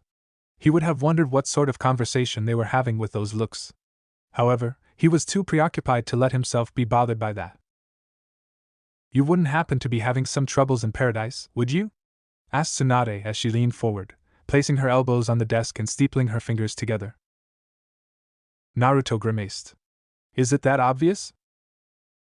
Tsunade smirked behind her hands. Brat, I have been around the block more times than you can count. Given how old you are, that doesn't surprise me, Naruto said, then had to dodge the paperweight Tsunade threw at him. With a large vein pulsing on her forehead, Tsunade said, you had better watch yourself. Mention my age again and I'll punch you through that wall. Hayayi. And don't sound so sarcastic. After snapping at him, Tsunade coughed into her hand several times as if clearing her throat. Anyway, my point is that while I've only been in love once, I know plenty about relationships between men and women. So you say, Shizen mumbled, though she quieted when the Hokage glared at her. Given who you are, it's not that hard to figure out what the problem is, Tsunade finished. Naruto didn't think he was that easy to figure out, but perhaps Jiraiya had told Tsunade about the relationships he had formed outside the village. It was true that, aside from Temari, there were 2 other women he'd become intimate with. With Jiraiya being the sleazebag that he was, Naruto didn't doubt the man had bragged about how his apprentice had banged multiple babes. Jaya ha ha! Thanks to my training, Naruto has become a demon in the sack. I swear that kid is a goldmine for ideas. It would probably have sounded something like that, Naruto imagined. He could clearly hear the man's words in his head. The doors opened just as this thought crossed his mind, prompting Naruto to turn around as 3 people entered the room, a large man with long hair and red armor, a blonde girl with blue eyes, and a familiar brown-eyed girl with buns on her head that made her look like a panda. As Chuji and Ino caught sight of Naruto, the 2 waved and smiled. Tenten, on the other hand, turned her nose at him. Still angry, I see. Yo, Naruto! Chuji greeted me with a big smile. I'm guessing you're the in charge of this mission? That's right. Naruto grinned and puffed out his chest. I'm the one who's gonna be leading you guys. This should be interesting. Placing her hands on her hips, Ino smirked at him, blue eyes sparkling with amusement. I'm curious to see how a mission with you in charge will go. I hope that means you have confidence in my abilities. That remains to be seen. So I gotta prove myself, huh? Well, fine. I'll show you just what I can do. Hee hee, you had better. While Naruto spoke with Chuji and Ino, who had wandered right up to him without reservation, Tenten kept her distance, separating herself from the group to stand alone. She did her best not to pay him any attention. He almost sighed, but he held back and shored himself up, mentally slapping his cheeks. This was his chance. Tsunade gathered the 4 ninjas' attention with a cough. Everyone straightened, and Tenten reluctantly moved to stand behind Naruto alongside Chuji and Ino. We've received a request from Nadeshiko no Sato, Tsunade began. They're a ninja village whose families are organized through matrilineality. Naruto, I believe you have some experience with them. Naruto nodded. Jiraiya and I actually stayed there for a few months during our training. I'm sure training isn't all you did. He twitched at the woman's sly smile, but she didn't let him say anything before she continued. They are having a problem with a missing ninja who arrived in the area and indiscriminately attacked their village. We've received a report that a number of their kunoichi were killed and even more have been captured. The population of their village has dropped by about 40%, leaving them in dire straits. If they're suffering casualties like that, whoever attacked them must be incredibly powerful, Naruto said. Most of the kunoichi from Nadeshiko no Sato were easily in ranks. Tsunade nodded. The person who attacked them is an S-ranked missing ninja who goes by the name Akuma. Very little is known about him. We're not even sure what village he is from, or if Akuma is his real name. However, we do know that he was responsible for the complete destruction of a hidden village several years ago. Naruto had his own bingo book, and he made sure to memorize most of the names there. He did actually know of Akuma. However, there wasn't any information on him outside of what Tsunade had just said. Nothing was known about his fighting style, or where he came from. All the bingo book had was a profile picture. Your mission is to travel to Nadeshiko no Sato and help the village take down this missing ninja, Tsunade said. In response to her words, the group of four stood at attention. Hi, Tsunade-sama, they said in unison. Because of what the mission entailed, it was listed as an A rank, which meant they needed to prepare the appropriate supplies. Naruto asked Chuji and Ino if they had everything they needed. When they said they didn't, he told them to grab enough supplies to last for 2 weeks. Then he traveled with Tenten to her shop so he could grab the appropriate weapons for an A-rank mission.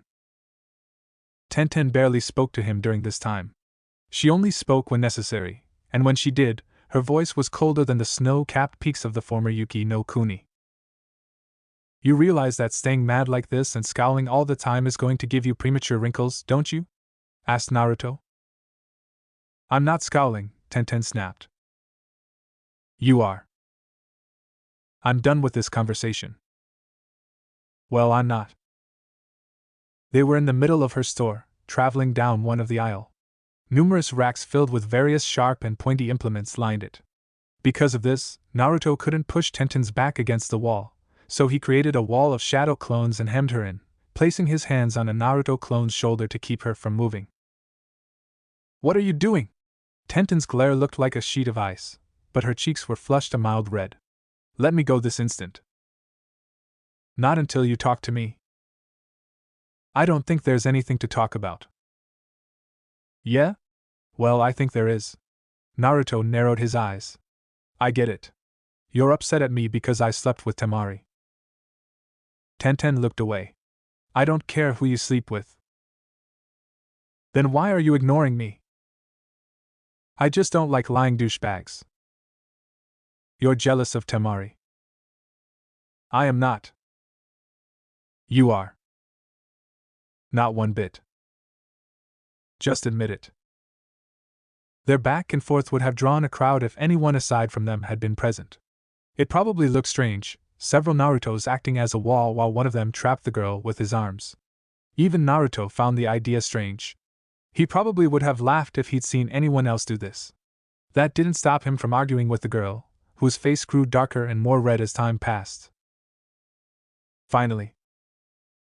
All right. Fine. You want the truth.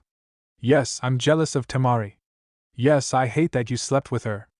I thought we had something special, that I meant more to you, but I see now that you never felt the way about me that I did about you. I'm probably just another kunai in your pouch. Naruto kept his gaze even despite feeling something inside of him crack. A sharp pain pierced his chest, but he didn't reject it. What he felt now was nothing compared to what Tenten must be feeling. Do you really believe that?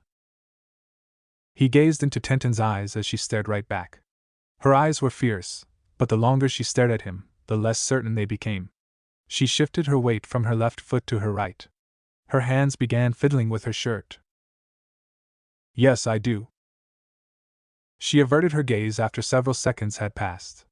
Naruto continued to focus on her, making a slight sweat and a healthy blush break out on her face.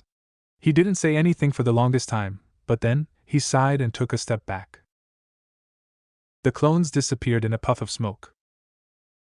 I see. He took a moment to center himself as the cracks inside of him became wider. If that's how you feel, then there really is nothing I can do. He paused, withholding a shudder, and then continued. However, you should know something, Tenten. I cannot give you or anyone else a normal relationship. You already know I'm not human anymore, right? I don't have the ability to start a family and grow old together with you. Tenten's uncertain stare bolstered him for a moment, allowing him to harden his resolve.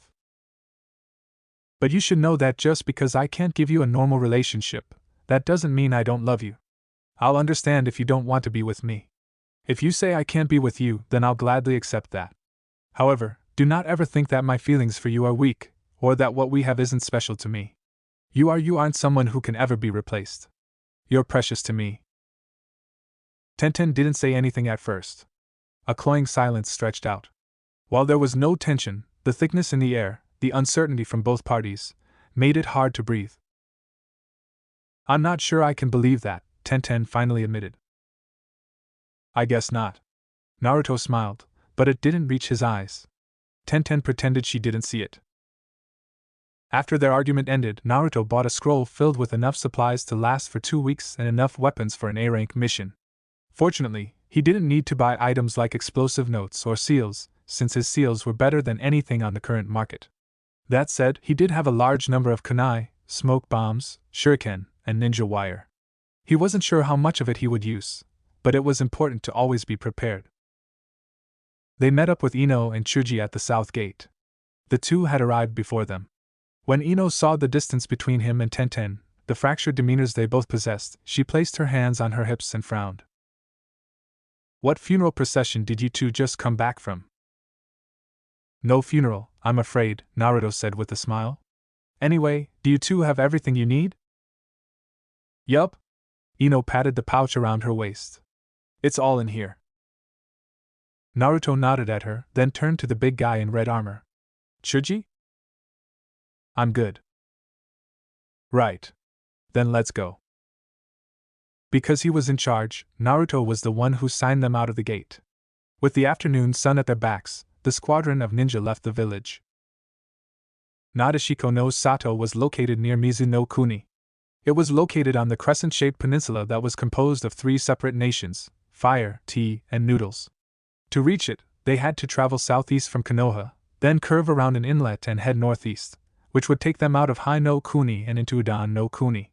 On a side note, Nami no Kuni was not far from Nadeshiko no Sato. It was less than a day in fact. Because Naruto didn't know what the situation in Nadeshiko no Sato was, he urged his team to quicken their pace. They leapt through the trees whenever possible, stopped to sleep when it became dark, and ran across open plains when there was no forest to do their ninja tree jumping.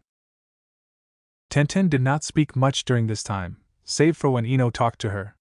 Since there was no more that Naruto could say to her, having already said his piece, he left the girl to her own devices and spoke with Chuji.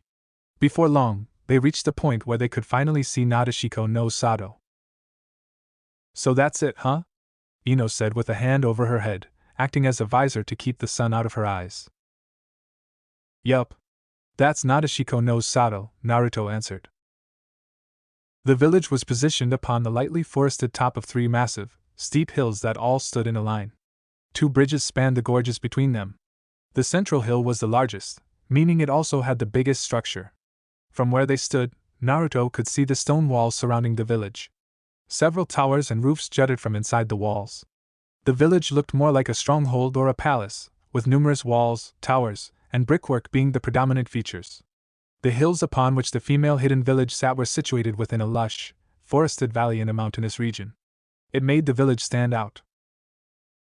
As they continued to admire the village, a bright light flared into existence on the side of the 3rd hill, and then a sound hit their ears.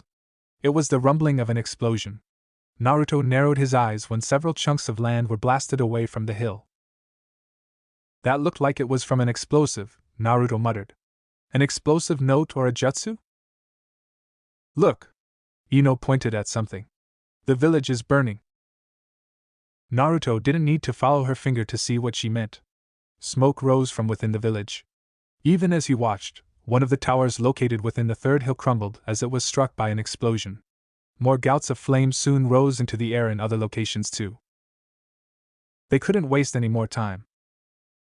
"Let's move," he ordered. "Right." Leaping off the branch they had been standing on, the group rushed toward the village. It was absolute chaos everywhere she looked. The village quaked and rumbled as explosion after explosion rocked the buildings. People ran everywhere, creating pandemonium no matter where she looked. Screams rent the air. Wails pierced the night. The clash of steel on steel echoed all around as smoke and ash rose high into the air. Shizuka cursed as several ugly brutes wielding swords rushed her from the left, right, and front. She slid around the first one to reach her when he thrust out his sword. It was a clumsy move. A rookie could have dodged it. Having ducked low, she came up, twisting her body to increase the power of her thrust as she slammed her wind-covered fist into his torso. Nadeshiko Ryukoha Reppuken. The force of her strike produced a powerful shockwave that liquidized the man's insides, killing him instantly. As the dead thug soared through the air, Shizuka spun around and blocked a series of swift slashing attacks from another sword. She knocked the man's blade wide. Then, stepping into his guard, she delivered a swift series of jabs that left him stunned before, finally, she leapt into the air, flipping around, and delivered a powerful falling kick. Nadashi Koryu Koha Senkai Jairi. She had coated her leg in wind chakra to increase her cutting power. Her foot sliced straight through the man, who fell backward as blood gushed from his open wound, splattering against the ground and creating a pool underneath his corpse. Now on the ground, Shizuka spun around and delivered a powerful spinning heel kick to the jaw of another. His attack was so powerful that the man's neck snapped with a sickening crack.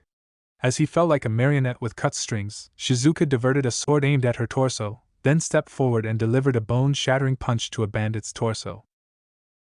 More than half a dozen thugs were still coming at her.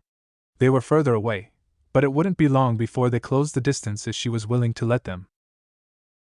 Nadashi Koryu Shinku Nbyu. Producing several kunai, Shizuka held them between each of her fingers, 4 per hand, and swiftly threw each one with pinpoint accuracy. Her kunai never missed their mark. One struck the neck of a thug. Another pierced one's left eye. That one went down screaming. Still another slid between segmented samurai armor and pierced an enemy's heart. The bandits went down, some wailing in pain, while others died straight away. Lady Shizuka. A voice called out as the last enemy near her died.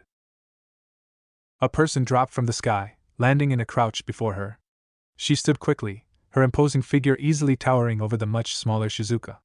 Her angular face was framed by short brown hair, and her lips were painted with a dark shade of red lipstick. Her backless red bodysuit was torn in several places. She wasn't wearing her usual mesh armor. The burns on her body led Shizuka to believe the armor had been destroyed. Tokiwa, is it them? Asked Shizuka. It is, Lady Shizuka. Tokiwa nodded in confirmation. We've currently evacuated all of the civilians to the largest structures. We're doing our best to push back the invaders. Fortunately, it looks like Akuma is not with them this time. Thank the gods for small miracles, Shizuka muttered before steeling herself. Come! Let us push these invaders back. Yes, Lady Shizuka. Together with her attendant, Shizuka joined the fight with the other kunoichi of her village. The world around her became one of blood and dying screams as she fought to destroy the people invading her home. The clang of clashing steel, the scent of iron in the air, a series of blurry images as she and her attendant fought their way through numerous enemies. However, it seemed there were even more enemies this time than last time. They filled the streets, bandits and low-lives wielding swords and daggers. Her people were quickly overrun. To her left, a woman went down underneath a horde of disgusting vermin. They didn't kill her, though. One of the men jabbed something into the woman's thigh, which caused the young kunoichi's eyes to roll into the back of her head as her body went limp. Then the group lifted her up and none too gently began carrying her away. Stop, scum! Shizuka, Tokiwa, and the others tried their best to keep the girl from being taken, but there was a literal wall between the girl and them. It wasn't long before the group disappeared with her kunoichi. Shizuka wanted to go after them and reclaim her kidnapped kunoichi. She would have at least tried. However, she couldn't. More men were pouring in from all sides. They would overrun her ninja like a swarm of bugs, shoving the women of her village to the ground and injecting some kind of drug into their bodies before dragging them away. Shizuka fought desperately. She snapped one bandit's neck, crushed the skull of another, cut through multiple more, and even used one of her most powerful jutsu to wipe out over a dozen of them. Yet no matter how many she killed, more would always take their place. Before she knew it, the only ninja remaining by her side was Tokiwa and a handful of others.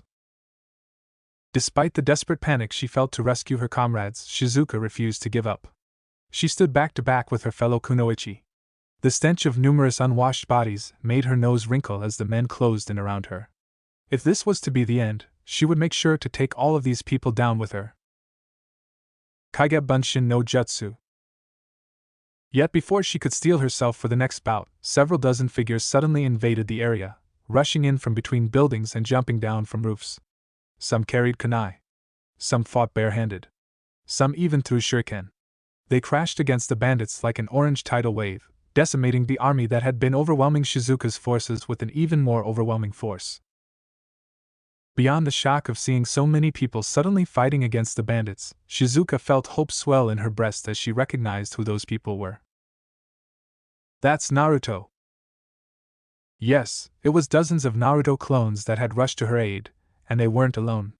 With them were two other kunoichi. One of them, a pretty blonde girl who made several hand seals and somehow immobilized her enemies, who were then defeated when a massive man in red armor slammed into them with an enlarged arm. The last one was another kunoichi. She jumped from roof to roof, tossing kunai at a pace that even Shizuka was awed by. Every projectile thrown by the brown-haired girl was a kill shot. The shinobi of the leaf are here to aid us, Shizuka roared. Let us push these monsters back. Her fellow kunoichi shouted in approval and rushed forward, fighting against the bandits with renewed zeal. Shizuka found herself in the center of this brawl. She slammed into her enemies with wind-enhanced fists and feet, throwing all of her opponents away like they were ragdolls. As she continued to fight, she searched around the area, watching as some clones popped from getting injured. If the clones were here, then the real one was also somewhere within this throng. Shizu. Shizuka whipped her head around as one of the Narutos slammed a Rasengan into a bandit's armored chest, tearing through both armor and flesh. As the bandit corpse was thrown into the air, the blonde man rushed up to her. This must be the real one. Naruto. Shizuka smiled even as she crushed someone's face with a powerful punch. I'm so glad to see you. Naruto's sunny grin lit a flame inside of her. We'll talk later. For now, let's drive these assholes back. Right.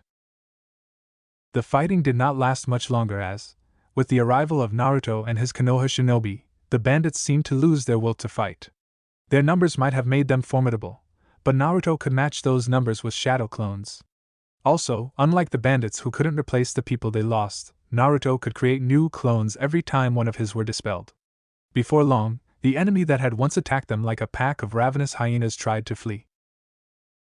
Do not let them escape, Shizuka shouted. Asa! Came a shout from the Naruto clones as they charged after the bandits alongside the few kunoichi remaining. Tokiwa! Lead our forces and rout the enemy. Yes, Lady Shizuka. With the battle now concluded, Shizuka was able to relax. She lowered her arms, allowed her tense body to loosen up, and turned to survey her village. The battle had not moved past the two smaller hills that her village sat on, so they had not been able to breach what could more or less be described as their inner sanctuary. However, the attack had been so sudden that many of her people lay dead in the streets. She did not cry. Even so, the sting from unshed tears welled in her eyes as she saw the corpses of several non-combatants mixed in among the numerous bandits. Shizuka. Naruto came up and placed a hand on her shoulder. She turned to him and almost allowed herself to fall prey to weakness, but now was not the time to be weak. Right now she needs to be strong. I'm glad you are here, she said. Sorry I didn't arrive sooner. Shaking her head, she couldn't find it in herself to smile, but she did her best to reassure him. No. You could not have known this would happen. You arrived here even faster than I thought you would. Thank you? Yeah, well, when I heard you were in trouble, I wanted to get here as soon as I could. Naruto scratched the back of his neck, which finally caused her to crack a small smile. Even during situations like this, the mannerisms of the man before her remained unchanged, and that somehow reassured her that everything would be all right. Yes, perhaps with Naruto by her side she could help her people. Ahem. A cough interrupted the mood they had. Shizuka turned to see the blonde and the brunette looking at them. One was wearing an amused smile like a Cheshire cat, while the other looked moody for some reason. Who is this, Naruto? Asked the blonde girl. A friend of yours? Or is she something more? At this question, the girl raised her right hand, stuck out her pinky, and wiggled it for emphasis. Shizuka would have blushed at the blatant question regarding their relationship, but the situation was grave enough that she didn't have the time to feel embarrassed. Stepping away from Naruto, she bowed to the group of ninja. Thank you for coming all this way. My name is Shizuka. I am the leader of this village and the one who requested help from Konoha. Wait. Really? The blonde's eyes practically bugged out of their sockets as she stared at Shizuka. But you're so young. I fail to see how my age makes me unfit to be a leader. Well, I guess it doesn't, the blonde admitted reluctantly. I'm just surprised. Shizuka could understand where the girl was coming from, but now was not the time to indulge her. She bade Naruto and his squadron to follow her. Leaving the small hill, she wandered over the bridge that connected to the largest and most well-fortified of her village's stronghold. They passed a lot of injured women. Some were kunoichis who'd been injured during the battle but managed to retreat before they were taken hostage, but most of them were, in fact, civilians who had simply been caught up in the fight. A little girl sat on the ground, crying as a medic wrapped bandages around her injured head.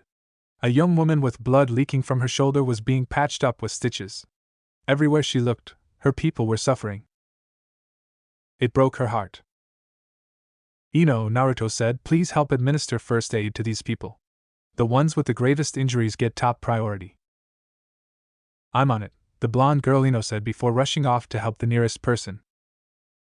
Ino has training as a medical ninja, Naruto explained when Shizuka sent him a questioning look. She's not as talented as Sakura Haruno, my original teammate, but she's very skilled. I'm sure she'll be able to help heal everyone here. Thank you, Shizuka said, bowing her head. Shizuka led the 3 Konoha ninja into a large room with a limestone floor and a vaulted ceiling. A table sat in the center, a series of tall columns arrayed around it. None of it was ostentatious. Both the table and columns were rather plain.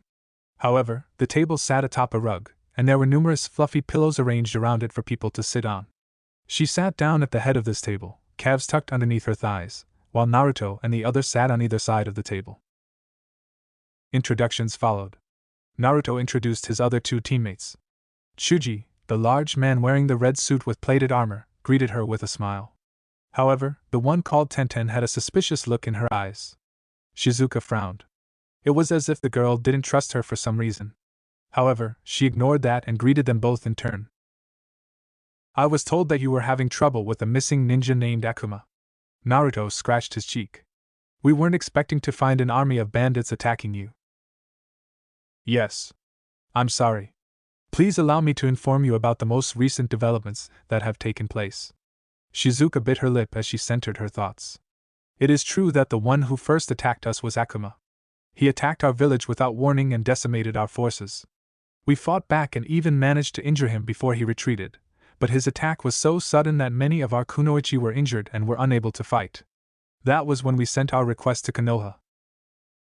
It sounds like something changed after you sent the request, Chuji said. Nodding, Shizuka continued. A few days after our request was sent, Akuma came back and attacked again, but this time it was with a group of bandits. We fought them off. Tokiwa and I even managed to force Akuma into a standstill, but while we were distracted, the bandits who attacked our village made off with several of our kunoichi. Gritting her teeth, Shizuka hid her clenched fists underneath the table. That's when we realized they were not after our lives but our bodies. I can only assume they plan on selling us as slaves. Slave trading was a huge business. While many countries had made it illegal to sell and own slaves, barring a few very unique circumstances like criminal slaves who were forced to work hard labor as punishment for crimes committed, that didn't stop people from buying or selling them. There were a number of black market operations spread across the elemental nations that dealt with slavery. Do you know who's responsible for this? Asked Tenten. Surely these bandits aren't working on their own. Most bandits use rusty and dull weapons. The ones those guys were wielding were brand new and high quality. They must have a powerful backer. Sadly, we do not know anything other than what I've just told you. Shizuka took a deep breath to contain her frustration at her own powerlessness. I thought about sending some of my kunoichi out to see if we could gather intelligence, but... I understand, Naruto said when she trailed off. Your kunoichi are what these people are after. If you had sent them out, and they were captured, you would be in even worse shape than you are now. That is correct. Closing her eyes, Shizuka pushed the worry, twisting her stomach into knots. She stood up and gazed at Naruto, Tenten, and Chuji. We can discuss what to do later. I'm sure everyone is exhausted from traveling all this way and being forced into battle so soon. Please allow me to show you to your rooms. Tenten tossed and turned, unable to find a good position to sleep in. It wasn't the room. She and Ino had been given a comfortable room with 2 beds and plenty of amenities. The beds themselves were also quite soft and warm. It also wasn't their circumstances. Sure, what happened when they arrived was horrible, but she was a ninja and had seen far worse. Sighing as she realized that sleep truly was going to elude her for now, Tenten silently crept out of her bed and made her way out of the room.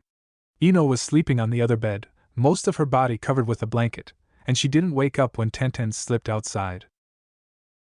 The night air was mild.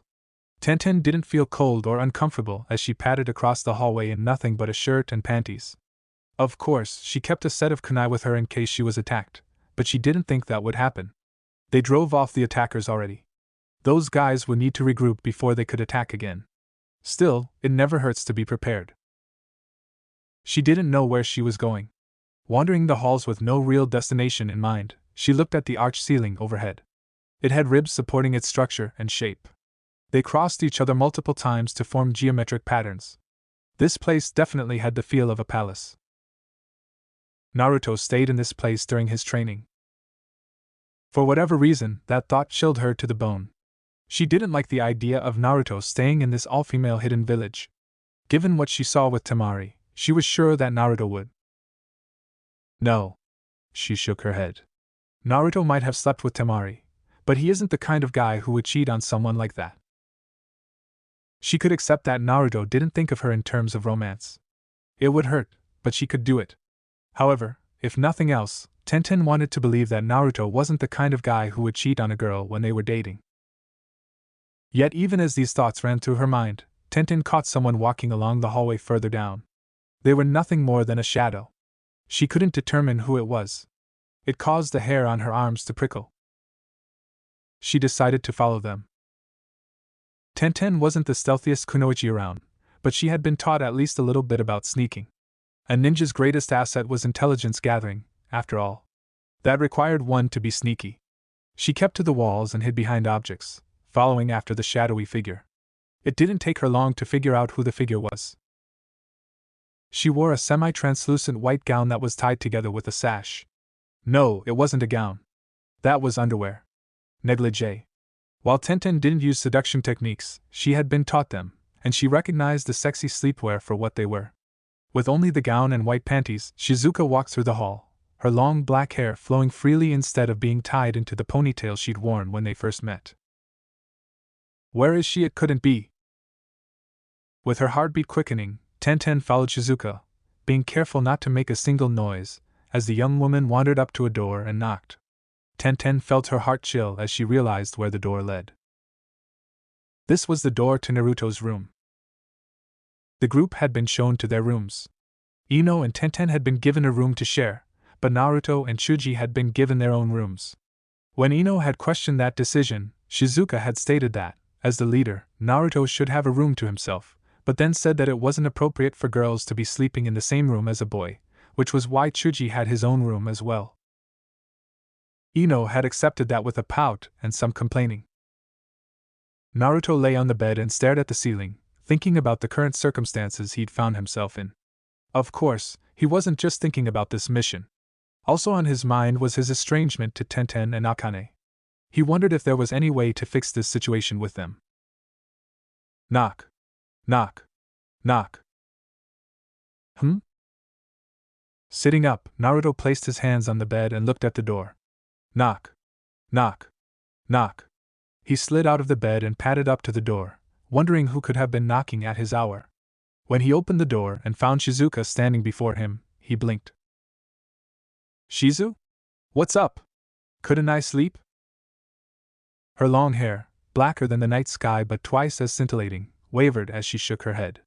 She crossed her arms over her chest. The act pushed her breasts together.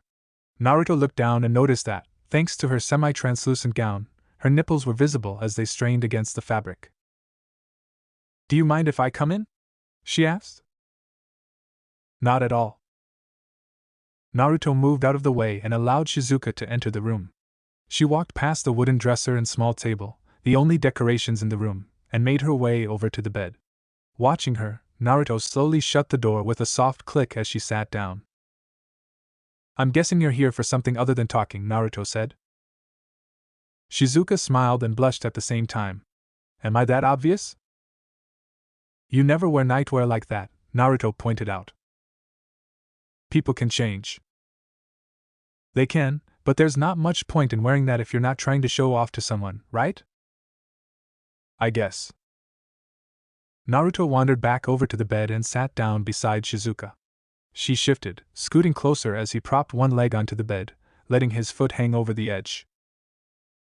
Unlike Shizuka, whose negligee was obviously meant for seducing people, Naruto only wore orange boxer shorts.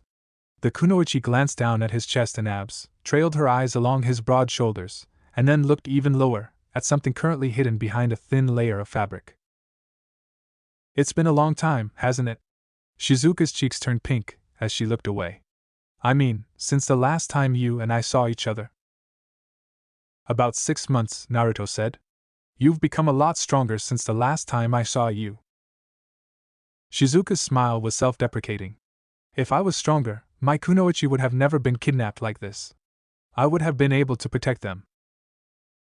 You're only one person. Naruto shrugged. He didn't want to sound nonchalant, but she also needed to know the facts. One person can't protect an entire village from an army. You've done everything you can. You even fought Akuma to a standstill, right? He's an S-rank shinobi. The fact that you could force him to retreat is impressive. I had help. It doesn't change how impressive it is. Perhaps she sensed the sincerity in his words. She turned her head back in his direction and looked up at him. Her eyes were a lot more open than they used to be. He remembered when they first met, her eyes had been cold and emotionless, though that had slowly changed after a while. Do you really think so? She asked. I do. Shizuka was silent for a long while. He didn't mind, letting the silence play out as he glanced at her hair. It was so long that it trailed across the bed. Naruto was surprised she hadn't decided to cut it, but he was also glad since he liked her hair long. Even if it's an impressive feat on its own, I wish there had been something I could have done to prevent my people from being kidnapped. That was the crux of her problem. As someone who had once strived to become Hokage, Naruto could understand how she felt. Her duty was to protect her people. However, Akuma and those bandits had kidnapped several of her kunoichi, who would probably be sold on the slave market in the next couple of days. Naruto scooted closer. The warmth of her thigh came into contact with his shin. We still have time to rescue them. He placed a hand on her thigh. Kunoichi are difficult to sell on the slave market because they are defiant. They require a lot more effort to break and train. I imagine it will be at least a month or two before any of them will be considered sellable, which means we have time to rescue them. Naruto didn't like thinking in terms like this, but he'd become fairly knowledgeable about the slave market, having busted up numerous slave trading rings during his time training with Jiraiya. He knew how they work now. That was why he could confidently state they had time before her people would be sold. Shizuka seemed to take solace in this. She looked up, eyes wide, and then a smile appeared on her lips. Thank you, Naruto. Anytime. Naruto smiled a bit, though the reassuring smile soon became a bit lascivious as he moved his hand from the top of her thigh to her inner thigh. I'm glad I could help reassure you, but we both know that isn't why you came here. Shizuka's eyes went wide, cheeks flushing as Naruto stroked the area where her thigh and crotch met. And no, why? If you really just wanted me to reassure you, Naruto continued, you wouldn't have come to me dressed like this, right? That's just I. Naruto didn't give Shizuka time to respond as he leaned down and nibbled on her ear. A gasp escaped her mouth. Her breathing became slightly ragged. What do you want, Shizuka? Asked Naruto, whispering into her ear. Shizuka shivered. I want you, please, it's been so long. It has been a long time. Naruto leaned down further and began placing kisses on her neck. At the same time, he had reached her crotch and was rubbing his hand over her panties. Warm and already slightly wet, her lips yielded at his touch, folds creasing as her panties clung to her damp skin. I have missed you, Shizu. Maha na Naruto. Shizuka turned her head and pressed their lips together. Her soft lips were warm and gentle. They were slightly plump, which made nibbling on them fun. He took great pleasure in taking her lips between his and sucking on them. Ha and slurp. The sounds coming from Shizuka's mouth were hampered by Naruto's tongue. He ran his tongue over hers, stirring up the saliva in her mouth, mixing it with his own. Shizuka gulped it down as lewd slurping noises issued from her mouth. She couldn't drink all of it, however, and several trails of drool leaked from between their lips, though either of them cared. Naruto. Her muffled mumbling was accompanied by her hands rubbing his crotch over his boxers, quickly arousing his dick from slumber. Once she had made him hard, she worked him out from the hole in his boxers and wrapped her fingers around his shaft. NNNGG Shizu, that feels so great, Naruto mumbled between kisses and dueling tongues. Your fingers are so soft but so strong too. I'm glad on. Naruto felt an electric current race through him as Shizuka stroked him from the base all the way to the head, which she would rub and tease before going back down. Her hands were soft and delicate, but they were also strong. The calluses from years of training with weapons had created a contrasting feel that sent pulses through his cock. You've gotten slurp, you've gotten so wet, Shizu. It's your fault that I'm like this, haha, take responsibility.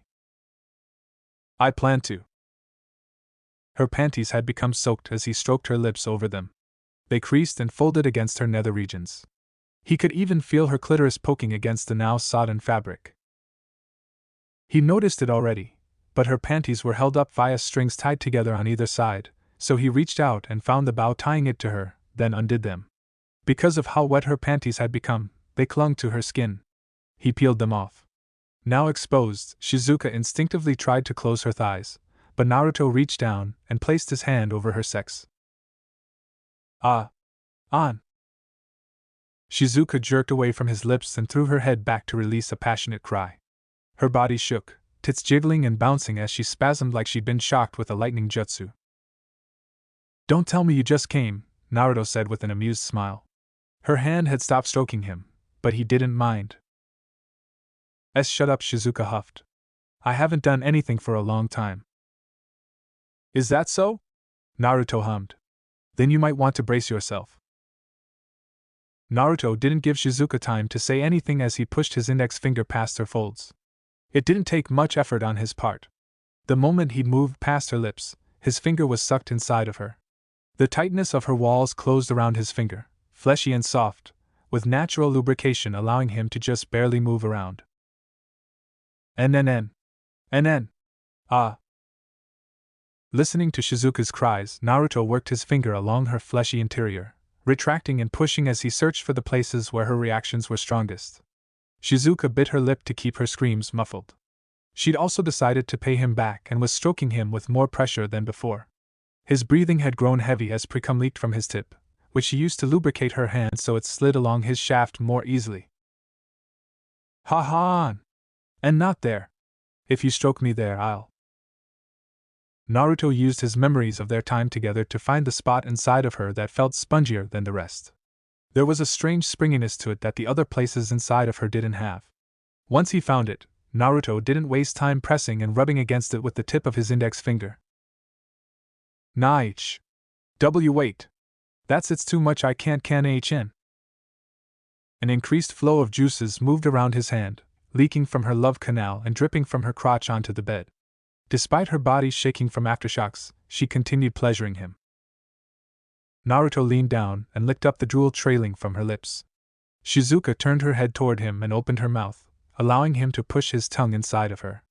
As their tongues dueled and danced, they continued pleasing each other. Naruto could tell she was close again from the way her thigh muscles tightened and quivered. What's more? Shizu, I'm close. Me too, Naruto IOH. Naruto. Once she admitted to being close, Naruto placed his thumb against her clit and rubbed it, causing Shizuka's entire body to spasm as every muscle tightened. He didn't know if it was in response to his actions, but her hand suddenly picked up the pace. As her juices exploded against his hand, fluids gushing from inside of her, he felt his own impending release build up before, without warning, he splashed his seed against her hand. Shizuka fell back on the bed, letting go of him. Her eyes were glazed over as her breasts jiggled. Ha. Retracting his fingers from her crotch, Naruto licked his hand clean. He sensed eyes on him and looked at Shizuka. Her eyes were glazed over, but she noticed his actions, and her already blushing cheeks took on a healthy flush as he licked her juices off. You taste delicious, Shizu, Naruto said. I think you might be my favorite treat. Don't say that, she mumbled. Naruto grinned. Why not? B. Because it's weird. Shizuka looked away. Still wearing his signature fox-like grin, Naruto rolled over until he was on top of Shizuka. He pushed her legs apart and situated himself between them. He was still harder than a diamond jutsu. Moving his hips, he rested himself against her warm and sopping wet entrance. Her lips gave way as he rubbed himself along them, not inserting his dick into her yet. That why so good? Shizuka panted as he slowly sawed back and forth. Her breasts were jiggling from the resulting actions. Naruto wanted to lean over and play with them, but there was something he had to do first. Shizu, he caught her attention, I want to be inside of you. May I? Her face was mottled red, but she still responded to his request with a nod. Why yes please, I want you to fill me up. With her permission, Naruto stopped rubbing herself against him, lined himself up, and slowly pushed inside of her. I forgot how full your cock made me, Shizuka groaned. This is nothing like my fingers, it's HHHHHRRNNN. Naruto took a deep breath as Shizuka's insides wrapped around him in a tight, wet embrace. She was tight enough that he almost released his load right then and there. Damn. He needed to exercise some restraint. Leaning over, Naruto used one hand to support his body while he grabbed her chest with the other. Shizuka released a soft sigh when he rolled her nipple between her fingers. The soft bud quickly hardened as he continued to play with it. Are you okay? He asked. Shizuka nodded. I'm okay. You can move now. I'll go gently at first, Naruto said. He retracted his dick until just the head was inside of her, then slowly pushed into her. Shizuka released a long "uh" as he moved, and he had to keep a tight lock on his own desires as something akin to electricity jolted his body. Naruto did this for a few more minutes before she told him he could go faster, then picked up the pace, slowly at first, but with increasing intensity. Oh. Narrow on. That feels so good. Ah. Ha. Your dick is filling me up. NNN. I hope you don't mind, but I plan on filling you with more than just my dick. Yes. Yes, I want you to fill me up. Shoot your battering to me. Oh gods. HRK. You're hitting my womb. On. Ha. HYK. And my mind is going blank. Can't on. The lewd sound of their flesh slapping together was accompanied by the pants, grunts, and moans the two released as Naruto thrust into her. Shizuka's body shook. Her stomach, tight and well-muscled from years of training, trembled at their love-making. The large breasts that sat proudly on her chest bounced every time he thrust inside of her, which he took great pleasure in doing. Over and over again. Oh gods! Oh gods! Shizuka's spine arced as she placed her feet on the edge of the bed, spread her legs wide, and lifted her hips. You're going even deeper than HRK. Hyuk! I can't narrow too much. Too deep. Ot. Despite her words, Shizuka wrapped her legs around him, locking her ankles against the small of Naruto's back and using her heels to drive him further into her, as if helping him penetrate even deeper into her womb. Naruto felt the inevitable release soon. It coiled around him, building up like a volcano. As Shizu, I'm. Me too. Tea together. Anha please. Together. Naruto waited until he felt Shizuka's insides become unbearably tight, until her body shook with the intensity of her own orgasm, to release himself inside of her. AIHNN. Shizuka released a loud cry as her body tensed, every muscle growing unbearably stronger. Her legs tightened around him. It would have snapped the bones of anyone else. Naruto gritted his teeth and clenched his eyes as a wave of overwhelming sensations rocked his body. Then, all at once, it was over, and Naruto took several deep breaths as Shizuka's legs went slack. Ha ha. As he recovered, Naruto looked at Shizuka, who was staring off into space with a pleased smile on her lips. He zeroed in on her lips. Moist, pink, slightly bruised from their kissing. Drool leaked from them, but that made her look even more erotic. He couldn't resist the urge to kiss her. Machen and Naraha. The sloppy exchange complete with tongue and drool stirred up Naruto's passions again. He hardened while still inside of her. Her eyes went wide in disbelief. I can't believe you're already hard. Do you want to stop? Shizuka shook her head. Let's keep going, I haven't seen you in so long. I don't want this to end just yet. In that case. Naruto stood back up and pulled out.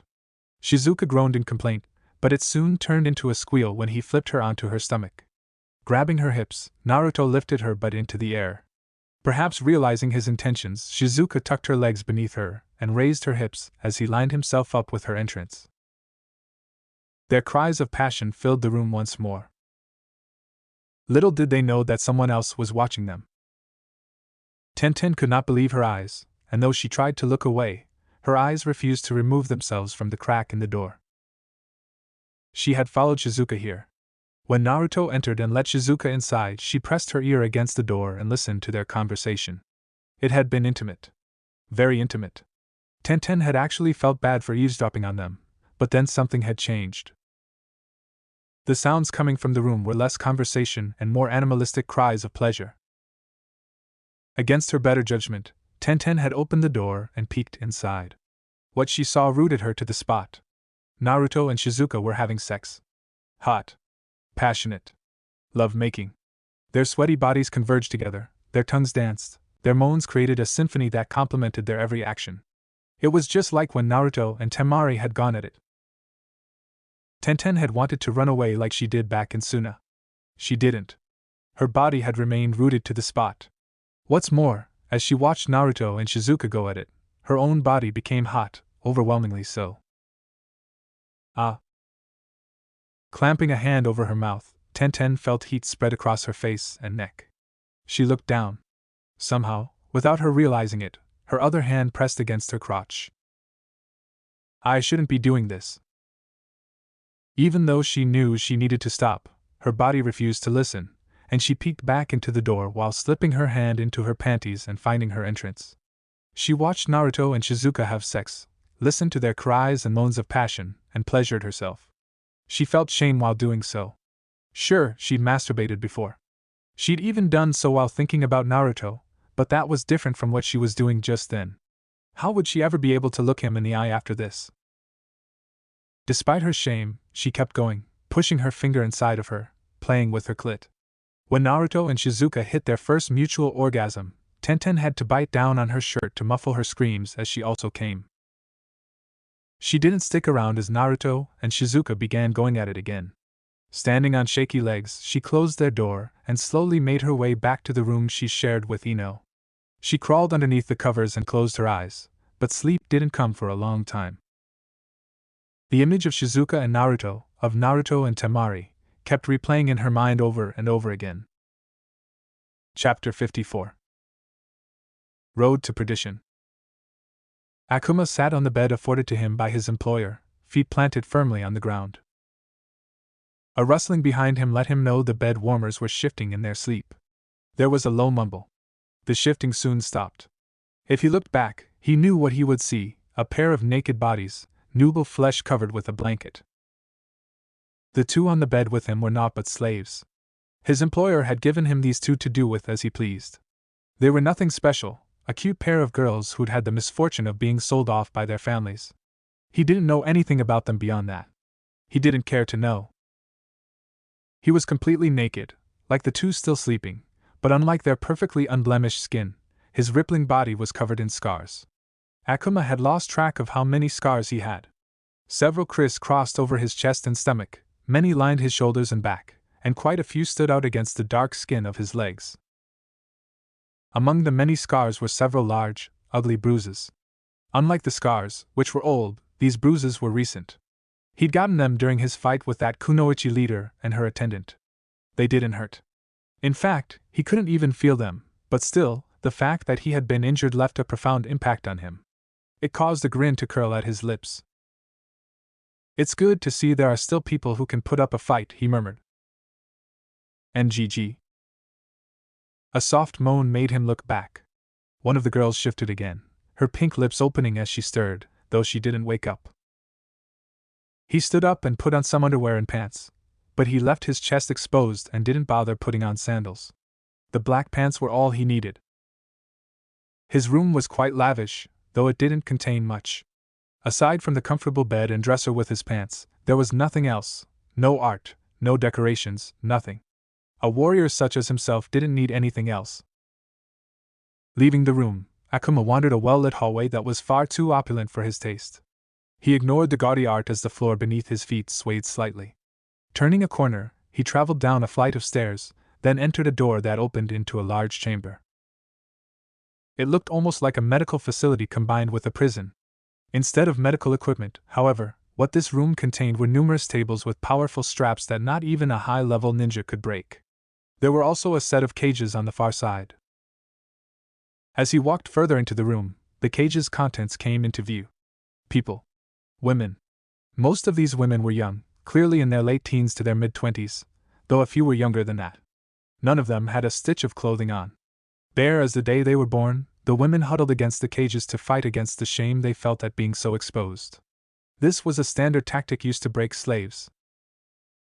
Deeper in the room were several people, a man and a woman. They stood before a table that another woman was strapped to. Like the others, she was naked. Every so often she would squirm and groan as the woman injected something into her. Judging from how compact and defined her muscles were, the woman being subjected to numerous mind-breaking drugs was a kunoichi. Despite being injected with quite a few unknown substances, the female ninja glared defiantly at the two. Akuma suspected she would have shouted expletives at them, but a ball gag kept her from talking. She's resisting the drugs quite well," the woman said. "That's a kunoichi for you, I guess." "I've heard the kunoichi from Nadeshiko no Sato are a cut above the rest." The man stroked his jaw. "How long will it take to break her?" "Longer than it has anyone else." An immediate answer. The woman set the syringe on a tool tray. "I suspect it will take pumping her body full of drugs for at least a month before she's ready to be processed and sold." The man frowned. "I had been hoping it would take less time." "We could do it in less time, but that would require physically breaking them, which you want to avoid, right?" The woman shrugged. "Damaging such valuable merchandise will hurt your business, won't it?" The two before Akuma were rather disgusting individuals. The man was short and had frizzy hair. At a glance, he looked to be about 140 centimeters at most, but then anyone looking long enough would realize that his hair gave him an extra 6 or 7 centimeters. He wore a crisp and clean business suit. It gave him a business tycoon flair, but Akuma couldn't take the man seriously. His partner was even creepier, with a tall and thin body that reminded him of a twig, bulging gray eyes, and stringy hair that looked like worms crawling out of her skull. Her black pants and black shirt were hidden by a large white coat that went all the way down to her shins. With such a dubious appearance, Akuma could only think of her as a mad scientist.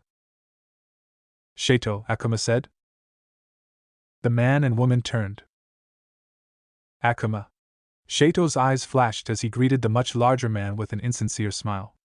"I see you are back on your feet. I'm surprised it took so long for your injuries to heal." "They are not healed, but they have never bothered me. I can keep fighting." "That's good," Shato said, nodding as the woman went back to injecting drugs into the kunoichi. "I have some news that you might like." "What news is that?" asked a now frowning Akuma. Shato's eyes flashed. "According to one of my men who made it back from their last assault on the Nadeshiko village, a group of Konoha ninja have arrived to help them." "Konoha ninja?" Akuma felt his blood begin boiling at the knowledge. A surge of joy filled his chest as his warrior spirit surged with primal longing. "Who?" "A powerful ninja known as Naruto Uzumaki," Shato said, causing Akuma's lips to peel back into a feral grin. The early morning sun illuminated Nadeshiko no Sato and the area around it, highlighting the damage done yesterday during the attack perpetrated by the large group of bandits. Several towers had collapsed. A number of walls had crumbled, their remains scattered along the ground. At least the dead bodies had been removed and buried. Sadly, there was no time for the people of this village to mourn their dead. Over 1 week had passed since Naruto and his team arrived in the village. They had used that time wisely by helping everyone else wherever they could. Many of the village's kunoichi were already up. They couldn't leave the village in this state, so they were doing their best to repair what they could. Powerfully built women moved to and fro, carrying thick beams that were used to prop up damaged structures, or using earth jutsu to mold the earth around them into bricks, which were then set atop the walls slowly being repaired. Among all the women doing their best to repair the damage to their home, another group raced about, doing what they could. All of them looked the same. They wore clothing that was predominantly black but had orange interspersed, blonde hair arrayed in many spikes on their heads, bright blue eyes, and whisker marks on their cheeks that reminded all who looked at them of a fox. The Naruto clones were a great help. Sure, they couldn't create bricks using earth jutsu, but they were excellent pack mules. Many of the kunoichi had the clones aiding them by gathering supplies. It helped that there were so many. Just standing in one spot of the village, a person could easily spot at least 100 Naruto clones. How many clones did you make? Asked Ino as she, Chuji, Tenten, and Shizuka observed the repair efforts being undertaken. Naruto was also there, of course. He stood beside Shizuka, close enough to denote familiarity but far enough that no one would realize they had been having sex almost every night since he arrived. Maybe about 1,000. Naruto tilted his head.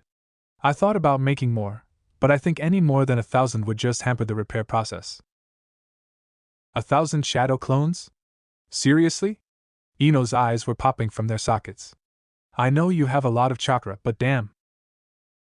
Should we also help with the repairs? Asked Chuji. Shizuka shook her head. No. Thank you for the offer, but I have something else I'd like you to do. And what's that? Asked Tenten, who was acting even stranger than usual for some reason.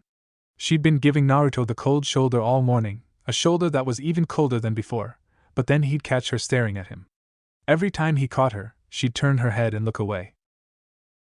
I'd like you to help my people locate Akuma's base of operations, Shizuka stated. I currently have Tokiwa trying to track where the bandits from last night disappeared to. With luck, she'll have some knowledge of their whereabouts when she gets back. Most of the morning was spent directing people as repairs continued. Naruto asked Ino to join up with Nadeshiko Kunoichi's medical squad. The kunoichi of this village weren't as talented in medical ninjutsu as she was. They used standard medic practices most regular doctors performed, but only 1 or 2 were actually capable of using true medical ninjutsu. Her help would be invaluable. They also ate some breakfast. Sadly, it wasn't much. With the continuous attacks on the village, they hadn't been able to resupply for a while, so their food supplies were limited.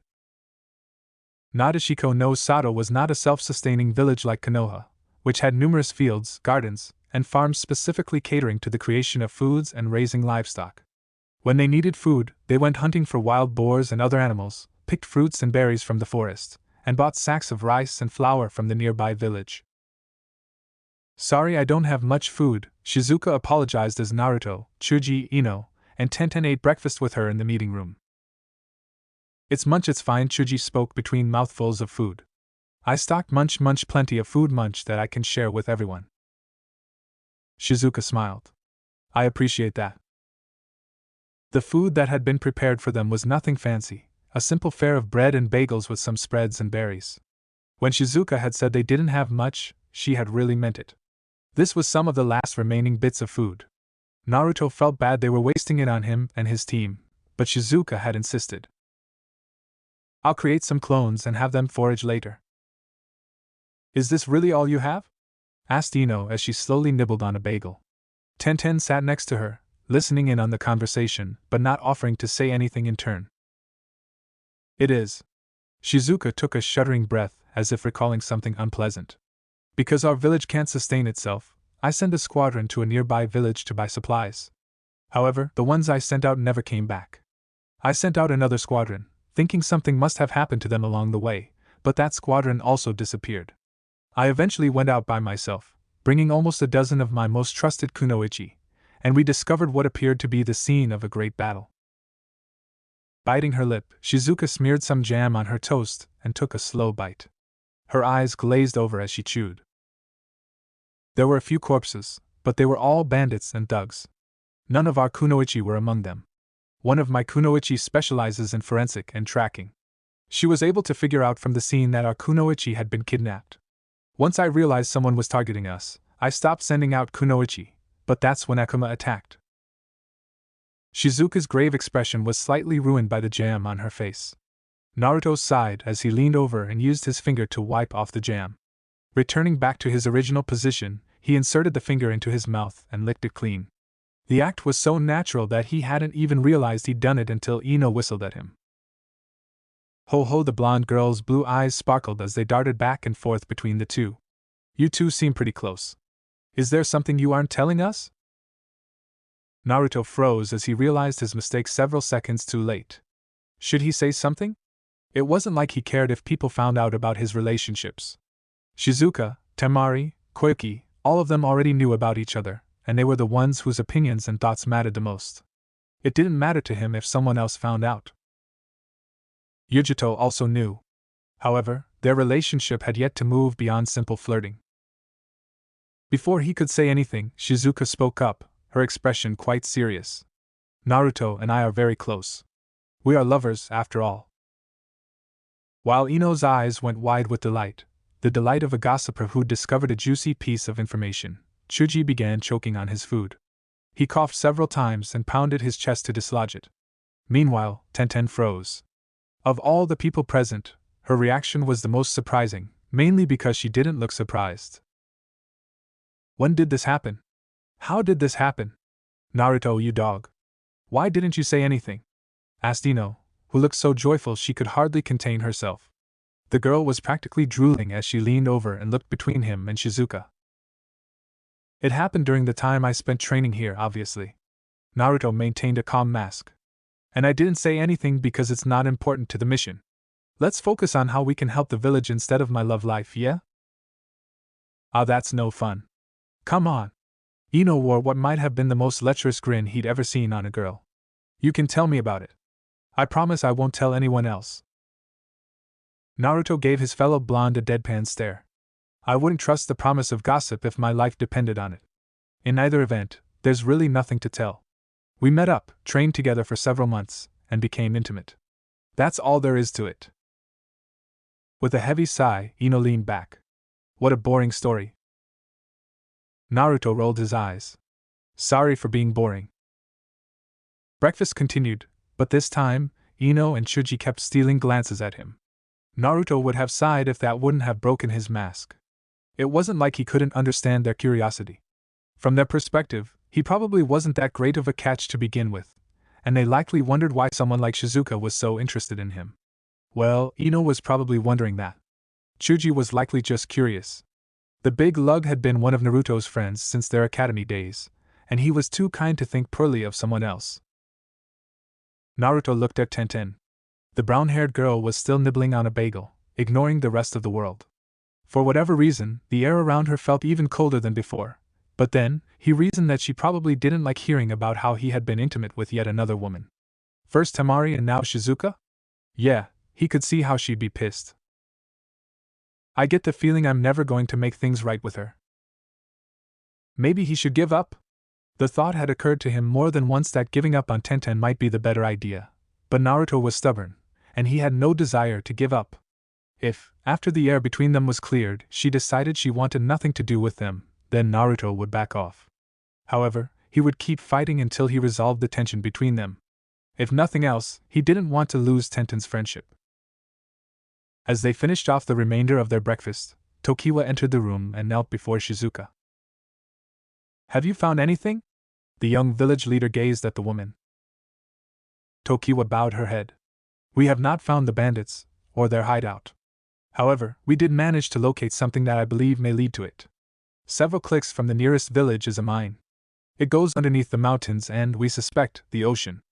According to several maps we managed to acquire, it leads to another exit near Nami no Kuni. We've investigated the mine, and there are signs that people have been using it. And you believe the ones using it are the kidnappers? Asked Shizuka. Yes. Shizuka cupped her chin and furrowed her brow. Naruto gazed at her before looking back at Tokiwa.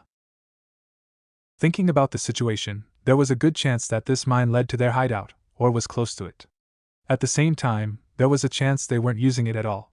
It could have been something they did to obscure their whereabouts, making the kunoichi of this village think the bandits were using this mine when they were actually stationed even closer. Nami no Kuni. The land where Naruto had been given his first taste of what being a shinobi meant. If he was correct, Nami no Kuni lay to the north of here, beyond the mountains. The cavern would have also needed to travel underwater since this village was located on a peninsula. It would have taken at least a week for normal people to travel. How long would it take a group carrying several unconscious kunoichi? Shizuka?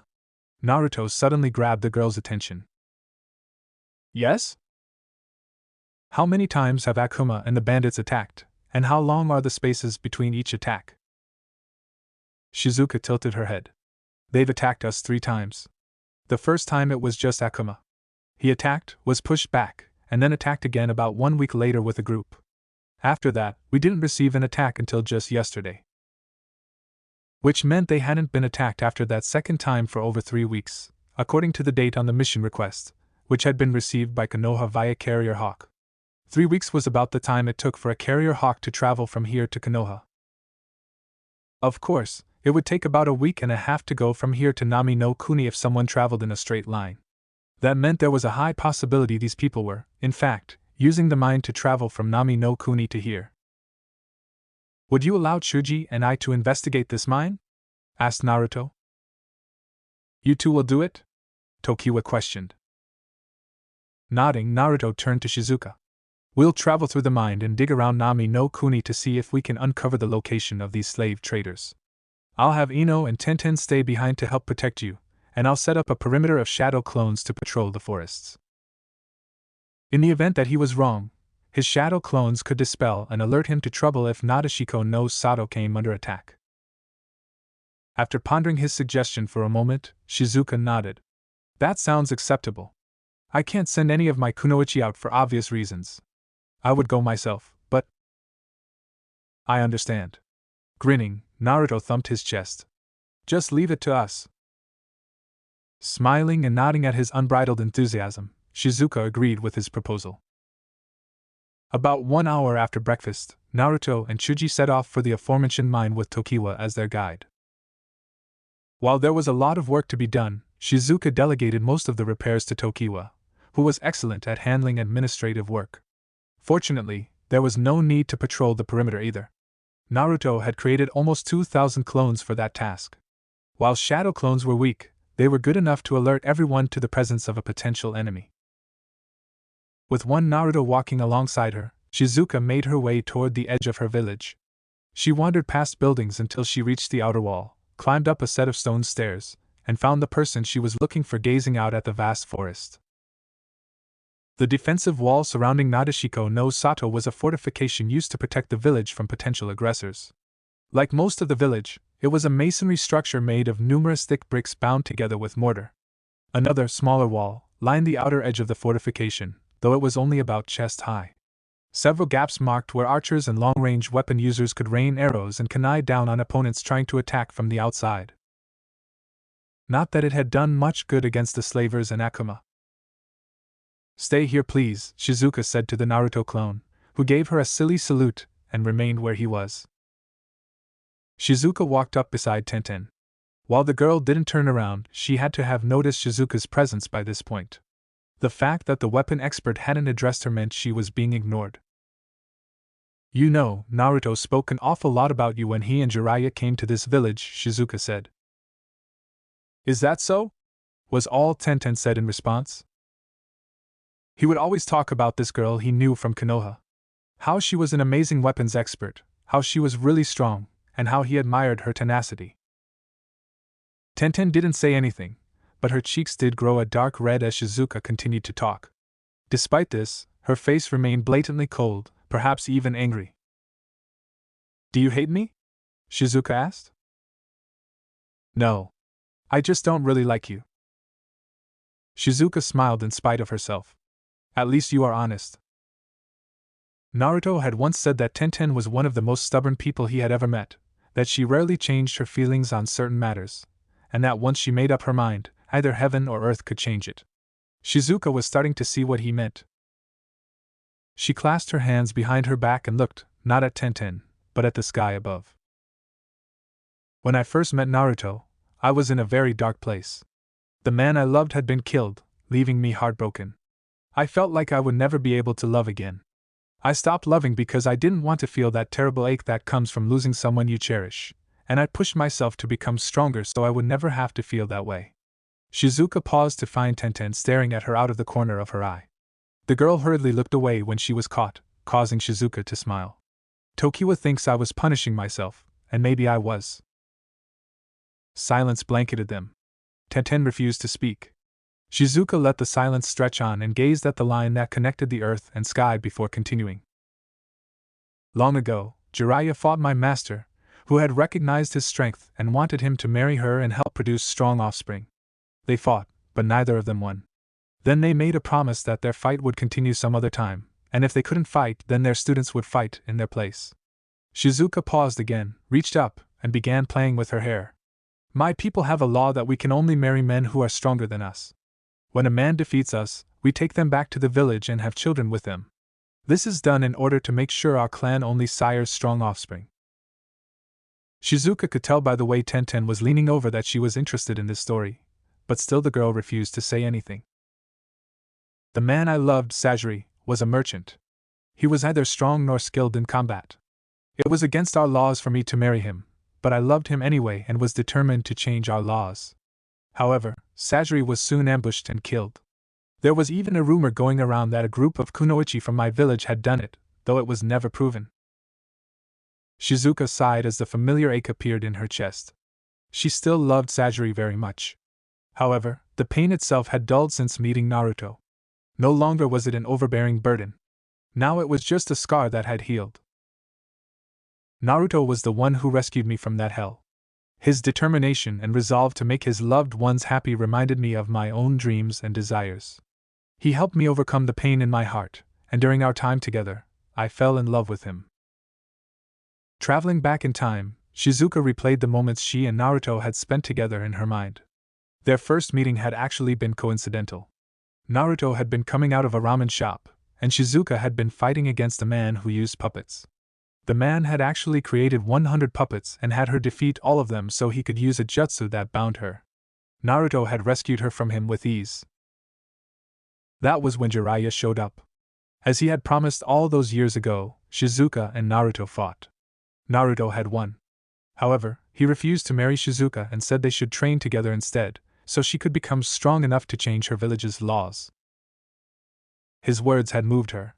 For about 2 months, she and Naruto trained together, and she'd grown stronger during that time than she ever had before. When was it, I wonder? At what point during our time together did I come to realize these feelings for him? Shizuka placed a hand against her chest as warmth engulfed her.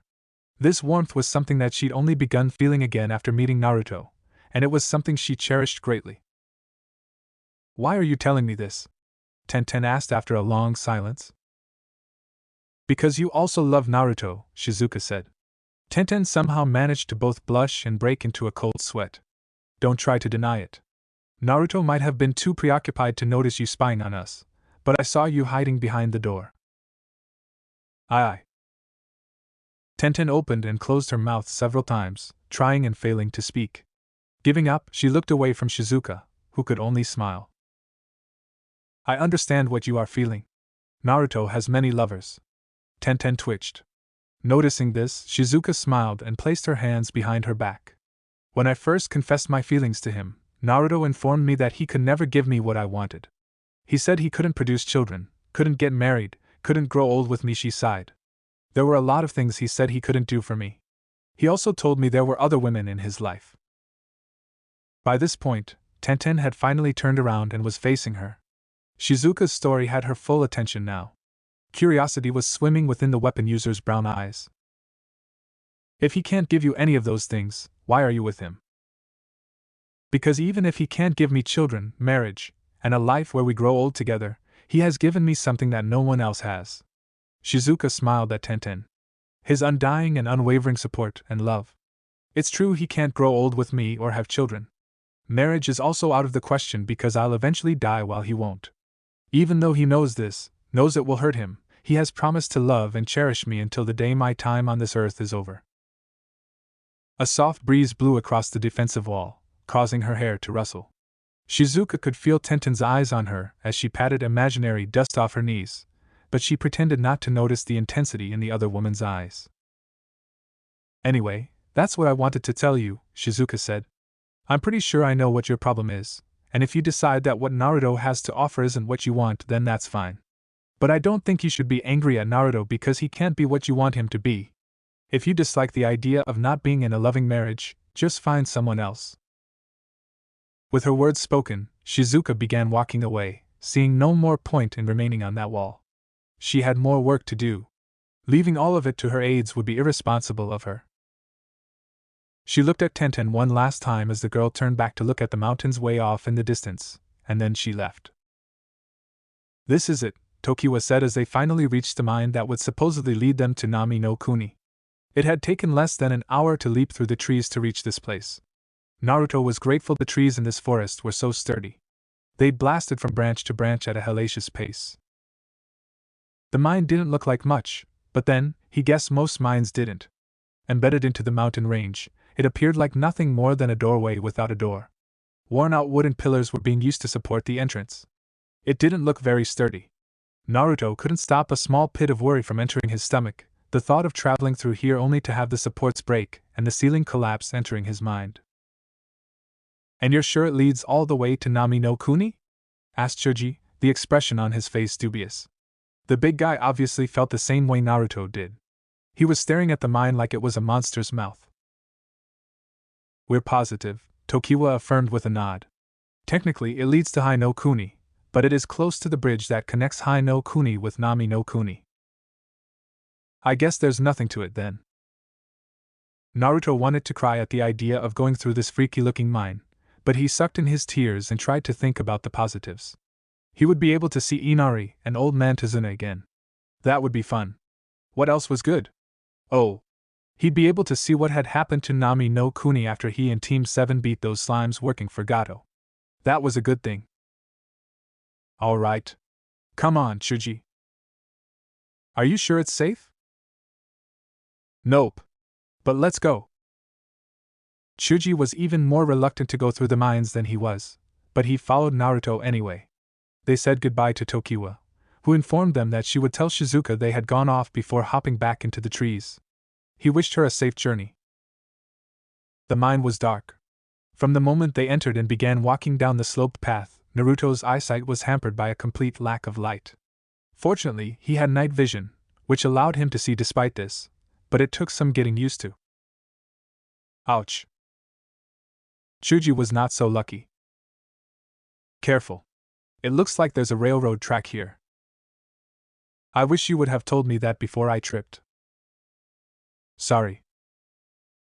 Reaching into his pouch, Naruto took out 2 glow sticks, snapping them both to activate the glowing gel inside, and then handing one to Chuji. Thanks to the glow sticks, their surroundings were illuminated. Dark shadows danced along the cracked walls. Jagged points and sharp tips created bumpy outcroppings. Naruto could see where people had taken pickaxes to the walls long ago. Like the entrance, this tunnel was held up by wooden pillars that were worn and weathered with age. He was surprised they hadn't broken. Many of these pillars rotted with age. "This place is kinda creepy, isn't it?" asked Chuji. Naruto nodded. "Yeah, though I'm mostly worried about the mine's structural integrity. I don't mind if it's a little creepy." The tunnel eventually opened into a large, cavernous space. Naruto narrowed his eyes as he used his enhanced vision to peer beyond the paltry 5 meters of light offered by their glow sticks. Outside of there being numerous passages they could travel through, not all of them were located on the ground. He looked up. Several natural land formations extended from one side of the room to the other, acting as bridges that people could cross. "It looks like there are several different routes we can take," Naruto murmured. "Really?" Chuji asked. "Yeah, hang on." Sighing, Naruto lifted his hands and created several shadow clones. He had them pair up and travel down a passage. The groups all saluted with a loud Asu, and darted off, disappearing through one of the darkened tunnels. He watched them go. "They'll dispel once they reach the end, letting me know which of these routes we should take." "How those shadow clones sure are useful," Chuji mumbled. "Shadow clones are used primarily for reconnaissance." Naruto shrugged. "I had no idea." A short silence descended upon them, but Naruto paid it no heed as he thought about what their next move should be. Obviously, they would be heading to Nami no Kuni. However, that was only the first stage of what they needed to do. He would need to speak with Tazuna, find out who was in charge, and inform them that several kunoichi had been kidnapped, and were likely being held captive there. This is going to cause an international incident. Naruto almost groaned at the thought.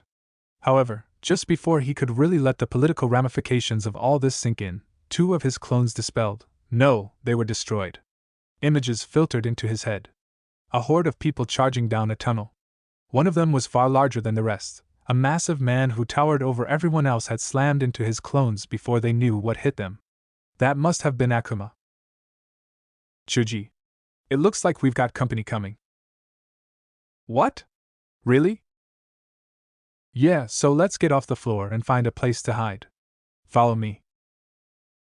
Naruto rushed toward the nearest wall, channeling chakra to his feet as he ran up it, and then curved around toward one of the naturally formed bridges. Chuji followed him. They both lowered themselves into a crouch and peered over the edge. They had smothered their glow sticks, so his friend couldn't see anything, not at first, but then a light emerged from the end of a tunnel. Several dozen figures soon burst from the tunnel. Their clothing was not what he had expected. Black chestplates, shoulder pauldrons, greaves, and a black bodysuit covered each of them. An orb was embedded into the center of their chests. Chakra armor. These sons of a bitches had chakra armor. Strapped to their sides were weapons. Swords. Knives. They were mostly standard weapons used by lowlifes, but Naruto noticed what Tenten had spotted last time. All their weapons were new. Their employer has some deep pockets. There were so many people down below that Naruto couldn't even count them all. He stopped after reaching 500, but more kept pouring in as the seconds ticked by. They filled a good portion of the room with light from their lamps. It looked like they were getting ready to attack Nadeshiko no Sato en masse. Among the group, one of them stood out the most. He was huge. Massive didn't even begin to describe him. At a guess, Naruto would have said he was about 20 or 30 centimeters taller than Kisame. However, while Kisame had a thinner build, this man was a mountain of meat. His muscles were bulging and rippling, stretching his dark skin. Flaming red hair tied into a strange topknot that spiked out like crystallized fire. He didn't wear ninja clothes. His dark gi was tied with a brown belt, and he wore straw sandals instead of ninja sandals. More shocking than his hair was his eyes.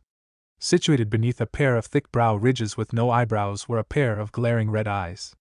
Naruto almost froze at the sight of them. Those eyes didn't look human.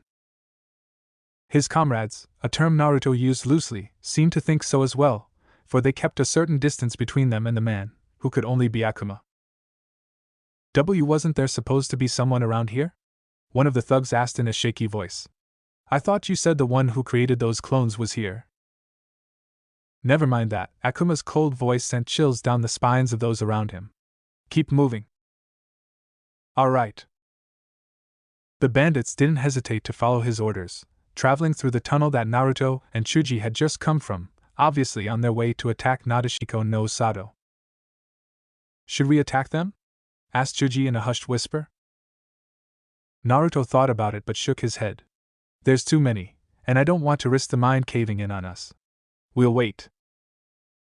While the bandits wouldn't be a problem, the real threat was Akuma.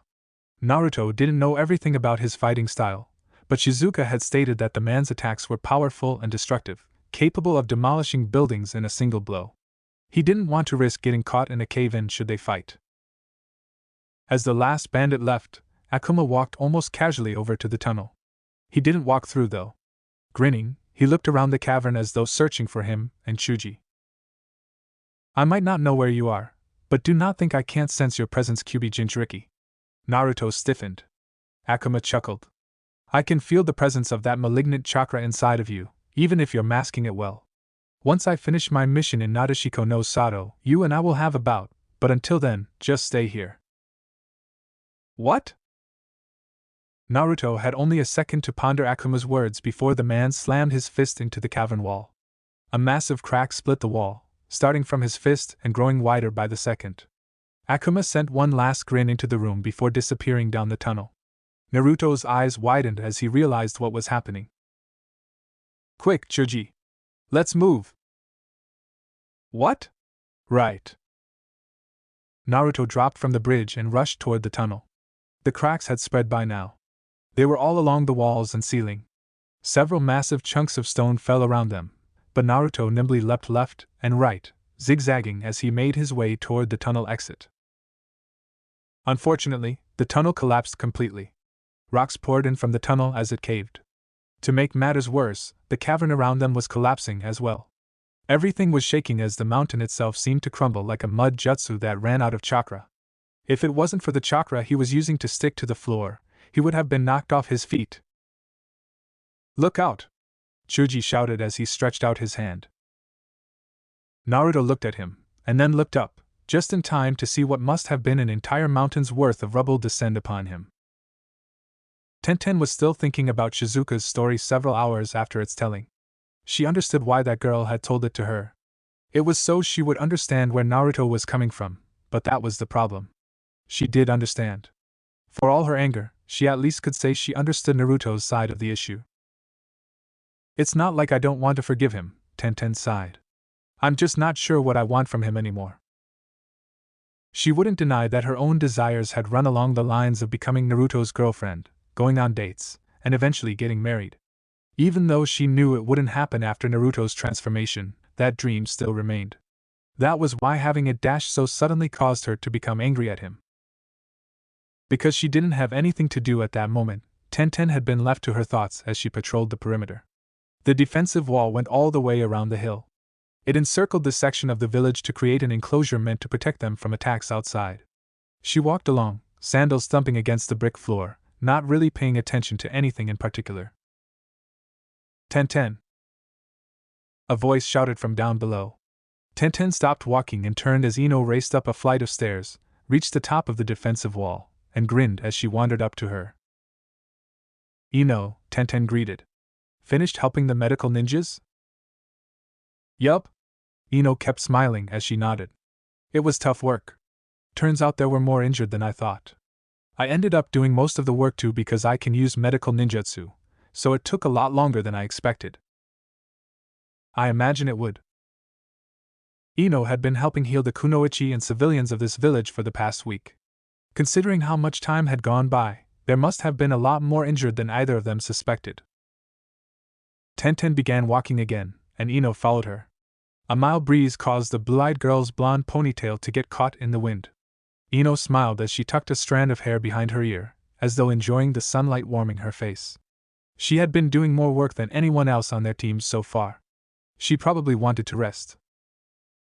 "Anyway, it's pretty crazy, huh?" Ino began. "What is?"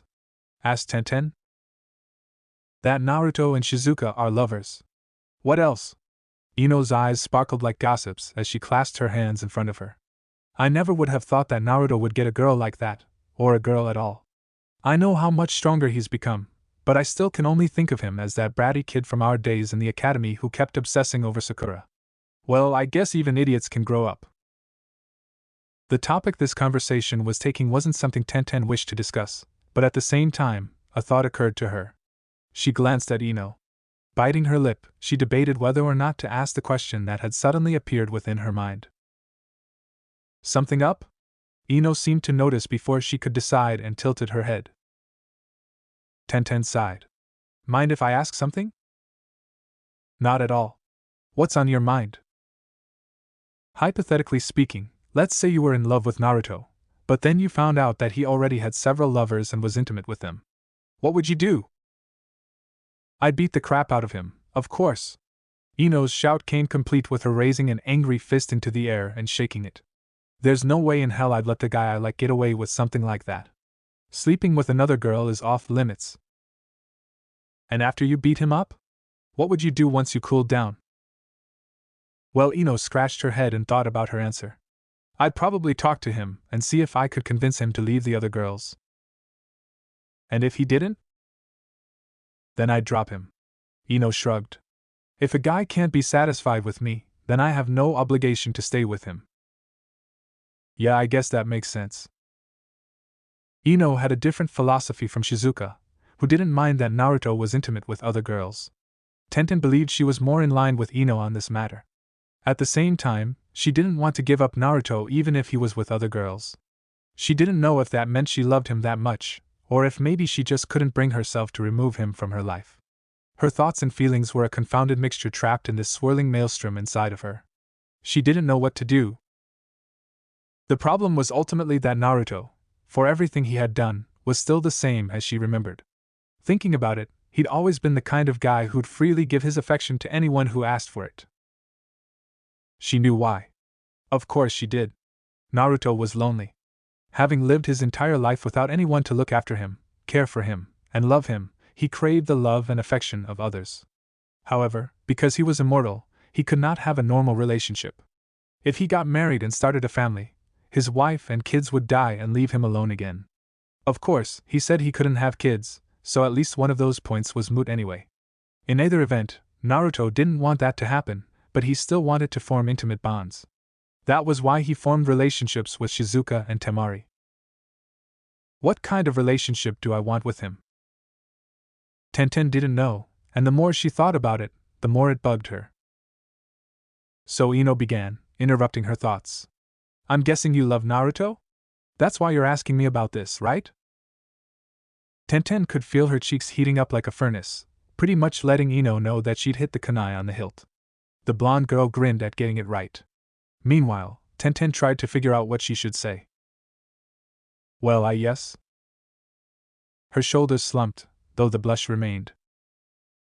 I thought so. Nodding to herself, Ino wandered over to the wall and looked at the expansive forest spread out before them. It was pretty obvious you liked him, you and Yujito. I always wondered which one of you would end up with him. I'm surprised Shizuka ended up getting to him before you two. Tenten grimaced. This girl didn't even know half of it. She thought about telling Ino that Naruto was also sleeping with Temari as well, but something held her back, perhaps the knowledge that it wasn't her place to tell the other kunoichi about who else Naruto was sleeping with. Anyway, Ino continued as she stretched her arms above her head. Shouldn't you be thinking more about what you want to do instead of wondering about what other people want? Do you think so? Asked Tenten. Of course I think so. Ino looked at her like Tenten's question was stupid. I'm just one girl with my own opinions. I know plenty of people who don't mind being in a polyamorous relationship, but if you want something like that, you should definitely talk it out with Naruto and Shizuka. I've heard communication among partners is really important in a relationship like that. Tenten would have wondered how Ino knew so much about polyamory when she herself was monogamous, but then she remembered that Ino was a gossip, and the juicier the gossip was, the more likely she was to know about it. Ninja engaging in polyamory was definitely the juiciest gossip someone like her could find. As she was thinking about everything she'd been told, a loud quaking made the walls shake. Ino screamed as she almost lost her balance. Tenten applied chakra to her feet, sticking in place. As the shaking subsided, she studied the area around her to see if she could find the source of that quaking. It wasn't hard. Bandit raid. We're under attack. Everyone. Defensive positions. Several small spheres sailed through the air and struck a building, detonating with explosive force. Plumes of fire and smoke rose into the air. Rubble rained onto the streets below. A threnody of screams rent the air, but fortunately, none of them were from the civilians, who had remained behind in the largest and safest of the three fortress sections. From where she stood, Tenten could see numerous kunoichi pouring from the village's center hill. More explosions echoed all around them. Smoke and flames appeared high over their heads as several sections of the village began burning. The Nadeshiko kunoichi darted across the roofs and between buildings as they rushed to defend their village. It looks like the bandits have returned, Ino said with a grimace. They worked faster than I thought they would. I didn't expect them for another few days. Whatever the case may be, let's help out. I'm with you. Ino leapt down from the wall and headed toward the nearest village entrance. There were only 4 entrances into the village, 2 on each of the smaller hills. These underground stairways were how the kunoichi of Nadeshiko no Sato left the village. Each stairway was reinforced with a door made of thick steel. However, it seemed the bandits had some manner of breaking through, for dozens of them were being disgorged from the entrance they went to. A chaotic battle was already taking place at the village entrance. Kunoichi clashed with bandits. In most cases, the bandits would have been easily pushed back, for there was no way simple thugs and criminals could contest with the jutsu and strength of ninja. Something was different. The kunoichi were being pushed back. A kunoichi on Tenten's left launched a fireball from her mouth, which struck the ground in front of several bandits, and exploded. While the air pressure created from the explosion certainly knocked them down, none of them appeared injured, and they got back up and charged forward again. To the right, a young man engaged a kunoichi in a taijutsu battle. The kunoichi had lightning coating her hands as she launched a series of powerful punches, but when her hand connected with the man, the lightning dissipated. Before the shocked kunoichi could even figure out what was happening, the bandit knocked her unconscious with a strike to the head. "What is going on?" asked Ino with a surprised shriek. "I don't know, but something is definitely different from the last attack." Tenten looked at the bandits once more and noticed something. "I think their armor somehow absorbs chakra." "What? Really?" "Take a look." Whenever a jutsu hit one of the armored bandits, the jutsu would dissipate. What's more, streamers of chakra swirled inward like a vortex, getting sucked into a bright jewel that glowed as the chakra entered it. Tenten had never seen anything like it before, but it wasn't hard to figure out. "Everyone!" she shouted. "Don't attack using jutsu. They won't work. Stick with taijutsu." There was no telling how many kunoichi heard her words, but a few of them definitely did, for they stopped attacking with ninjutsu and began using purely taijutsu. The difference was unbelievable. Once the kunoichi attacked with simple hand-to-hand combat, the tide of battle began turning in their favor. Of course, several kunoichi were ninjutsu specialists and had no taijutsu skills. The bandits quickly dispatched them, knocking them unconscious and attempting to drag them off, but Tenten leapt through the air, unrolled 2 ninja scrolls, and went through a series of hand seals. Sashoryu! After completing the necessary hand seals, the scrolls rose up from the ground and spun around each other. Smoke emitted from between them. It took the shape of a dragon. Tenten used the smoke as cover and leapt into the air, summoning several hundred kunai, which she unleashed in blindingly quick succession. No one could even see the kunai as she threw them. They were mere glimmers of light that traveled faster than even a skilled ninja could spot. The bandits might have been wearing special armor that gave them an edge, but they were still lowlifes. Her aim was impeccable, too. Blood spurted from numerous wounds as she tossed kunai at the joints in their armor. The neck, the shoulder, the thigh, armpits. She aimed at the bandits trying to carry away the unconscious kunoichi, striking them down before they could. A great cheer went up at Tenten's display of skill. However, even with her technique dispatching numerous foes, more were still coming. In fact, Tenten soon realized that there were more bandits now than there had been before. It was like 10 more cropped up for every one bandit killed. If this kept up, they would be quickly overrun. This is not good. Tenten summoned another weapon to her hand, a length of chain with a weight attached to one end. The chain was exactly half a meter long. Known as a kusari fundo, it was a weapon that gave her an extended reach while also allowing her to defeat opponents up close. Spinning the weight around to create an intense propeller effect, Tenten launched herself into the battle with a war cry. Thanks to the cave-in, Naruto and Chuji had been forced to sit on the ground and think of a way to break through. A glance around revealed nothing. The ceiling had collapsed on top of them, leaving only this tiny space about 6 or 7 meters wide and only 3 high. Chunks of rubble came together, forming an irregularly shaped dome around them. Their lives had been saved thanks to Chuji. He had used his expansion jutsu to increase his size and safeguard them from the falling rubble. Naruto was impressed with how well his friend could control his jutsu now. Of course, right now he didn't have the time to admire his friend's newfound power. "Unfortunately, I don't know any earth jutsu that can get us out of here," Chuji said when Naruto asked him if he might know a jutsu that would let them dig their way out. He sighed. "I guess not. I have a few jutsu that could potentially break us out of here, but all of them are destructive. If I used one here, it might cause this place to collapse around our ears." Naruto sat cross-legged, his arms crossed and his whiskers stretching across his face as he frowned. He looked at the walls again. The way they were packed together meant that removing one would cause the others to fall. In which case, their only means of getting out would be to either dig underground, or destroy the entire mountain. "I don't have any jutsu that will let me dig underground. Even if I did, that would take too long." With a sigh, Naruto stood up and dusted off his pants and coat. He gazed up and began walking, until he found the approximate center of this space, and then he stopped. "Chuji," he said. His friend looked up at him. Yes? You might want to get close. I'd hate for you to be caught in the blast.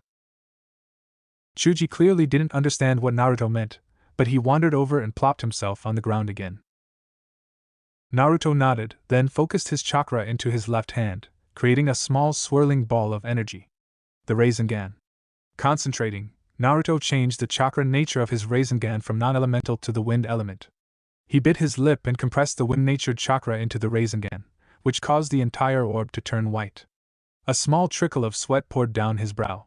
He lifted his hand above his head and poured more chakra into his technique. The Rasengan, now pure white, began emitting a loud shrieking sound as several wind blades swirled around it, making the jutsu look like a massive four-pointed shuriken. That's a lot of chakra, Chuji mumbled as sweat poured from his brow. Even someone who wasn't good at sensing chakra would be able to tell that a lot of power was packed into this tiny sphere. Yup. Naruto didn't peel his eyes off the ceiling. I need a lot of chakra for what I'm about to do. This technique is our ticket out of here. Are you sure it's safe? Nope. His words caused Chuji to choke back whatever he'd been going to say, face going whiter than a sheet. The boy mumbled something under his breath. Perhaps it was a prayer. He didn't think Chuji was the type to pray, but when your life is on the line and your friend was about to do something admittedly stupid, anyone would become temporarily religious. Taking a deep breath, Naruto bent his knees, counted down to 3, and then launched himself into the air. Futon, Raisin Shuriken. The massive screech akin to a bell became accompanied by the rumbling of rocks being torn to shreds. Naruto didn't even meet with any resistance as his jutsu plunged into the rock. The 4 points of his technique sliced away everything in front of it like the rubble was made of paper. Up, up, up he went, traveling higher and higher as he pushed wind chakra into his feet, propelling him forward at an accelerated rate. Before Naruto knew it, he was floating high above the collapsed mountain. From the outside, it looked like the massive mountain had caved inward, evident by how it was the only mountain no longer standing while the rest of the range remained intact. Seeing the mountain with a bird's eye view allowed Naruto to notice how the top had fallen in, while the sides of the mountain had been pushed out, creating what almost looked like a crater. Naruto let his technique dissipate now that he had no use for it.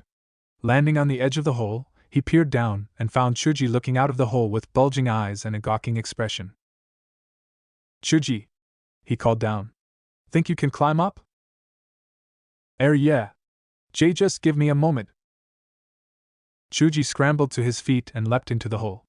Naruto's attack had created a hole wide enough that Chuji could stand on the wall using chakra without having to stoop over. He raced up the tunnel and burst out of the hole, landing on his feet next to Naruto. The attack on Nadeshiko no Sato has probably already started, Naruto said to Chuji. Let's go. Leaping away from the hole, Naruto raced down the collapsed mountain with Chuji at his side. He looked toward Nadeshiko no Sato, barely visible in the distance, and narrowed his eyes. Hold on just a little longer. I'm coming. Her people were outnumbered 10 to 1. No, it was even more than that. For every one person they defeated, 10 or 15 more appeared to take their place. What's more, they were wearing that annoying armor that protected them from her jutsu. Wind splashed harmlessly against the shield that appeared before them, absorbing the chakra and using it to further fuel the shield. Shizuka had heard of it before. That was Yuki no Kun's famed chakra armor, but what was it doing here? Since she couldn't rely on her wind jutsu, Shizuka stuck with taijutsu. She used a powerful combination of hand-to-hand combat and thrown projectiles to defeat the bandits who came her way. A sickening crunch echoed around her as she snapped one bandit's neck. She tossed a kunai into the throat of an area around her that was already littered with the dead bodies of foes slain by her hands. Yet even with so many killed, more enemies kept coming, crawling over their deceased comrades to meet her in combat. Do these people have a death wish? Shizuka wondered as she flowed around a thrust sword, then jabbed the tendons in the man's arm. As the now nerveless fingers dropped the sword, Shizuka scooped the weapon into her hands, twirled it around, and sliced her opponent's head clean off. As both body and head hit the ground with 2 thumps, Shizuka took a second to look around. The fighting was intense no matter where she looked, with her people battling against an overwhelming number of opponents. A kunoichi fought against 6 bandits in chakra armor on the roof. She was being overpowered. Another was trying to attack with a fire jutsu, but the technique merely splashed against the shield before it was absorbed by the armor. While she was stunned, several bandits came up behind her and knocked the girl out cold with a powerful strike to the head. There's too many of them. This was easily the largest assault on her village yet. The first one had been just Akuma, and it had seemed more like a probe, like he was testing their defenses and strength. After that there had been the first assault with a large group of bandits, and then the third assault just last week. However, those second and third assaults were nothing compared to this one. It was like her home was being attacked by an army instead of a ragtag group of bandits. She didn't understand how there could even be this many attackers. Also, what happened to Naruto and Shuji? They should have been traveling to Nami no Kuni, the location they had determined was the hideout for this group. Had they run into this massive army and been killed? Impossible. Naruto was the strongest person she knew. There was no way he could be killed, but if he hadn't been killed, what had happened to him? Shizuka was left with no time to ponder these thoughts. An explosion to her left made every thought flee from her mind as she turned her head. The wall to a building crumbled as something broke through it, traveling in an almost straight line through the air before its angle tilted, struck the ground, and rolled across the surface like a ragdoll. Shizuka gasped. What had come out of the wall wasn't an object. It was a person. Tokiwa. Rushing toward her attendant's side, Shizuka knelt next to the woman, who wasn't moving so much as an inch. Her body was littered with wounds. The mesh armor she wore was torn, her bodysuit was destroyed, and what flesh could be seen poking through the ripped fabric was black and purple. Shizuka trembled at the sight. A low bass rumble emerged from the smoke that had been kicked up by the demolished building. Shizuka shifted her gaze as Akuma walked toward them. She was a lot weaker than I remember being, or maybe it's because she was fighting me on her own this time. How disappointing. I was expecting a better challenge, but I guess that was asking for too much. You. Shizuka stood up and stepped in front of the unconscious Tokiwa, setting herself between her defeated attendant and this monstrous man. Akuma gazed at her with a blank stare. His red eyes were just as frightening now as she remembered them being. There were no emotions within those eyes, just a pure, unbridled desire to fight and kill. This person couldn't even be called a human. Those were the eyes of a demon. You are the one who fought me with that woman. Akuma narrowed his eyes. Yes, I remember now. You inflicted damage on me with that strange technique of yours, while the other one distracted me. He shifted his stance, sliding his feet apart, lowering his center of gravity, and bringing his hands into a combat-ready position. Will you put up a better fight than that one? Shizuka narrowed her eyes as she slid her feet along the ground. Every fiber in her body was screaming at her not to get close to this man, but she ignored it. As the strongest ninja in the village, she couldn't run from this fight. Summoning numerous kunai to her hands, Shizuka tossed them at Akuma with pinpoint accuracy. She aimed each kunai at his vital points. Neck. Carotid artery. Heart. Liver. Lungs. Akuma didn't even bother to evade. Shizuka gawked when her kunai struck Akuma's body and bounced off, clattering to the ground. His skin didn't even have a scratch from where her kunai struck. It was like his body was made of metal or stone. She remembered Akuma having a sturdy body from the previous battle. He had brushed aside many of her attacks with ease. Even so, she had not expected his skin to be so tough that kunai bounced right off. I hope that is not the extent of your power. Akuma growled. Fight me for real. Give me a challenge, or I will kill you. Shizuka felt a jolt of fear race down her spine, but she shoved it aside and burst forward in a sprint. Covering her hand in wind-natured chakra, she launched a power punch at Akuma, who finally saw fit to move, leaping to the left. A powerful shock wave was released from her fist. The ground around her broke apart, fissures spreading across the ground quickly. That is better, but it's still not enough, Akuma growled as he lowered his body and brought his arms toward his torso. A massive surge of chakra emitted from between his palms. Shizuka only had a second to realize the danger she was in. Go Hadoken. Leaping into the air, Shizuka barely avoided the massive blast of pure chakra that emerged from Akuma's palms. She could only gawk as the purplish chakra slammed into a building several meters away, exploding in a massive gout of energy that caused the entire thing to break apart. She was given no time to recover from her surprise. As she fell to the ground, Akuma met her, leaping into the air and extending his leg as he spun around. The leg caught fire. That was what it looked like at first, but Shizuka realized that it was actually another pure chakra technique. Tatsumaki Zankuyaku. A rush series of hand seals was what saved Shizuka from having her ribs crushed by the powerful attack. Akuma's foot seemed to strike her body, but then she disappeared in a burst of smoke and a chunk of sediment took her place. The piece of debris blew apart underneath the powerful kick. Shizuka appeared behind Akuma, near the building that he and Tokiwa had come through. Shunshin. Using the body flicker technique, Shizuka appeared directly above Akuma.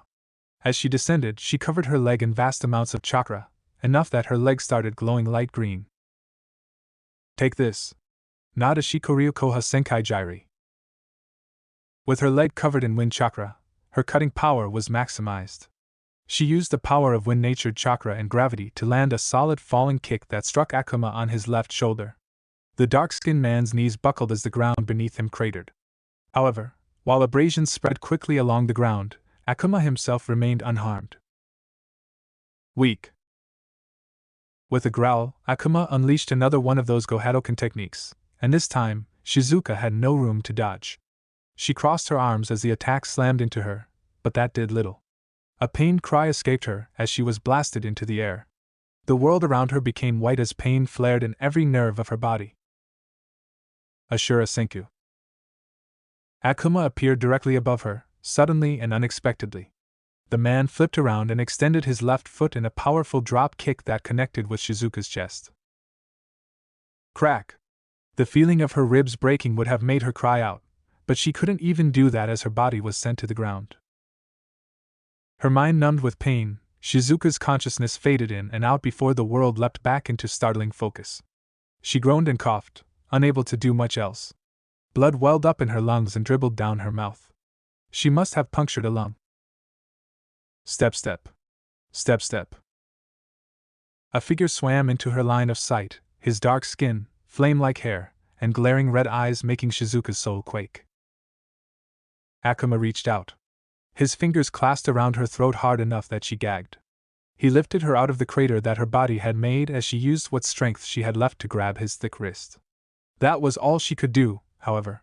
She barely had enough strength to do even that much. Pathetic, Akuma growled. When you hurt me that first time, I had believed you were strong, but it looks like that had been a fluke. Without that other woman, you're nothing but a weak insect. The man paused long enough for his lips to curl in disgust. You are quite lucky I was hired to capture you, Kunoichi. I normally kill weaklings like you, but you'll get to live. HKK. Herc. Shizuka gasped and gurgled as Akuma's iron fingers tightened around her throat. Loud cracking sounds echoed around them. It felt like her throat was slowly being crushed. She tried to pry his fingers off, but she lacked the strength. What's more, her mind was slowly going dark from oxygen deprivation. Even as she continued to struggle, her body was becoming sluggish, and it wasn't long before her arms were dangling limply at her side as drool slowly leaked from her mouth. Humph. Pathetic. Shizuka could feel her consciousness slipping, but she was still awake enough to hear his words. Tears slowly gathered in her eyes. She thought she had grown more powerful, that she had become stronger, but it was obvious to her now that the strength she had gained was paltry compared to some of the monsters out there. Her confidence in herself had been naive. I can't believe I was defeated so easily. I'm sorry, Naruto. It looks like I wasn't strong enough. The image of the blonde-haired, blue-eyed man entered her mind. Shizuka felt something inside of her ignite. Naruto was strong. She had trained alongside him for several months, witnessed his strength, and tried to emulate it. Shizuka remembered wanting that strength. To that end, she had practiced several new techniques, though none of them had been put to good use. Most of them weren't even finished. However, Shizuka gathered what little strength remained in her limbs. Her arms ached, but she pushed her body to its limit, raised her hands, and grabbed Akuma's wrist again. Keikazakiri? Shizuka choked out the name of her technique. Instantly, a powerful cutting wind sliced into Akuma's wrist. The man howled in surprise and pain as Shizuka fell to the ground. Akuma's hand was still wrapped around her throat, but she pried it off and began choking and gasping for her. Meanwhile, Her opponent raised his arm and gazed at the stump where his hand had been. His eyes were wide with shock. It didn't last long, though, as a grin soon split his lips. An admirable job. It seems you do have some strength. He looked down at his hand, lying on the ground in front of Shizuka, who glared up at him as she gasped for air. I had not expected to find someone capable of cutting through my skin. I can only guess that you poured all of your chakra into that jutsu. You probably did the same last time when you broke my ribs. However, you're all out of chakra now, aren't you? Shizuka didn't want to admit that he was right, but even as she glared at Akuma, she knew he had seen through her. She'd used almost all of her chakra in that technique. She barely had enough to keep her body functioning. Akuma nodded. I thought so. You no longer have the chakra to fight me. That's too bad. I see potential in you. I'm tempted to let you go so you can train that potential and fight me again, but I have orders this time. Gnashing her teeth together, Shizuka struggled to stand up. Her limbs trembled. Her body shook. However, no matter how hard she pushed herself, she couldn't rise to her feet. Having already pushed her body beyond its natural limits, she no longer had any strength left. Damn it! Frustration boiled inside of her. Damn it! Was this all she could do? Damn it! Why was she so weak? As her self-loathing at her own inability to stand up consumed her, Akuma walked over, no doubt to knock her unconscious and take her back with the other captured kunoichi. She hated it. She hated that she couldn't do anything, that she would be letting this man capture her. Shizuka wanted to be strong enough that this kind of thing couldn't happen.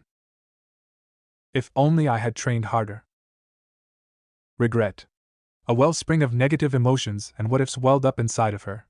If only she had done something a little different. If only she had trained a little harder. If only she had perfected the technique Naruto taught her. If only, if only, if only.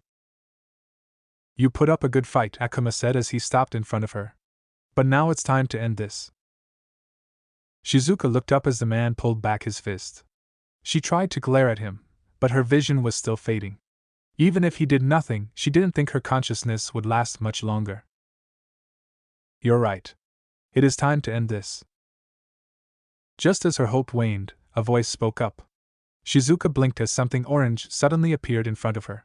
She blinked again when she realized that what had appeared was a person, Naruto, who gave her a quick grin.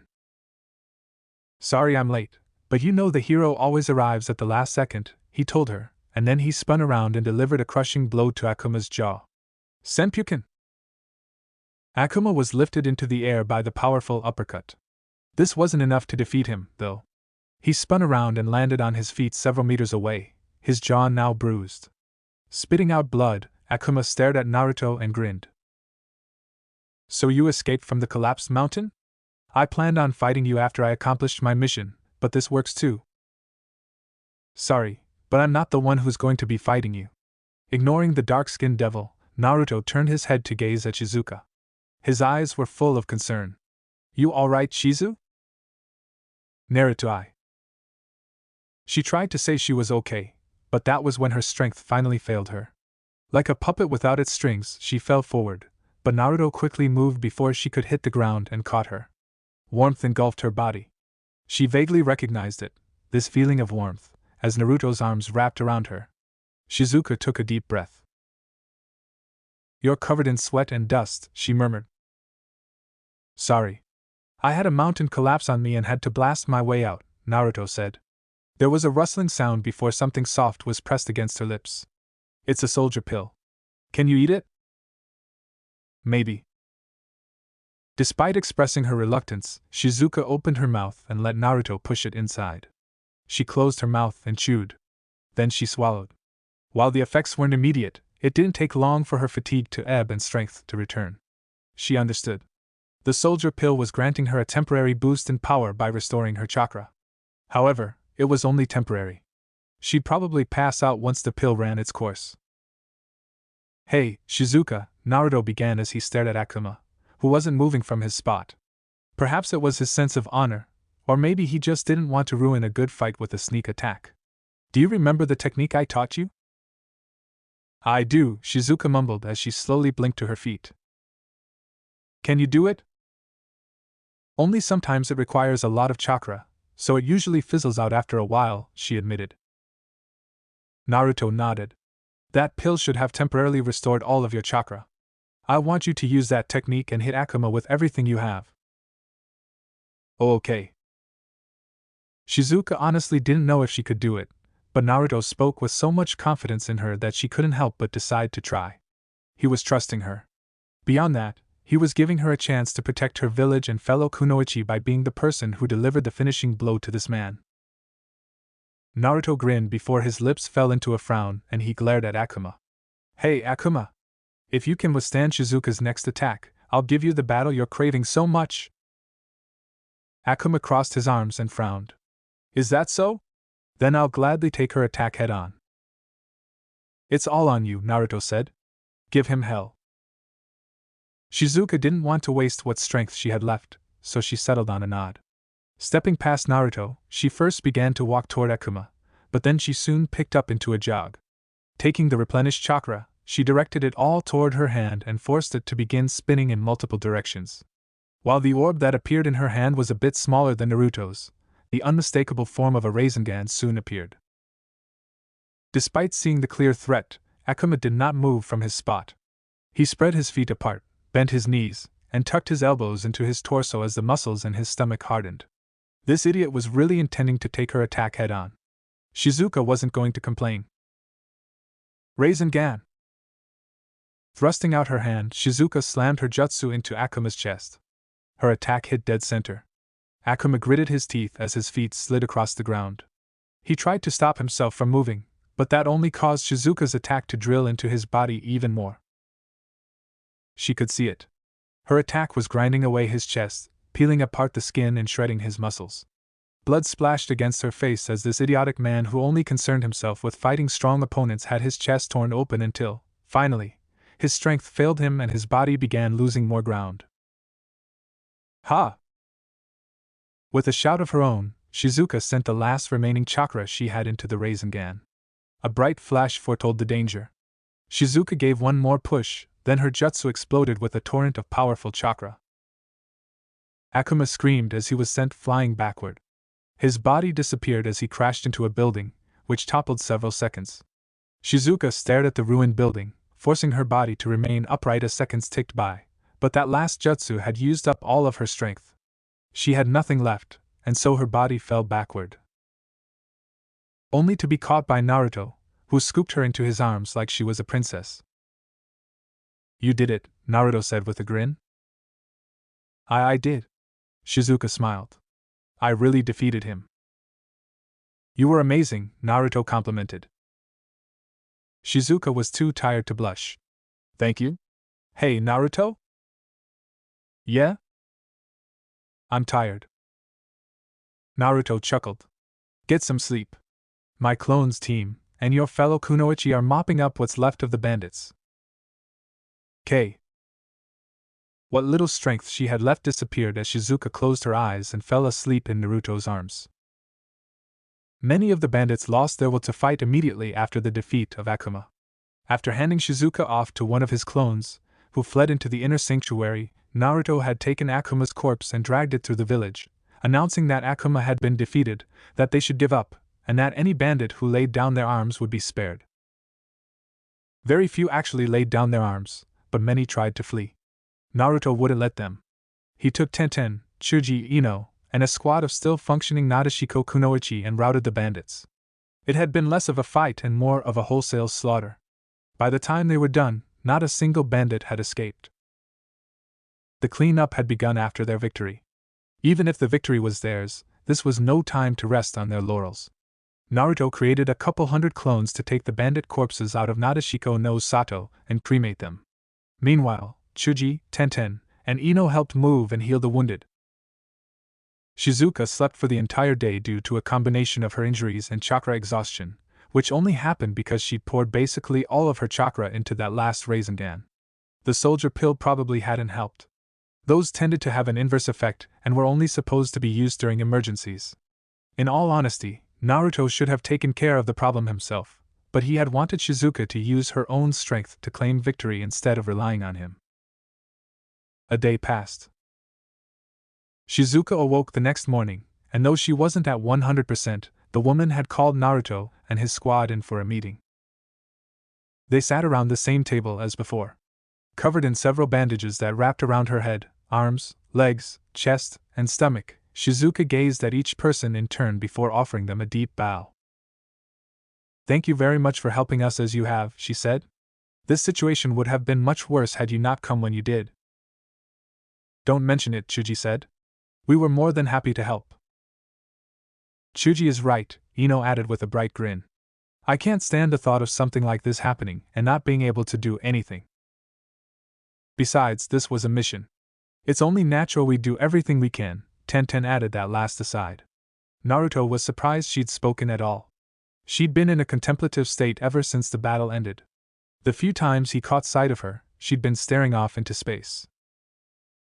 "I still appreciate all of your help," Shizuka said. "We are a proud village of ninja. It is slightly shameful that we even needed help at all, but I am glad I was able to put aside my own pride and request your assistance." Naruto was sitting to Shizuka's left along with Chuji, while Ino and Tenten sat on the opposite side of the table. They had already eaten breakfast. At the moment, they were discussing the matter at hand. "The situation still hasn't been resolved yet," Naruto decided to put a rein on their parade. "While we were able to beat them back, there is still the issue of the kunoichi they managed to kidnap. Considering the current situation, it would be best to locate and launch an assault on their slave operations while we still have the element of surprise. They don't know their group has been crushed yet, but we only have a small window of opportunity to act." It took a week to reach Nami no Kuni using the mine. That meant they had 1 week to act. Whoever was in charge of this slave trading operation would eventually begin to suspect that Akuma and the others had been defeated once the week was up. If they didn't locate and dismantle this operation soon, then the person in charge would pack their bags and change locations. It wasn't unusual for slave traders to have several bases. "You are correct," Shizuka admitted. "However, from what you've told me, the underground passage leading to Nami no Kuni has been destroyed. How are we going to pass through?" "The fact that Akuma made the mine collapse is proof that there is probably another passage somewhere. If we can find it, then we can use it instead. Barring that, I have a few jutsu I can use to fly over the mountain. However, that comes with a problem." "Which is?"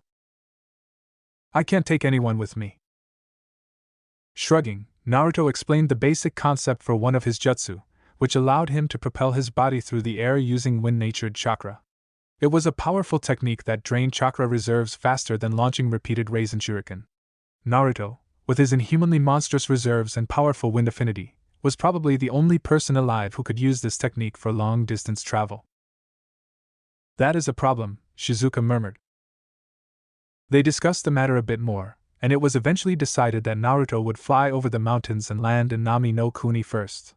While he gathered intelligence and tried to ascertain the location of the slavers, Chuji, Ino, Tenten, and a squad of Nadeshiko Kunoichi led by Shizuka would search for another passage that led to Nami no Kuni. "Once you locate the slavers, watch them," Shizuka said. "If it looks like they are planning to leave and we aren't there, you are free to bust up the slave trading ring yourself. However, I would like to ask that you wait until the last possible moment before acting on your own." "I understand," Naruto agreed with her proposal. After their plan had been made, the group split up. Naruto left Nadeshiko no Sato, using his Hiko no Jutsu, flying jutsu, to traverse the skies. It was a technique that relied on sending wind chakra to his feet, propelling him through the air, while also expelling more wind-natured chakra from his chest, thighs, and shoulders to keep him aloft. Jiraiya had once said his technique was genuinely insane, and that only a chakra monster like him could pull it off. With the wind in his face, Naruto quickly passed over the mountain range that separated Udan no Kuni from Hai no Kuni. It didn't take him long to reach the bridge that led to Nami no Kuni. When he reached the massive bridge that extended from the mainland to the island nation of Nami no Kuni, he could not help but gawk for a moment. "The Great Naruto Bridge?" Naruto stared at the name written on a plaque high above his head. It was situated on a massive torii gate. Large support pillars stood in 2 rows, one on either side of the bridge. It was different from most torii gates that Naruto knew of. Aside from the simple fact that it was marking the entrance of a bridge and not a shrine, the kasagi that the pillars were supporting was a massive, triangular structure made of stone. I can't believe they named the freaking bridge after me. A grin caused Naruto's lips to split as he stared at the plaque with the bridge name on it. How cool was it that someone had named a bridge after him? This was almost as cool as being named Hokage. Still grinning, he walked underneath the torii and onto the bridge. Seeing how it connected the mainland to an island, the bridge was suitably long, and took almost 20 minutes of walking to cross. There were a surprising amount of people on it as well. Some looked like they were just enjoying a stroll across the bridge, but he saw others who had set up fishing spots and were just sitting on the ledge, a fishing pole in hand as their legs dangled over the side. The village on the other side of the bridge was vastly different from the one he remembered. It still wasn't a huge village by any means, but it had certainly expanded since the last time he'd been there. Naruto looked at the now clean roads that were lined with cheerful stalls and numerous shops. No longer filled with destitute villagers doing everything they could to eke out a living, it was now filled with smiling citizens wandering the streets. Even the buildings themselves looked far better than they had the last time, no longer a patchwork of mismatched wooden panels and rusted tin roofing. Many of them now looked like proper buildings. A few were small, but he could also see some that were 2 and even 3 stories. A large tower sat on the main river, through which several boats traveled. That had not been around last time either. Naruto was not really sure where to begin his search. Since he didn't know who he should talk to, he decided first to speak with Tazuna. Unfortunately, the old bridge builder and his family appeared to have moved. They used to live on one of the riverbeds, their house located on a dock situated near a lake. Naruto had to ask around to discover that Tazuna and his family were now living in a larger house located within the city. He got directions from someone who recognized him, a villager who'd been present when Team 7 returned home after the bridge was complete. It didn't take him long to find the house. Wow! Whistling, Naruto looked at the 2-story home that appeared quite a bit nicer than the one he remembered. It looked brand new. The roof was a lovely shade of red, and the off-white walls seemed somehow sturdier than the ones from the old house. A garden sat out front. There was no fence, but Tazuna probably felt they didn't need one. Walking up to the front door, Naruto knocked several times and waited. "Be right there," a female voice called out. The sound of thumping feet followed, growing louder before they stopped in front of the door, which opened several seconds later to reveal a beautiful middle-aged woman with dark blue hair. "Yes, who is Naruto? Is that you?" "Heya, Tsunami!" Naruto grinned. "How you doing?" Naruto wasn't sure what he expected when he randomly appeared at this house, but the woman dragging him into a hug was not it. He was so shocked that he actually couldn't hug back. "It's good to see you," Tsunami said with a bright smile. "Come on in. I'll make you some snacks."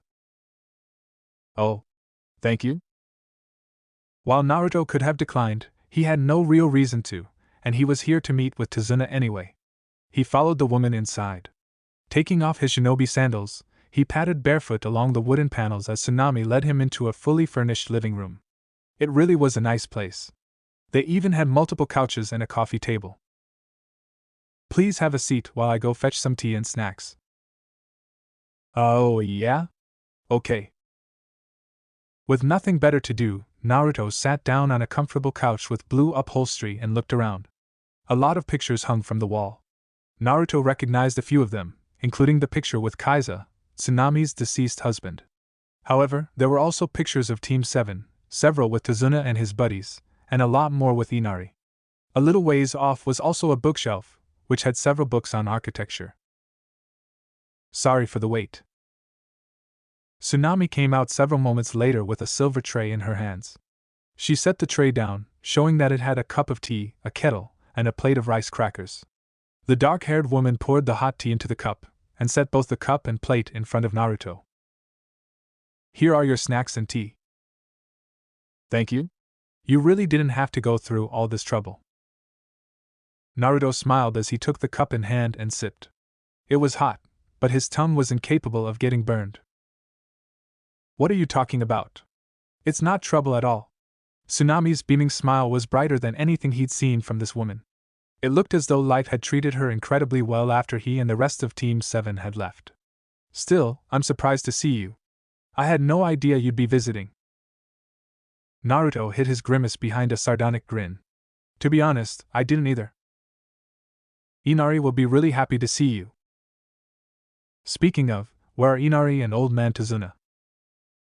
Oh, they're currently working.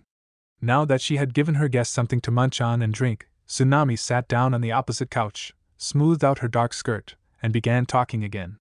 Ever since building the bridge, Tazuna has become involved in more than just bridge building.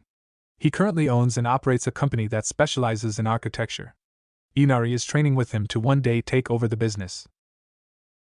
Sounds like life has been treating your family well. It has, and it's all thanks to you. Despite being quite the braggart, Naruto found his cheeks growing warm at the heartfelt words, spoken with complete sincerity. He coughed into his hand and asked Tsunami when Tazuna and Inari would get home. Unfortunately, she said they wouldn't be home for another hour or so. Since that was the case, Naruto spent the next hour chatting with the woman, asking about the sort of things she and her family had been up to. Seeing her smile as she told him all the stories of what had happened over the last 3 years made him feel proud. It was because of what Team 7 had done here that she and the people of this country could smile again. "We're home," a voice called from the entrance, old and worn. That was definitely Tazuna. "Hey, Mom! Guess what happened today? One of my designs was accepted." A young man in his early teens rushed into the room, chatting excitedly, only to stop when he saw Naruto sitting on the couch. "Inari." The Tsunami smiled. "Look who showed up." "Yo, Inari." Naruto raised a hand in greeting. "Looks like you're all grown up." "Heh. Good to see you're not so much of a brat anymore." Inari stared for several seconds, but then, inexplicably, he started to sniffle knee and eye. "Oh boy. Nai-chan." If Naruto's danger senses hadn't gone off, he would have been unprepared for the flying glomp by the tearful boy. Grinning, he patted Inari on the head as Tazuna came into the room. "What's with all that shouting, Inari? Someone come, well, I'll be damned." Tazuna looked the same as ever. His beard and hair were completely gray, and he had several more wrinkles than before, but his body still looked sturdy. He had thick arms and legs, broad shoulders, and a gut stretching his white shirt. The glasses sitting on the bridge of his nose looked new. His clothing was nicer than Naruto remembered, but that was natural considering his position in the village now. "Sup, Tazuna?" "Naruto Uzumaki." Tazuna grinned as he walked into the room and sat down. "It's been a long time. What are you doing here?" "I wish I could say I dropped by for a visit, but I'm actually here on some pretty serious business," Naruto admitted, and thus he explained to the small family of 3 why he'd come to Nami no Kuni. He told them about the attack on Nadeshiko no Sato, how several kunoichi had been kidnapped, and how they had discovered the slavers were using a mine that went through the mountain range to reach the high no Kuni and Nami. By the time he finished, the faces of Inari, Tazuna, and Tsunami had gone suitably pale. "You don't really think there's someone in the slave trading business here, do you?" Tazuna asked. "I mean, surely after what happened with Gato, no one would be stupid enough to try something like that." "Actually, I believe it is specifically because of what happened with Gato that this person, whoever they are, decided to set up shop here." Naruto grabbed a rice cracker and bit into it. Rice crackers were fairly bland, but the light amount of salt from it complemented the green tea. Ever since Gato's demise, this land has been prosperous, and with a prosperous land comes numerous opportunities. It would be very easy for a person to hide their more sinister business practices behind a legitimate business, especially if the person in question is seen as someone trustworthy. His words sent a wave of shock and denial rippling through the trio. Inari looked like someone had punched him in the gut, while Tazuna's face had gone pale and stiff. The Tsunami was hiding her mouth behind the tray she'd used to carry his tea and snacks. Finally, Tazuna ran a hand through his hair and sighed. "I don't know what to say. I mean, we've been doing so well here, and nothing bad has happened since the bridge was built. I can't think of anyone who would begin trafficking slaves through here except maybe." "Do you have someone you know who might be responsible?" asked Naruto when Tazuna trailed off. "Not necessarily, but there is someone who managed to take control over Gato's old shipping business. Unlike Gato, this man was a strong supporter of the bridge and has helped our economy expand. While we trade with the mainland using the bridge, he uses this place as an outpost to trade with countries far away. Thanks to him, we've had business deals with countries like the former Yuki no Kuni, Mizu no Kuni, Sora no Kuni, Tori Oni. The man ticked off a large number of countries located on the smaller continent located across the Kaizoku Sea. It really did sound like this man was doing a great job at bringing prosperity to this village. At the same time, that made Naruto even more suspicious. Call him a cynic, but he didn't trust this businessman. Who is this man? Asked Naruto. Tazuna hesitated for a moment, but then, with seemingly great reluctance, he answered. His name is Kato, and he's the owner of the newly renamed Nami Shipping Corporation. Nami Shipping Corporation was renamed Gato Shipping Corporation. After Gato's death, the company had been in disarray, with the numerous underlings who worked in various departments across the elemental nations fighting to control the company. Thanks to that, quite a few of the company's larger operations had broken down entirely, and were no longer operating. According to Tazuna, Kato was one of the few people who'd managed to reclaim a piece of Gato's original shipping company. He arrived on Nami no Kuni and negotiated shipping rights with the people of this island nation. They'd been distrustful at first, but Kato had told them he would allow them to create a contract themselves so he couldn't swindle them. Since then, Kato had turned a once-defunct company into a massive shipping corporation that sold goods all across the Kaizoku Sea using Nami no Kuni as his corporate headquarters. Even with the bridge, Nami no Kuni was still situated along the numerous trade routes that many trading vessels used. Kato had used this to his advantage.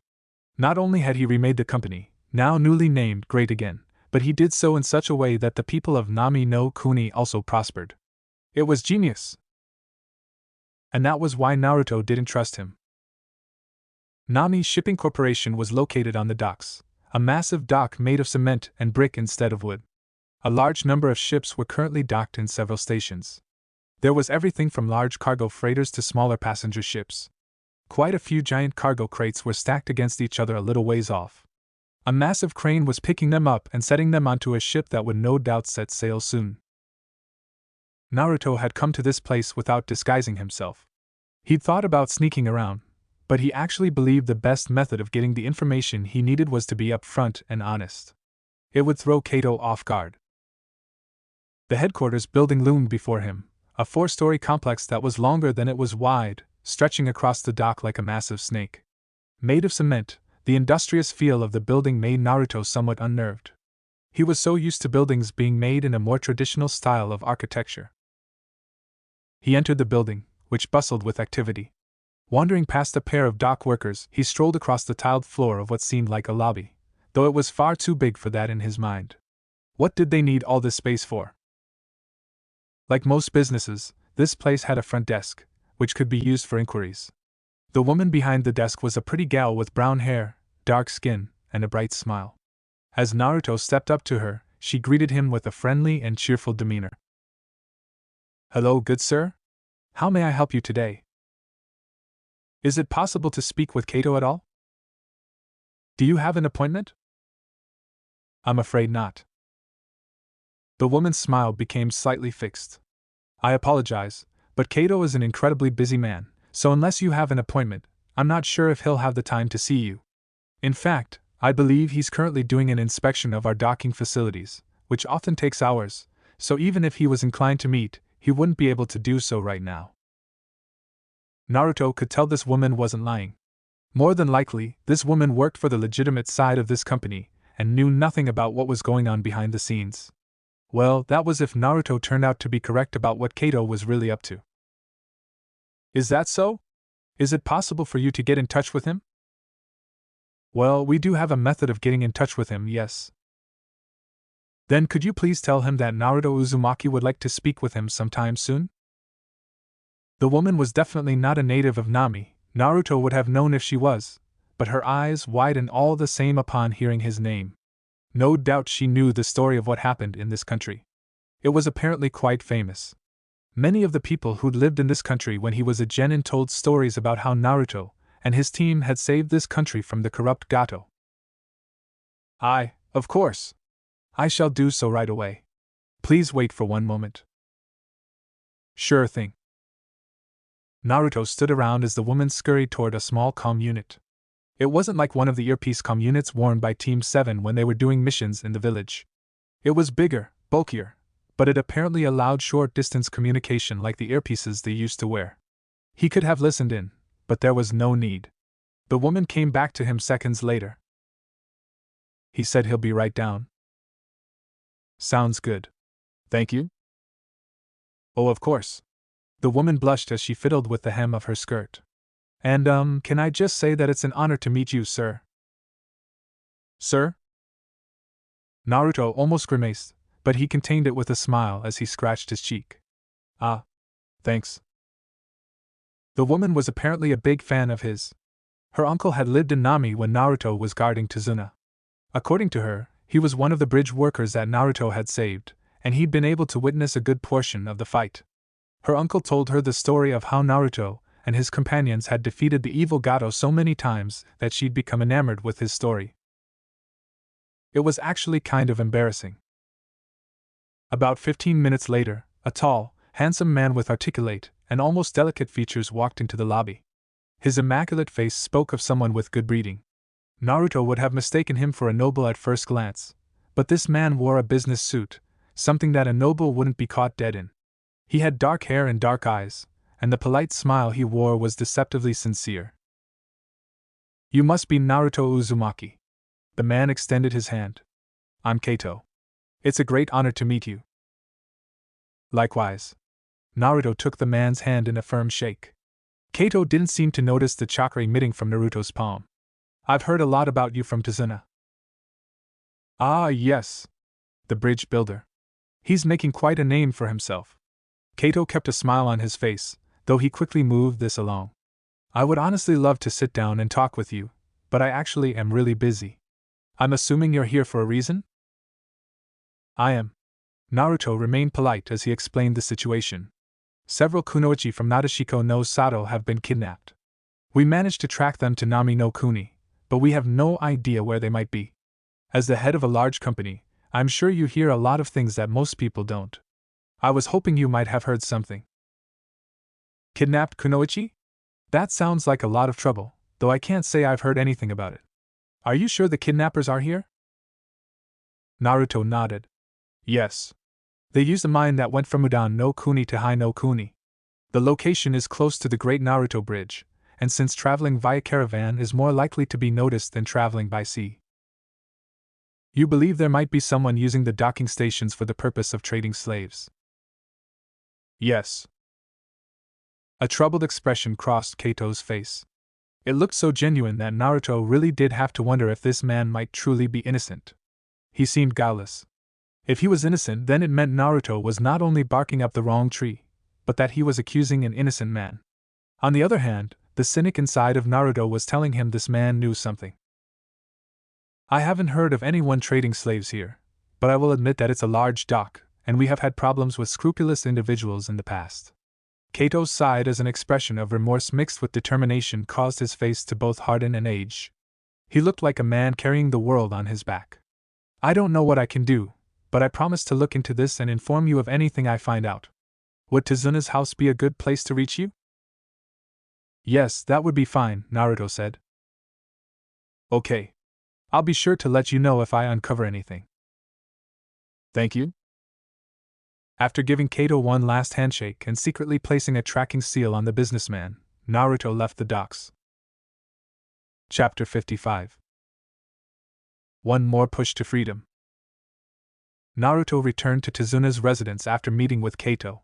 To keep anything from escaping his notice, before leaving the dock, Naruto had secretly created 10 shadow clones and had them transform into dock workers and various inanimate objects. Their goal would be to keep track of Kaito's movements and alert Naruto to any suspicious activity. He hoped they would find something soon. The longer it took to locate those kunoichi, the more likely it was they'd be broken. The tsunami had asked him if he would like to stay for dinner. Naruto would have said no, but then Tazuna and Inari had both told him that he should. While ignoring an old man like Tazuna was easy, there was no way Naruto could ignore Inari when he spoke with those vibrantly shining eyes, and so Naruto had sat around the dinner table and shared exaggerated stories of his exploits. It seems like you've gotten into a lot of trouble these past few years, Tazuna said as he leaned back in his seat, rubbing his now full belly. You're so cool, Nai-chan. Inari practically had stars in his eyes as he stared at Naruto. His eyes were practically glowing. Grinning as his chest swelled with pride and his ego grew to new heights, Naruto said, "Heh, that's nothing. Just the everyday life of Konoha's greatest ninja." "So cool." While Inari was in awe, Tazuna rolled his eyes at Naruto's greatest ninja comment, while Tsunami giggled behind her hand. "Dinner is basically finished now." Tsunami stood up to begin putting the dishes away, but Naruto created several clones and had them take the dishes. When the woman tried to protest, he put on a smile and asked her to let his clones do it as a thank you for the wonderful meal. She had reluctantly agreed. The group adjourned to the living room while the clones were cleaning the dishes. They sat around the couches as the Tsunami went and got her father a bottle of sake. She offered to pour some for Naruto, too, but he declined. Drinking was pointless when he couldn't even get drunk. "I see you're still an alcoholic." "Now that's just rude." Tazuna took the sake saucer and glugged it down. Setting the saucer back on the coffee table, he glared at Naruto. "I no longer drink to excess. I'd just like to have something after dinner." "If you say so." "I do say so, you little brat." The two shared a smile, though it went away as the brevity of the situation came crashing down, not that it could be helped. Naruto's reason for being here was pretty serious. Tazuna must have wanted to talk about what was going on. It was easy to sense the man's skepticism in his body language, the defensive posture and the frown he wore. They were both dead giveaways. "Are you sure Kato is the one responsible for kidnapping those kunoichi?" Tazuna leaned forward and pinned Naruto with a serious stare. "I mean, are you absolutely positive? I don't mean to place doubt on you, but that man has done a lot for this nation. I just can't see someone like him being involved in the slave trade." Naruto rubbed his chin as he thought of how best to answer. Meanwhile, Inari was looking back and forth between the two as Tsunami sat next to her father. Both of them seemed to understand the seriousness of this conversation, so they didn't say anything. In fact, the Tsunami's expression was almost frightening in its intensity. "There's always a chance that I could be wrong," Naruto admitted. "However, as someone who controls the waterways, Kato is the most likely suspect. He has trade access to places that no one else does, and I know there are a few countries he's trading with where slavery is actually legal. He is also the only lead I have. If he's not the one responsible, then it means I'm back at square one." "Well, I suppose that does make sense," Tazuna muttered as he took another drink of sake. He finished the saucer in one gulp. The Tsunami faithfully refilled the saucer. "I still don't like it." Naruto shrugged. "There's not much I can do about that." Evening soon became night, and Tsunami asked Inari to help prepare Naruto's room. After getting a promise out of Naruto that they would play later, Inari went to help his mom, and then Naruto was shown to a small room about 6 tatami mats in size, which equaled about 9 meters. It didn't have any decorations, but there was a small dresser pressed against the wall, and the far end had a window facing the eastern side. This room would be one of the first that the sun reached when it rose tomorrow. Naruto spent the night in relative comfort. The futon was a far cry from his typical bed, which was soft enough to feel like he was sleeping on a cloud, but it was softer than his sleeping bag. He drifted into a comfortable slumber within minutes. When the sun rose the next morning, Naruto was well rested. Because of his lifestyle when traveling with Jiraiya, Naruto was used to getting up at the crack of dawn. What's more, it was impossible for him to fall asleep once he woke up. This likely had to do with how Jiraiya used to attack him with water in the mornings. The man had said it was training to help Naruto sense impending attacks, but he was sure it was just the old man's way of playing a prank. With little to do except start his day, Naruto wandered outside and did some morning exercises. He couldn't do much. Since he didn't want to break anything, he didn't train his jutsu or use any of his more destructive taijutsu. He focused on calisthenics and light shadow sparring instead. It wasn't to improve his skills. Naruto couldn't improve most of his basic abilities any more than he already had. Everyone reached a plateau eventually, and he had been reached a while ago. Even so, while it was impossible to improve his basic abilities, Naruto could still keep his body limber and warmed up in the event that something came along which required his talents. The Tsunami had woken up sometime while he was shadow sparring. He could see her in the kitchen window. The woman had noticed him and waved before getting started on breakfast. Inari had woken up not long after his mom. Unlike her, he had found Naruto sparring and opted to sit on the porch and watch. Naruto ignored the boy for now as he threw several straight jabs, which flowed into a series of high and low kicks. He kept his feet light. Rather than keeping them planted firmly on the ground, he bounced on the balls of his feet as he wove around the attacks of an invisible enemy. A light sweat broke out on his forehead, but his breathing was even. "You're so strong, and Ai-chan. I'm really amazed. I wish I was that strong." The words had come after Naruto finished his warm-up exercises. He and Inari were sitting on the porch. Naruto had a towel around his neck to get rid of the slight sweat coating his skin, but it wasn't like he'd done anything that would work up a serious sweat. "What would you do if you were that strong?" asked Naruto. "I'd protect my family. What else?" "Heh. That's a good answer." Naruto ruffled Inari's hair as the tsunami came outside and set a tray of tea on the porch, offering them a smile before quietly slipping back inside to finish breakfast. She really was a caring woman. He'd never met someone who could so easily cater to the needs of her family, and she always did it with a smile. Looking at the rising sun as it climbed above the trees, Naruto thought about the strength he had acquired through years of training and hardship, and a series of unfortunate accidents that led to him becoming something other than human. "You know, while being strong means you can protect your family, I think it's sometimes better not to be strong like this." Inari looked befuddled. "Why is that?" Because Naruto squinted his eyes as he searched for the right words. Because the strong only know how to destroy. It's easy for those with strength to destroy and subjugate those who are weaker than them. "You don't do that," Inari pointed out. Naruto smiled. "Maybe I don't destroy the livelihoods of others, but I'm plenty destructive." He thought about all the missions he'd been on, all the property damage he'd caused during those times. Most of his techniques were destructive. The Rasengan, the Rasen Shuriken, and his other Rasengan variants, his multitude of wind jutsu. There were so many techniques he had that indiscriminately destroyed whatever was in their path.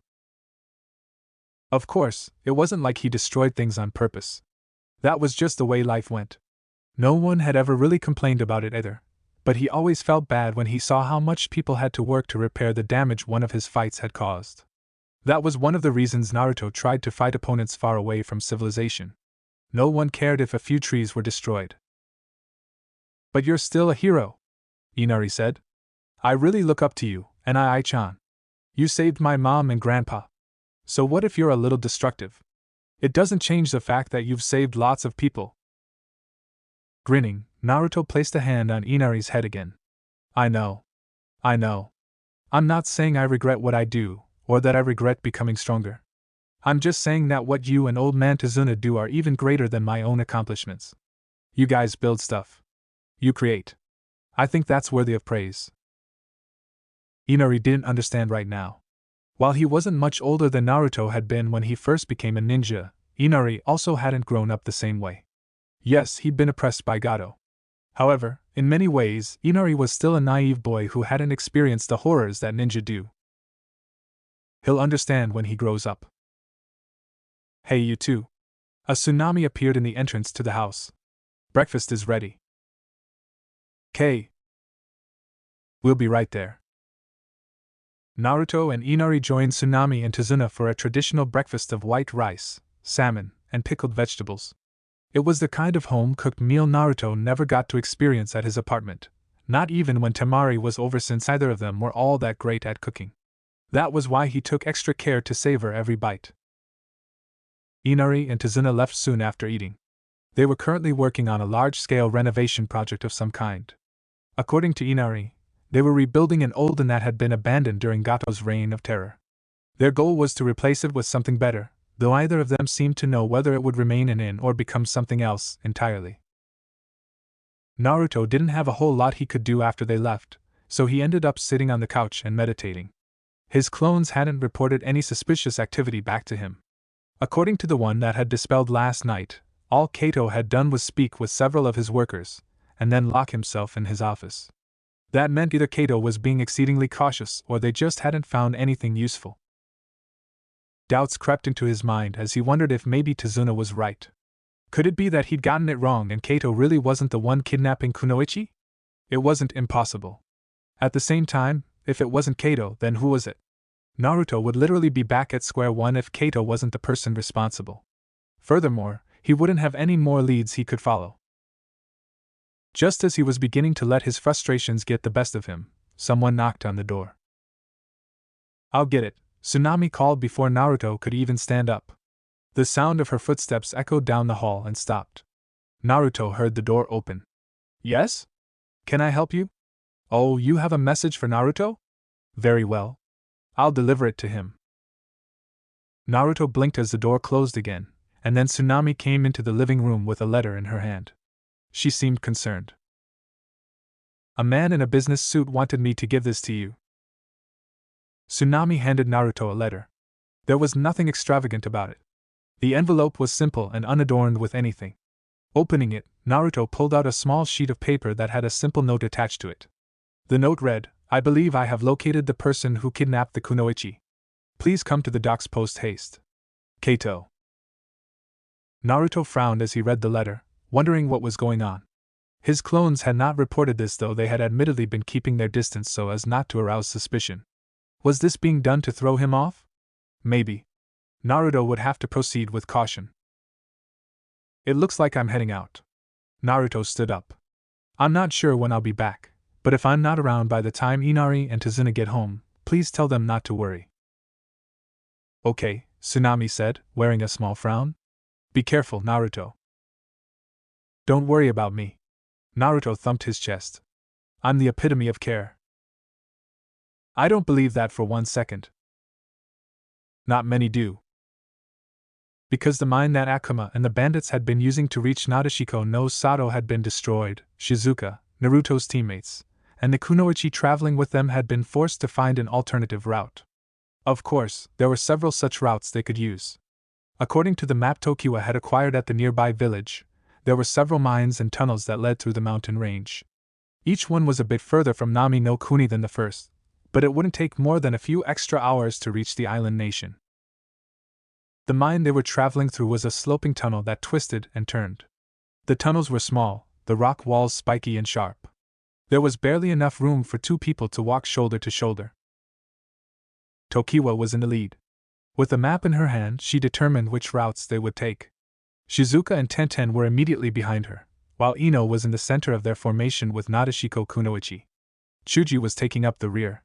As the largest of the group, he had the hardest time fitting in this tight space. Shizuka glanced at Tenten out of the corner of her eye. They hadn't spoken since that time on the wall. Should she talk to her? She didn't know. If she was being honest, Shizuka wasn't even sure she knew what she wanted from this girl. Naruto is unhappy because he can't make up with her. That was what it all came down to. Naruto, the person who had helped her renew her purpose and become stronger, was hurting. He wanted to make up with Tenten, but she wasn't letting him. Shizuka did not care about traditional conventions of love and marriage. Living in an all-kunoichi village meant there'd been plenty of times where she and several women had shared each other's beds. Even after she and Naruto became intimate, that hadn't changed, and while she hadn't touched any of the women's husbands, she knew that several of the other kunoichi, Tokiwa included, had threesomes with the men who'd been taken as husbands. Perhaps it was her own skewed sense of aesthetics that made it impossible for her to get upset at Naruto's sexual activities with other women, but she honestly didn't see a problem. So long as he loved and supported her, she didn't care who he slept with. If she was being honest with herself, Shizuka was actually interested in adding Temari and Koiki to hers and Naruto's nighttime activities. Maybe if the 3 of them tackled Naruto together, they could outlast him. That would be nice. I'd like to see what he looks like after he's been exhausted. Several hours passed in relative silence. The group soon emerged from the small tunnel, which widened into a room that seemed to be around the same size as a bedroom in Nadeshiko no Sato. It was round. Barren walls were bumpy and misshapen. When she looked up, all she found was a ceiling about 10 meters above their heads. It was dark enough that she could just barely make it out. "We'll stop here and continue on after taking a break," Tokiwa determined. "We've got another day before we'll reach the end of this tunnel." They had already taken several breaks to eat and sleep. Shizuka had no idea how much time had passed, but according to Tokiwa's internal clock, they had spent at least 3 days in this labyrinthine tunnel. Since the tunnel had numerous lateral passages and branched off several times, it was impossible to figure out which route you needed to take without a map. Even with the map, she was almost positive they'd become lost. The group sat around and quickly went about making camp, which meant creating a campfire and bringing out their sleeping bags. Several of the kunoichi made a basic meal for everyone. Then the groups went to sleep in shifts. Shizuka took the first watch. She stared at the fire as she sat with her legs crossed. The chances of them being attacked were slim, but she understood that it was better to be cautious on the off chance that something did happen. As she continued staring into the dancing flames, a figure sat down next to her. "Couldn't sleep?" she asked Tenten. "I have a lot on my mind," the girl admitted. "About our conversation the other day?" "As sort of." Tenten's cheeks turned pink. "I was thinking about what you said, and I got it. I do. The thing is, I don't really know what I want from Naruto anymore. That's why I haven't been talking to him." "Then maybe it's about time you figured out what kind of relationship you want," Shizuka suggested. "If all you want is a friend, that's fine. If you want nothing to do with him, that's fine too. You just need to make up your mind. I think it's important to state your intentions clearly. Otherwise, all you are doing is needlessly hurting a good person." "Yeah, I know." Tenten hugged her knees to her chest, looking more like a little girl than a mature young lady. It didn't seem like the girl knew what she wanted. In which case, "How about I help you?" offered Shizuka. Looking up, Tenten studied her with a suspicious glint in her eyes. "And how do you plan on doing that?" Wearing a large smile, Shizuka explained her plan to Tenten, whose blush grew darker the longer she listened. The innocence displayed was actually pretty cute. It made Shizuka want to tease her, but she didn't. This was too important to ruin with teasing. "What do you think?" asked Shizuka when she finished. Tenten averted her gaze. "I don't know. It's that kind of half-assed attitude that put you in this situation in the first place." "Irk." Tenten made a strange choking noise as if she'd swallowed something down the wrong tube. She then gazed at Shizuka with a slightly frightened but mostly embarrassed look. Her eyes shook, but her face was turning into a mottled red. "You might be right, but I really don't know if that's a good idea though." "Do you have any other ideas?" "Well, no." "Then why not try mine? You have nothing to lose." "Except my virginity." "Yes, but you were planning on giving that up at some point anyway, right? Has anyone ever told you that you're a very blunt person?" "Tokiwa has mentioned that I've become a lot more open in the last few years." Shizuka said nothing more as she waited for Tenten to make a choice. Much as she wanted to force the girl into this situation, she could not. What happened from here on out would have to be Tenten's choices. All she could do was offer this girl the one choice she believed had the highest chance of helping both her and Naruto reconcile. All right," a blushing Tenten finally said. "We'll go with your plan." At those words, Shizuka brightened. "I'll make sure you won't regret it." "I somehow feel like I'm already regretting it," Tenten sighed as the fire continued to merrily crackle. Naruto arrived at the docks to discover that nothing looked like it had changed.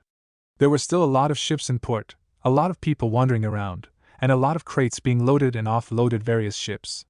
He hadn't expected there to be any real difference. Still, it did unnerve him how nothing seemed to have changed at all. He made his way into the largest building on the dock, walked across the tiled lobby, and found the same woman he'd spoken to the previous day standing behind the desk. When she saw him, the woman's eyes lit up.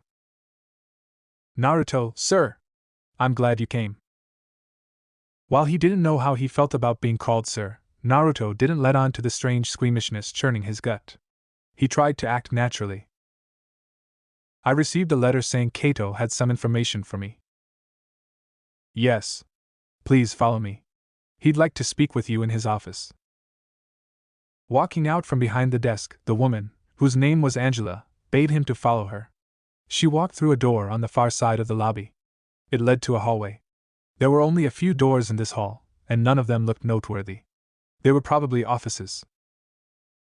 The last door at the end was the one Angela led him to. She knocked once, waited for permission to enter, and then opened the door. "Sir, Naruto has arrived."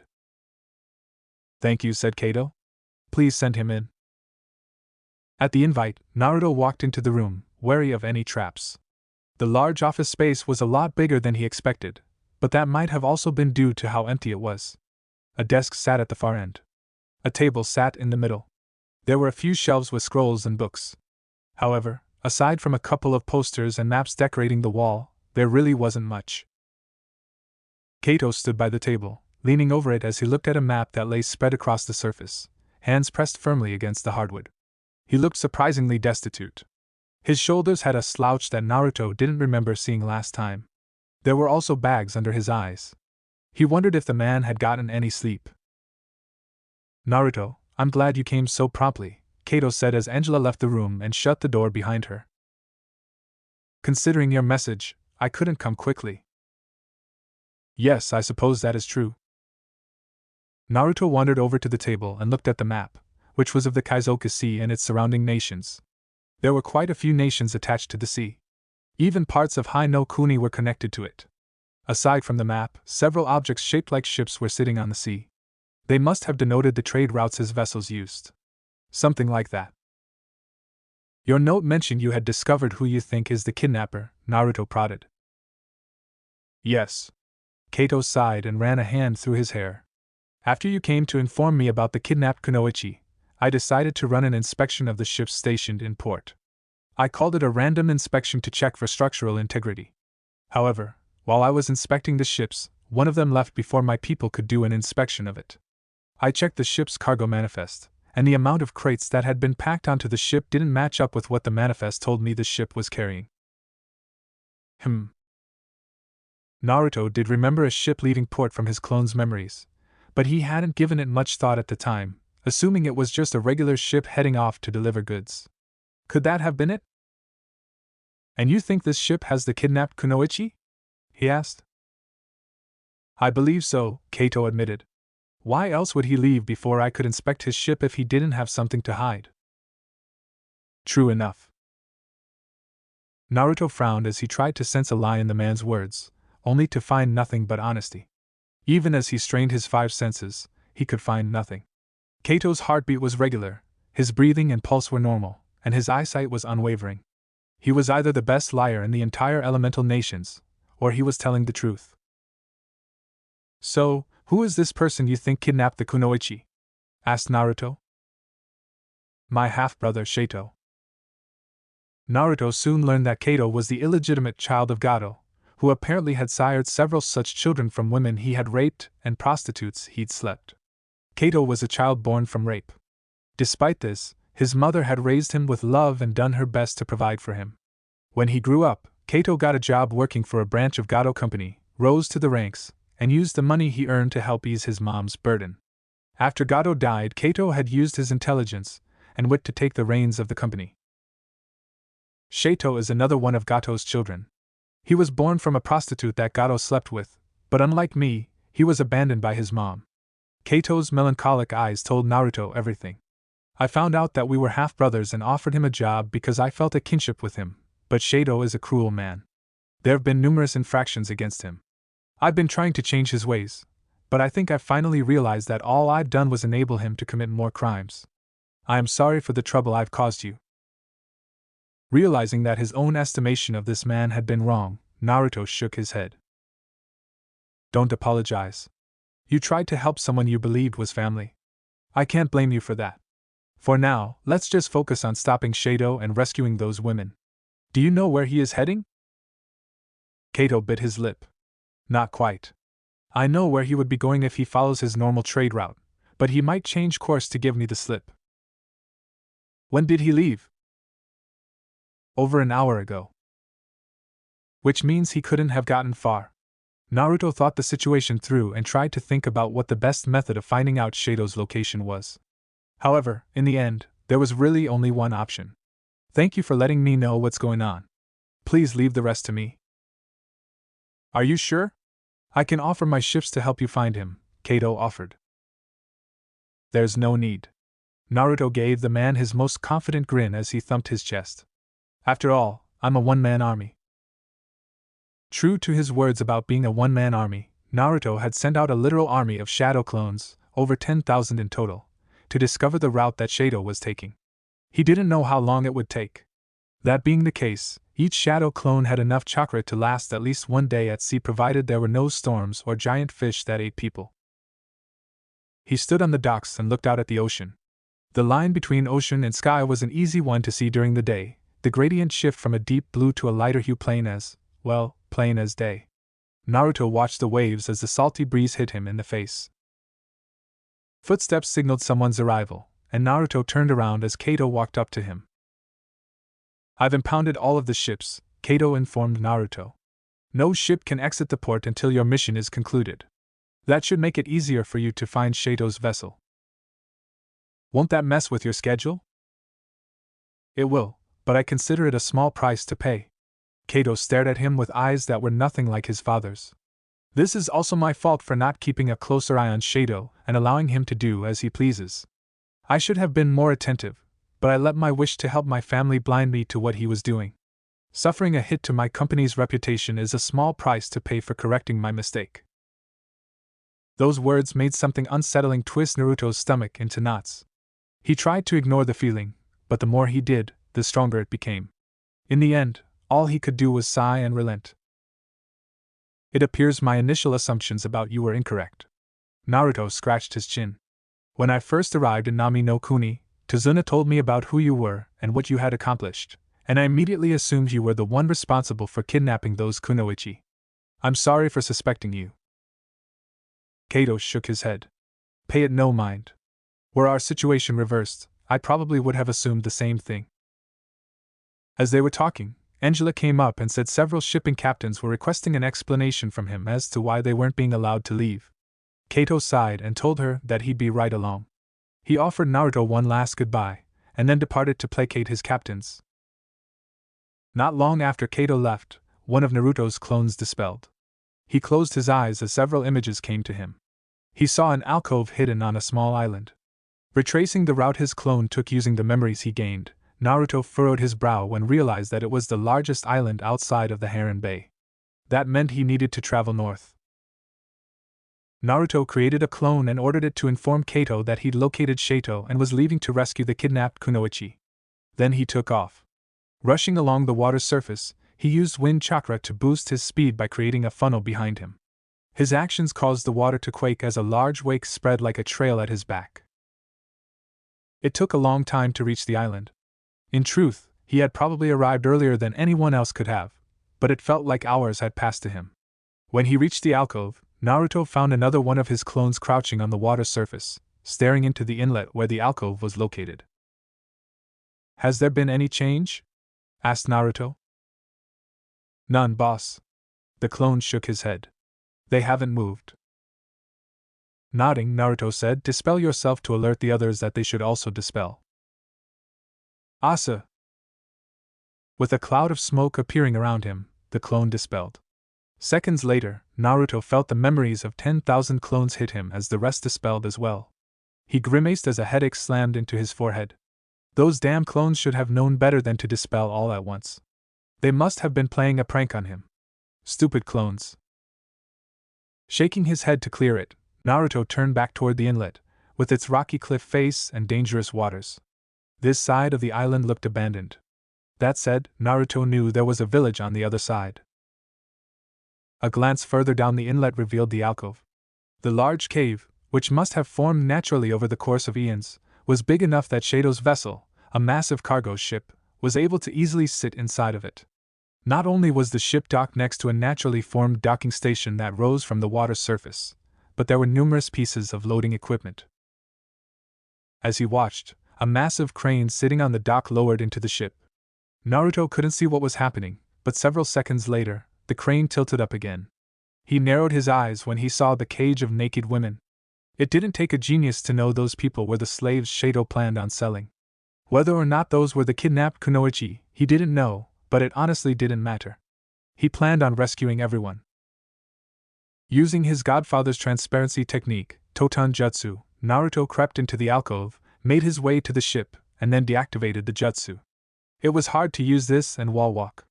The chakra from wall walking disrupted the technique. He placed his left foot on the ship's hull and channeled his chakra. Then placed his other foot on the hull. Now standing vertically, Naruto walked up the hall until he reached the edge, and then peered over the wall. Several dock workers were rushing to and fro, some carrying boxes while others simply barked out orders. Among the numerous people running every which way were two who seemed to merely be enjoying the atmosphere. The man was short, had a head of frizzy hair, and wore sunglasses despite being inside a cave. Like his father, he had the same evil-looking face. It was gaunt, making him appear older than he was. Naruto thought he looked exactly like his father, unlike Kaito. His companion was a woman dressed in a white lab coat. She had a mousy appearance. Her messy brown hair was in disarray. Large wire-framed glasses sat on her nose, though they kept slipping off, forcing her to readjust them. He couldn't see much of her face because she was turned at a 3/4 profile away from him, but it looked like she had a large nose and really small lips. "What do you think, Chizai?"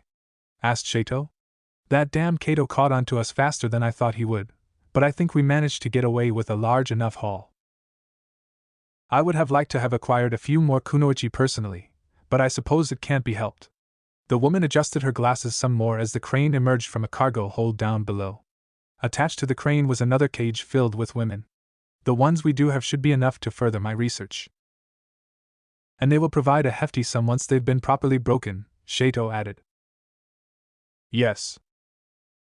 Naruto bit his lip as he wondered whether he should take them on now or wait. It was a pretty sure thing that Shato wouldn't have anyone strong enough to take him on, that much was guaranteed. Hiring a ninja of Akuma's caliber would have been costly. Naruto had doubts that someone like this could hire another S-ranked ninja. At the same time, he didn't know what this man might have up his sleeve, and he might use the women he planned to sell as hostages. "But if I can attack him fast enough..." He shook his head. Even if Naruto managed to take down Shato right now, he would still have to deal with the hired thugs. There were many on this ship, and there were even more on the docks. He didn't know how many more there were inside of the ship or further in the cave. For all he knew, there could have been thousands. "My best option is to locate all of the women who've been kidnapped and rescue them first, or I could use my shadow clones to kill everyone first, but I don't know how many people are here." Deciding that rescuing the women was the best choice, Naruto made sure no one was looking at him, and then slipped on board. The first thing he would do was locate the kunoichi who had been kidnapped and request their aid, provided they were in condition to help him. Slipping through a door, Naruto traveled down a flight of stairs as he reactivated his sensei's transparency technique. None of the thugs wandering the halls noticed him as he traveled deeper into the ship. Most of them were in groups of at least two. He searched a bit more, traveling along numerous passages, until he spotted a thug entering a room. Naruto followed the man. The room he had entered was a bathroom. It was the communal kind that had several urinals and stalls. The thug Naruto had followed went up to a urinal, unzipped his pants, and began taking a leak. After making sure this person was the only one present, Naruto went up to the man, grabbed his hair, yanked his head back, and pressed a kunai to his throat. The man was still pissed, but Naruto didn't pay attention to that. What is? "I'm sure you know how this works," Naruto said to the startled man. "I am going to ask you several questions. You are going to give me several answers. If you don't tell me what I want, I'll slit your throat right here and now and find someone else. Do we have an understanding?" "Whoa, man," the thug said. "There ain't no need for violence here. I gotcha. I'll tell you whatever you need to know." "Good." Naruto hid his smile and began his questioning. "Several kunoichi were kidnapped recently. Where are they being held?" "I'm in the lower levels of this ship. I heard they were being kept in a dungeon located near the bottom." "And the other girls?" "They're all on the second level." "I see. Thank you," Naruto said, and before the thug could react, Naruto snapped his neck. Stashing the man's body in one of the stalls and locking it, Naruto reactivated the transparency technique and made his way down to the lower levels. The hallways were small. Naruto ended up having to crawl on the ceiling to avoid running into people. Until he had rescued the women, Naruto couldn't afford to let anyone know he was there. Fortunately for him, this ship did not have any security beyond the thugs that wandered the halls. Sneaking into the lower levels was easy. He traveled down several flights of stairs before eventually finding the room that housed the kunoichi. It was a large room that looked similar to a medical facility. At least, it would have looked like one if it weren't for the cages lining the walls on the far side of the room. Several women were in the cages, ranging from their teens to their early 20s. As Naruto walked up and studied them, he saw that all of them had varying degrees of powerful muscles, meaning they were obviously the kunoichi. None of them responded to his presence other than to look up. Their eyes were cloudy and sightless. Have they been drugged? Are you girls from Nadeshiko no Sato? Naruto asked. No one answered him at first. They stared at him, blinking several times. He frowned as he waited for confirmation. Who are you? A voice asked behind him. Naruto turned around to find a woman strapped to a table. She was naked as the rest of them, but unlike them, her eyes were clear. I'm here on behalf of Shizuka to get all of you out of here, Naruto said. Shizuka?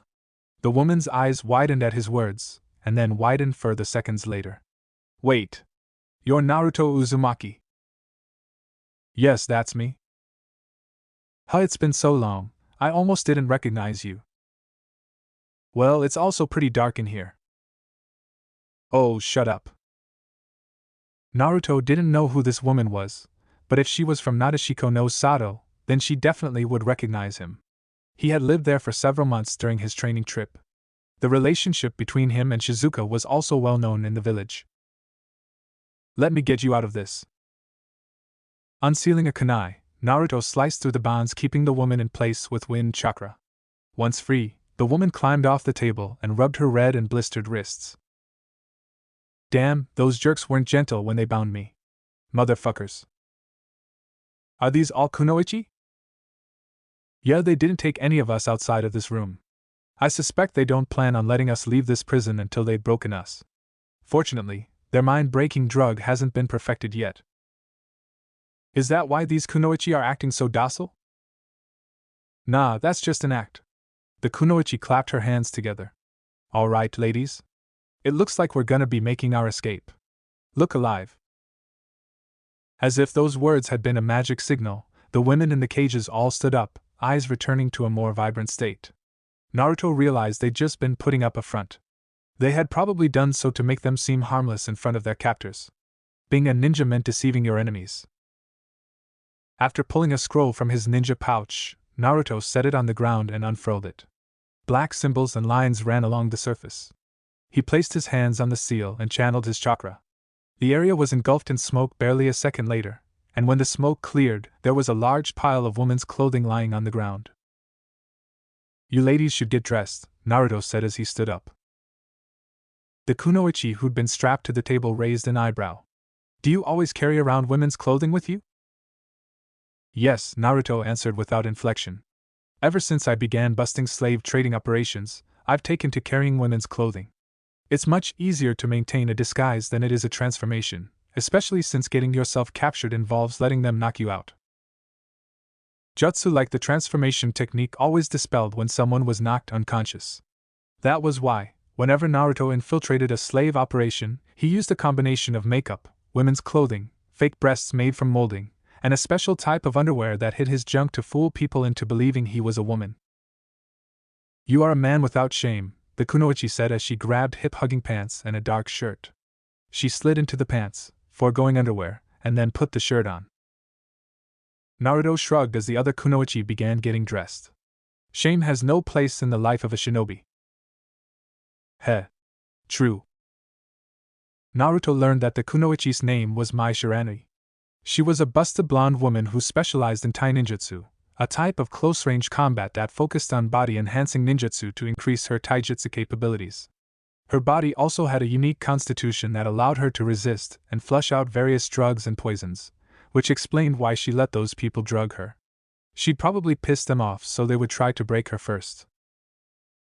With the kunoichi all freed, Naruto created a simple plan that would allow them to hasten the completion of this mission. The kunoichi would rescue all the women aboard this ship, kill anyone who stood in their way, and assume command of the vessel. Meanwhile, Naruto would confront Shado and Chizai, rescue the rest of the women who'd been captured, and dispose of any thugs wandering outside of the ship. Their plans made, the group quickly left the prison behind them and got moving. Naruto split off from the kunoichi and made his way up. Since he no longer had to worry about being caught, he didn't hesitate to kill anyone standing in his path. He created numerous shadow clones, made them split up, and had them kill every thug they came across before the alarm could be sounded. The kunoichi would be doing the same. Once Naruto reached the deck, he created several more clones and had them all use the transparency technique to sneak up behind the people up top. As one, they killed the workers, crushing their throats, and then sealing the bodies inside of a scroll. After that, all of the Naruto clones dropped their jutsu and used the transformation technique to transform into whoever they had killed. While this was going on, the real Naruto, still under a transparency jutsu, snuck off the ship and onto the deck. He ignored the guards walking across the natural stone platform emerging from the water surface and used his abilities at stealth to sneak past them. No one seemed to have realized something was wrong. The thugs continued working, though some of them were ogling and taunting the naked women in cages. From the embarrassed shrieks and crying, these women were not kunoichi but regular civilians. This alcove had several passages leading deeper into the island. He walked through one of the passages. Without any idea of where Chizai and Shado were, all Naruto could do was wander the rocky passages, which were surprisingly flat, in search of them. To aid in his cause, he once more created several shadow clones and had them do reconnaissance. This cavernous hideout was a lot bigger than he first thought. Some of the passages sloped up, while others went down, and even more twisted and turned like a pretzel. There were more passages than he could count, and it seemed to him like this place might run through most of the island. One of his clones finally found Shato and Chizai. Naruto used the clone's memories to follow the correct passages, which led into a massive prison that seemed to second as a torture chamber. Naruto peeled his lips back in disgust as he saw several battered women chained to a wall. He clenched his fists when he noticed the dull, lifeless look in their eyes. Numerous devices hung from racks, all of which he recognized due to his exposure to them before. Aside from devices designed to torture, there were also numerous sex toys. While the torture devices were for breaking people with pain, the sex toys were for breaking them with pleasure, like a carrot and a stick. Chizai and Shado were inside. They stood beside a vertical table that currently held a screaming, struggling woman. Chizai had a syringe in her hand and was preparing to plunge the needle into the woman's arm. Naruto appeared behind her swifter than the wind. Before either of them even realized he was there, Naruto broke the woman's neck. As she crumbled to the ground, Shado turned around in shock, and in that moment, Naruto unsealed his kunai, slammed the man into the ground, pinned Shato's hands with his knees, and held the kunai against his throat. "Hello, Shato." Naruto smiled. "Pleasant evening, isn't it?" Who the fuck are you?" Shado tried to put on a brave face, but Naruto punched him in the nose hard enough to break it. As the man cried out, Naruto clicked his tongue. "You are not the one asking the questions here. I am." Naruto leaned in close enough that Shado could see his glaring blue eyes. "You are going to tell me everything about your operation." Fuck you." Naruto almost sighed at this man's bluster. For whatever reason, every slave trader he'd killed had reacted the same way when confronted with a similar situation. They denied talking at first, either out of some misguided belief in their own safety or because they were just dumb, but once Naruto brought on the pain, they would sing like a bird. And that was what he decided to do. Naruto didn't have the patience to waste time with pleasantries. "Why do evil slaver types always make things so difficult for me?" It was a rhetorical question. Naruto wasn't going to give this man time to answer. Prying the man's mouth open, Naruto placed several Saban needles inside and used chakra to keep them in place. If the man closed his mouth, those Saban would stab him, which he made sure to inform Shado of. The man's eyes widened as a cold sweat broke out on his forehead. However, he had no time to say anything, not that he could with his mouth open so wide, since Naruto had already reached in, grabbed one of his teeth, and yanked. "Ah!" Chucking away the tooth, Naruto watched as Shado tried to squirm around underneath him. Naruto was still pinning the man to the floor, so he couldn't move, but he did wiggle a lot. Of course, after yelling, Shado instinctively closed his mouth, which caused the Saban to pierce his fleshy pink insides. That in turn caused him to scream again. Naruto waited out the man's screaming and thrash. Once Shado settled down, he pried the man's mouth open once more and pulled the Saban out. Shado wouldn't be able to talk if he had those inside of him. Tossing the Saban away, he looked at the pathetically crying man again. I'm only going to say this one more time. If you do not tell me everything about your operation here, then I'll just torture you until your mind breaks and you plead with me to kill you. All right. Tears drizzling down Shato's eyes, the man gave in a lot more quickly than most others. He probably wasn't used to pain. I'll tell you everything I know. Just please stop. Thus began the interrogation. Naruto learned that this was not Shato's only slaving operation. He had several more located throughout the elemental nations. This one was actually relatively new. He'd set up shop in Nami no Kuni, a daring move considering Nami shipping was headquartered there, and began his operation to capture and sell kunoichi as slaves. There was apparently a high demand for kunoichi among the nobles of nations that had no ninja village. Naruto kept that in mind for the future. Once Naruto had acquired all of the information he could, he knocked Shato out. This was done mostly out of consideration for the woman who was even now staring at him in horror. She couldn't have been older than 20 or so. She might be even younger than that. And she had already seen one death plus this torture session. He didn't want to scar her any more than he already had. I should have knocked these two out and let this girl go before torturing them both. That was his bad. He'd let his emotions get the best of him. Standing up, Naruto stepped in front of the girl, who tried to squirm away from him. He sighed but didn't let her actions hurt him. She was just scared. My name is Naruto Uzumaki, he began. I'm here to rescue you and the other women who were kidnapped. The woman stopped. She couldn't say anything because she had a ball gag in her mouth, but she was no longer struggling to escape from his gaze. I'm going to take that off of you. He gestured to the gag. Is that okay? The woman nodded, and Naruto reached behind her to undo the latch that kept the gag in place, and then slowly, careful not to hurt her, pulled the gag away from her mouth. With the gag no longer in place, the woman's jaw was finally able to relax, though it seemed to have been so long since it was removed that her jaw refused to close. Naruto unsealed the towel and used it to wipe the drool that had trailed down her chin, neck, and chest. The woman blushed but didn't stop him. Once that was done, he began undoing the straps on her legs. Mind if I ask your name? One of the girls spoke with a slight lisp. He assumed her ability to speak was hampered by how her jaw muscles had suffered thanks to the ball gag. Lana. That's a nice name. Thank you? It was always awkward talking to kidnapped women because you never knew what to say, but Naruto tried his best to ease her mind with conversation as, upon finishing the straps around her legs, he undid her hands. Turns out Lana was from a village on the opposite end of the elemental nations. She'd been kidnapped about 2 months ago. They had left her and several other girls in this cave to rot, and had only just begun to try and break her. She was incredibly lucky. Because she'd been stuck in that position for several hours, her legs wouldn't respond as she wanted them to. Once Naruto released her, she pitched forward into his chest, but he caught her and quickly unsealed a blanket to cover her modesty. He then created several shadow clones and had them begin releasing the woman chained to the walls. The girl began. What is it? Thank you for saving me. You're welcome. Picking up the girl in a princess carry, Naruto began walking back toward the dock. His clones and the Nadeshiko Kunoichi should have finished taking care of the bandits by now. It took about 1 hour to completely subdue all of the thugs and rescue the women. Speaking of, there were 265 women in total, all of them ranging from their early adult years to their late teens. The group that had been on board the vessel, 61 in total, had only been a small portion of the women who'd been kidnapped. Naruto and Mai found the rest trapped inside of an underground prison.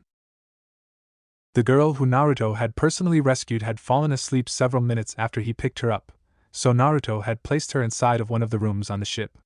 Then he, Mai, and the other Nadeshiko Kunoichi had the rest of the women board as well. While some of them were skeptical and reluctant at first, Naruto promised that they were all going back home. Shato's ship was a steamship, a powerful cargo freighter that ran on steam power instead of merely relying on the ocean breeze and sails.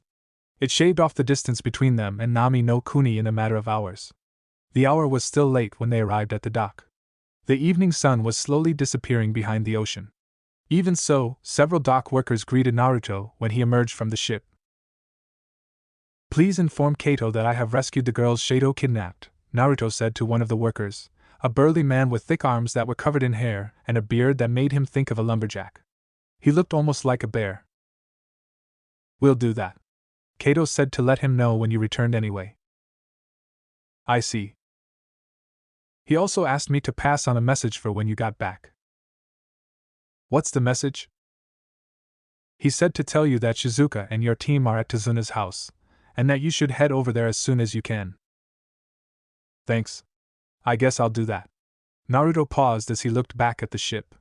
Several sets of eyes were peeking out over the side. They were the civilian women he'd rescued.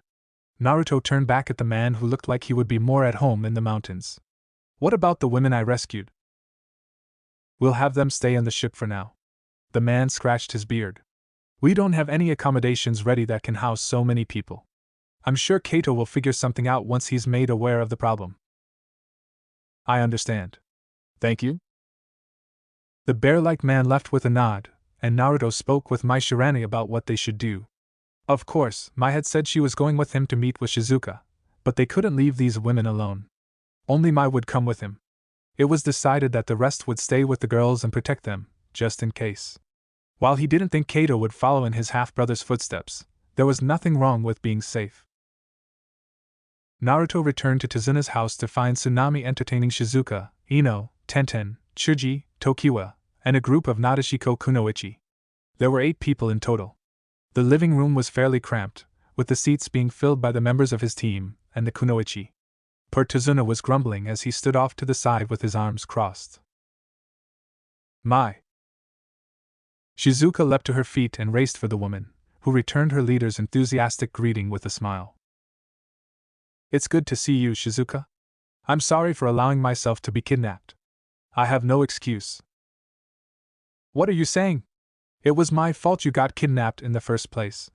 I should have never sent you and your team out on that mission once it was made clear that someone was after us. Please forgive me." No. It was an important mission. Our job was to figure out who was after us, but instead myself and my squad failed." While the conversation between Mai and Shizuka went on, though it seemed like the two were mutually apologizing to each other instead of having an actual conversation, Naruto went over to the couch where his team sat. Ino, Tenten, and Chuchi looked up at his approach.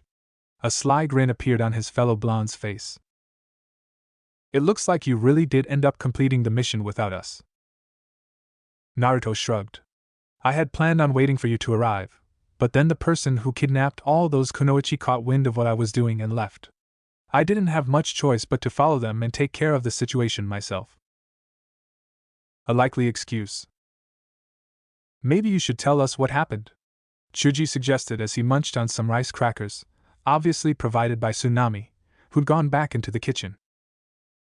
Naruto agreed with Chuji and informed them of everything that had transpired after he arrived in Nami no Kuni, from his meeting with Kato to his rescue of the kunoichi. He paid careful attention to Ino and Tenten. Both of them looked ready to puke at certain parts. They were more than a little green, especially when he got to the part about the girl he'd rescued from Shato and Chizai. He didn't blame them for being sickened. As someone who'd become adept at breaking up slave trading operations, Naruto had learned about humanity's darkness, about the depravity some humans went to. It made him remember Akane's scornful words about humanity. He actually agreed with her.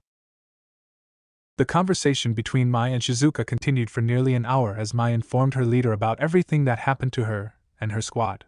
Shizuka had nearly made her palms bleed. She was clenching her fists so hard at some points. She'd taken the part where Mai had been injected with mind-breaking drugs quite hard. Ino, Tenten, and Chuji weren't much better. Tazuna, who'd heard the whole conversation, had mumbled that it was a good thing Inari was asleep. Naruto agreed. This wasn't something a kid like him needed to hear. As the conversation wound to a close, Tsunami, who had emerged from the kitchen with some tea during their story, clapped her hands to get their attention. "Do you ladies have a place to stay? If not, I would love it if you stayed here. There is more than enough room." "We have yet to find any accommodations," Shizuka admitted. "Finding Naruto was our priority, so we four went searching for a place to stay night. But are you sure it's all right to house us? There are quite a few of us." "Oh yes. We have 6 guest bedrooms, so there is more than enough room for everyone." "In that case, we will gladly accept your offer." Dividing up the rooms took longer than Naruto thought it should have. At first, he and Chuji were going to share a room since they were both guys, while the Nadeshiko Kunoichi would share another room, and the Konoha Kunoichi would also share a room. However, Shizuka had protested. She stated that she wished to share a room with Naruto. Her words had surprised Tsunami, but the calm woman had accepted them with a smile, though she'd also given Naruto a speculative gleam that he didn't quite appreciate. In either event, Chuji would get his own room, while Naruto and Shizuka would share a room. He thought it odd that she was so adamant. When he asked her why she was doing this, however, she merely smiled and said she wanted to sleep with him. He would have let it go at that, but she'd glanced at someone else after she finished. I sensed trouble on the horizon. A freshly showered Naruto entered his room about 1 hour after the decision on sleeping arrangements had been made. There was only one shower. He'd let the girls take one first. As he shut the door behind him, Naruto turned back to the interior of the room, and paused. Tenten? What are you doing here? Tenten and Shizuka were sitting on a large futon, dressed only in a thin white robe. The robe seemed a bit big for them. Part of it slipped down their shoulders, revealing unblemished skin. Their skin, a healthy pink from the hot bath they had taken, glistened under the light as they sat there, feet tucked underneath their bums, hands resting on their laps. Tenten fidgeted as Naruto stared at her. She seemed embarrassed. Shizuka spoke for them both. Forgive me for meddling in your affairs, but I decided to speak with Tenten on your behalf. She and I have reached an understanding. That is why she is here. An understanding, huh? Naruto forced his nerves to remain calm as he walked into the room and sat on the futon. It was large enough that all three of them could form a triangle with about half a meter of space between them. What kind of understanding did you reach? Tenten does not know what she wants from you, so in order to find out, I have offered to help her seduce you. Naruto nodded several times. That makes sense. Wait. What? He must have heard wrong. Yes, that was it. He had obviously heard wrong. There was absolutely no way he could have heard her right.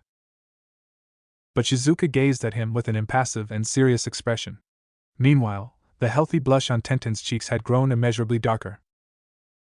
You heard me. She and I are going to seduce you.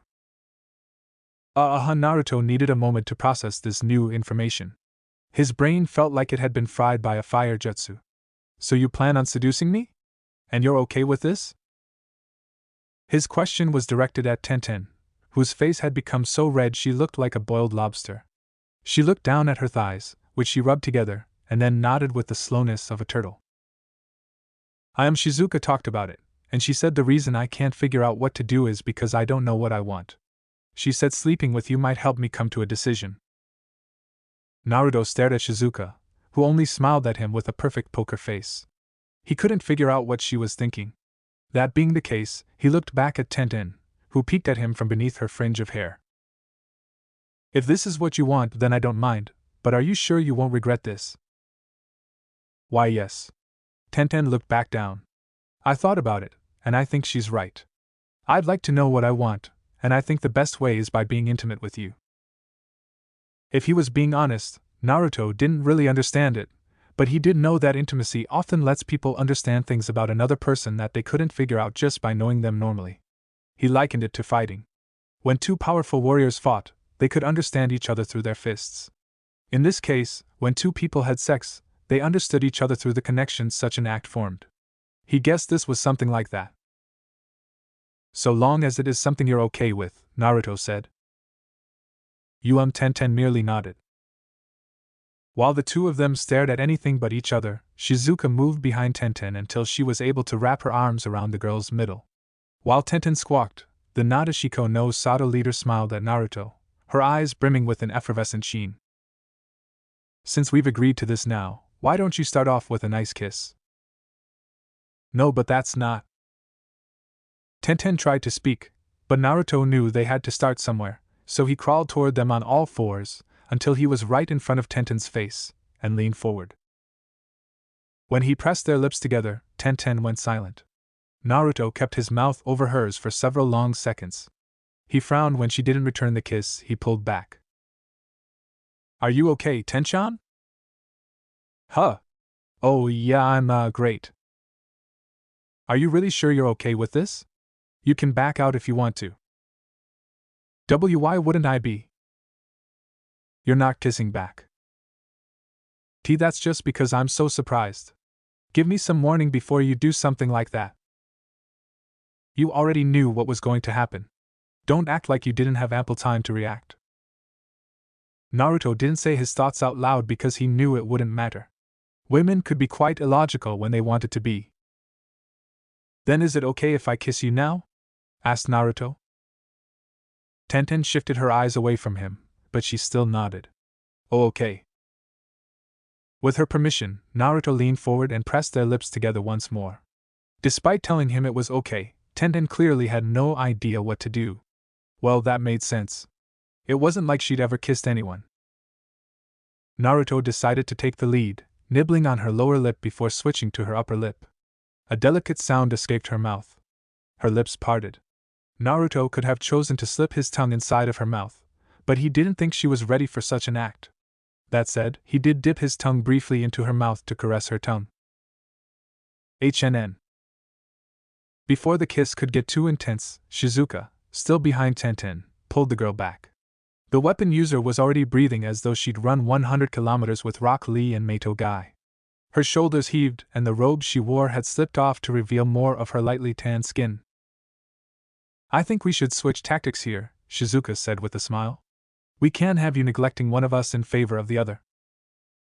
Naruto would have questioned her about letting Tenten sleep with him then, but he also realized that she did have a point. He couldn't just please one of them. Still, this problem could be solved with a simple shadow clone jutsu. And no, you cannot create shadow clones. Damn it. Before Naruto could fully relinquish his thoughts of using the shadow clone jutsu for sex, Shizuka slipped past Tenten and engaged Naruto in a fierce dueling of tongues. He barely had time to squawk before she pushed his back onto the futon and plundered his mouth. She quickly worked the knots of his robe, undoing them and pushing it apart. Seconds after the chilly night air hit his bare skin, Naruto felt a delicate hand rub his crotch over the boxers he was wearing. He recognized Shizuka's touch. His flaccid cock soon rose at the feeling of her delicate and skilled fingers. There's a good boy. I love how you can get your soldier to stand at attention so quickly. I don't do anything. He has a mind of his own. Is that so? I guess I should be glad he's so reactive then. Shizuka peeled Naruto's boxers off, tossed them aside, and then placed her hands on the thick, meaty shaft. Naruto sucked in a breath. Her hands weren't cold, but compared to the heat radiating from his dick, they were like ice. It was a strangely pleasant contrast that sent shivers up and down his spine. Hello there, Shizuka cooed as she rubbed her cheek against Naruto's dick. Did you miss me? Naruto wanted to make a snappy comeback, but then Shizuka kissed him, and all words he could have possibly said fled his mind like water evaporating from a fire jutsu. His mind was further hampered from thinking when Shizuka opened her mouth and slowly took him inside of her. The warmth and wetness of her mouth made him grit his teeth. Matters weren't helped when she pressed her tongue against the underside of his shaft and dragged it along his skin. He grabbed the bedsheets and tried to resist bucking his hips. The last time he did that, Shizuka had nearly choked because she couldn't fit all of him inside of her. While Shizuka was orally pleasing him, Tenten had remained rooted to the spot. It seemed she didn't know what to do. All she could do was stare at the spectacle taking place before her with wide eyes. Yet even though her mind seemed frozen, her hands seemed to move with a mind of their own. They were buried between her thighs. SLLRRPPP. A loud, wet-sucking sound echoed around the room as Shizuka released his cock. The cool air hit his wet member, causing him to shiver. With a grin, the young village leader looked at Tenten. What are you doing? Come over here. Tenten still seemed unsure, but she still crawled to where Shizuka was, kneeling down alongside her. You've never done this before, right? Asked Shizuka. Oh, of course I haven't. Right. So, just follow my lead. Since there are two of us, rather than taking the whole thing in our mouths, we're going to lick it. Lick it? Like a lollipop. Come on. Just do what I do. Ah. Naruto had been watching the surreal scene with a sense of wonder. But when Shizuka pressed the flat end of her tongue against him and dragged it from the base of his shaft to the tip of his head, he threw his head back and tried not to let the sensation overwhelm him. Her tongue was warm and soft. She licked him just like she said she would, like he was a lollipop. Come on, Tenten. Are you just going to stand there like a lemon? You are. Hurry up. Alright. So I do it like this? Just like that. A completely different sensation from Shizuka's bold display raced through him as Tenten, leaning down, pressed just the tip of her tongue to him and gave an experimental lick. She pulled back for a second. The expression on her face was bizarre. It was like she had tasted a food so foreign she had no way to quantify it. However, after another moment had passed, she leaned back down and licked him again. That's good. Just keep doing that. Shizuka tucked a strand of hair behind her ear as she leaned over. And now, I'm going to join you. Naruto could feel his body pulsing as Shizuka joined Tenten in licking him. Their hot breath washed over his cock as their soft tongues lathered him in saliva. He could barely breathe as the combination of their hot breath and wet tongues mixed with the cool air to enhance the feelings running through him. It wasn't long before he felt the telltale tightening of his balls that signified his impending release. Ha ha, you two, I'm about to come. As if those were the words she'd been waiting for, Shizuka fondled his balls while taking his head in her mouth and sucking on it. Naruto released a shout as he unloaded his spunk into Shizuka. Her cheeks bulged a bit because there was so much, and several trails dribbled from her mouth. She quickly swallowed everything he released and cleaned off her face. You still taste incredibly salty, Shizuka murmured. You've been eating more ramen, haven't you? I can't help it, our ramen is the best. I think I'm gonna put you on a diet of fruit for a while. Anything but that, please. While Shizuka teased Naruto, Tenten stared at the girl with something akin to astonishment. You just drank his sperm. Of course I did. Shizuka smiled. It's high in protein, and even if it's a little salty, it still tastes good. Does it really? Shizuka fixed half-lidded eyes on Tenten. Would you like to find out for yourself? And no thanks. Tenten turned her head. Fair enough. Now then, it looks like Naruto is still harder than an earth jutsu. What should we? Oh, I know. Tenten, let's do this. Do what? Hey! What are you doing? Naruto was still lying on his back when Shizuka grabbed Tenten and pulled her over to him. He blinked as her panty-covered crotch suddenly sprang into view directly above him. Tenten's panties were white. They were also damp. He could see the outline of her lips as the wet and semi-translucent fabric clung to her. The sight made his dick twitch. You know what to do, Naruto, Shizuka said as she went back to his crotch. What to do? What do you, Naruto? What are you doing? Returning the favor, was all Naruto said before he pressed his mouth against Tenten's panties and kissed her lips through them. Tenten's entire body seemed to shudder. Naruto's nose, which was buried in Tenten's but as she pushed against him, wiggled as she shook her hips. Wait. I'm not ready, HYK. Yan. A pair of soft hands landed on his stomach. They were calloused and strong from years of weapons training. His abs twitched at the feeling, but there were two more prominent sensations running through him. The first was the taste of Tenten on his tongue and the feeling of her quivering lips through her panties, and the second was the feeling of his soaked in saliva dick being encased between two soft, round marshmallows. He didn't have to look to know that Shizuka had wrapped his cock in her tits. The feeling of his dick gliding through her breasts was unmistakable, as was the intense pleasure her actions gave him. Tenten's cries grew louder as Naruto moaned around her cunt, unable to keep quiet thanks to Shizuka. Deciding that he needed to up his game, he pulled Tenten's panties to the side and attacked her directly. She was already soaking wet, with light, glistening trails running down her inner thighs. Her juices flowed into his mouth as lapped at her lips with his tongue. Of course, simply licking her wasn't going to do anything, so Naruto peeled her lips apart and inserted a finger, and then he extended his tongue and began stimulating her clit. Nyaya! And Naruto! Don't touch the it! It's very sensitive, Hyan. As Tenten's juices exploded against his mouth and tongue, Shizuka had taken his head into her mouth, and was sucking on it as she rubbed the rest of him with her breasts. Naruto was finding it hard to concentrate with her doing that. He gave himself over to instincts, and continued stimulating Tenten with his mouth. And no! This sensation is my mind going blank. Can't, on. Tenten's end came seconds later when her entire body suddenly tightened.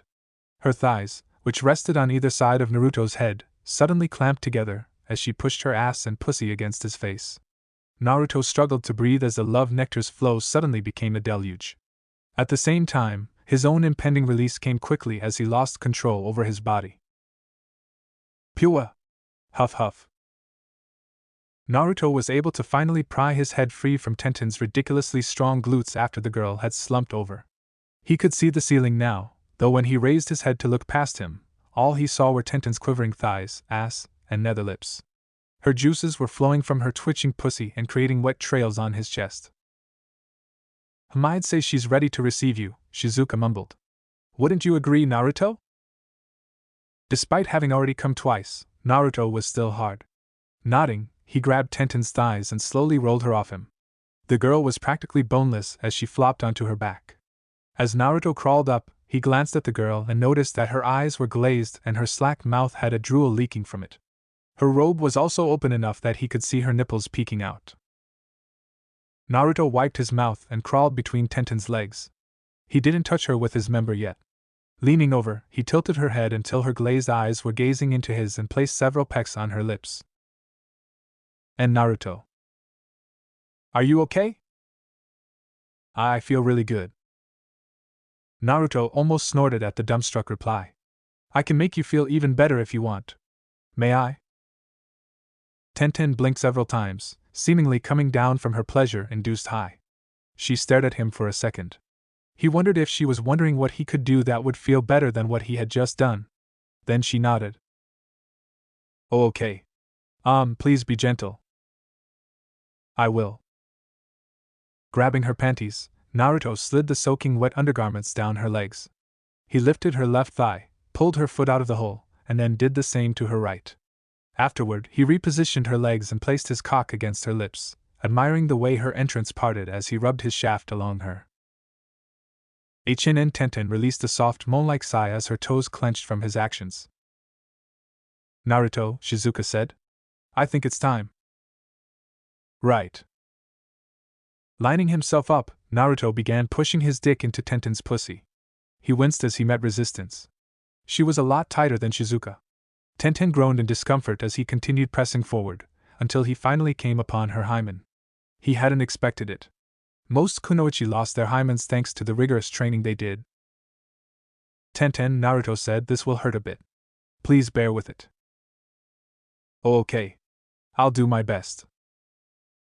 Naruto retracted his dick just a bit, and then, with a swift thrust, broke through her hymen and fully sheathed himself inside of her. Tenten cried out. Tears leaked from the corner of her eyes. Naruto wanted to lean over and wipe them away, but he was afraid that moving would make her feel more pain. Fortunately, Shizuka was there.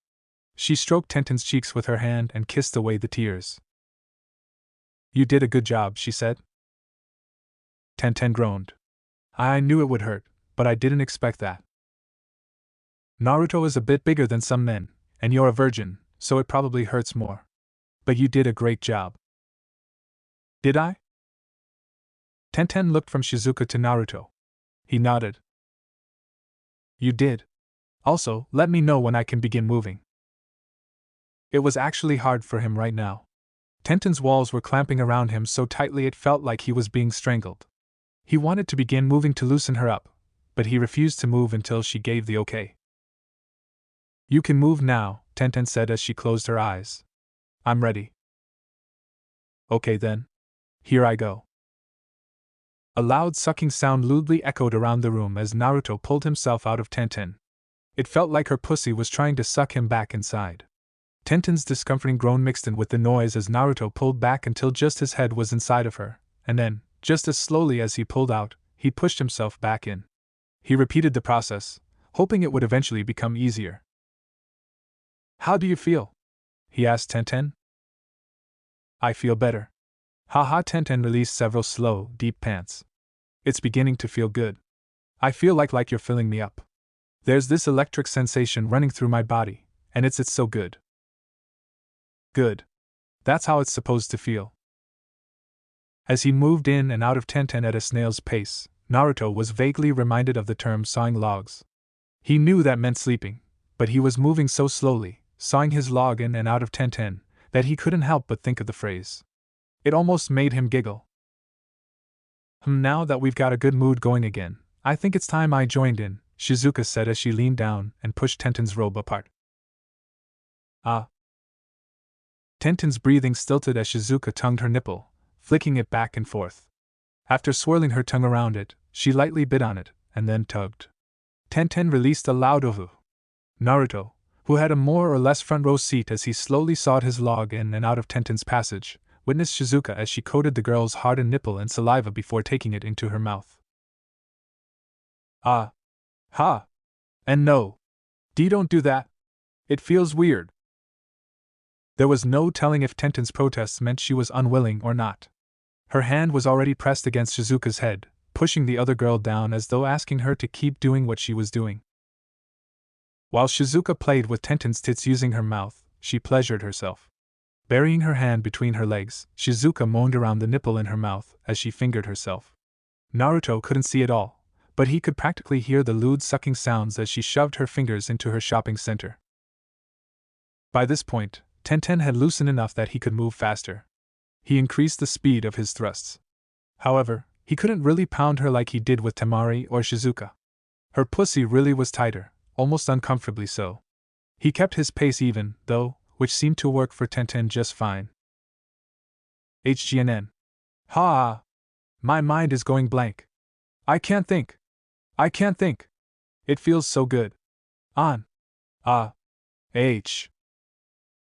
Tenten's hips bucked as Naruto plunged into her depths, rubbing against her cervix and knocking on her womb.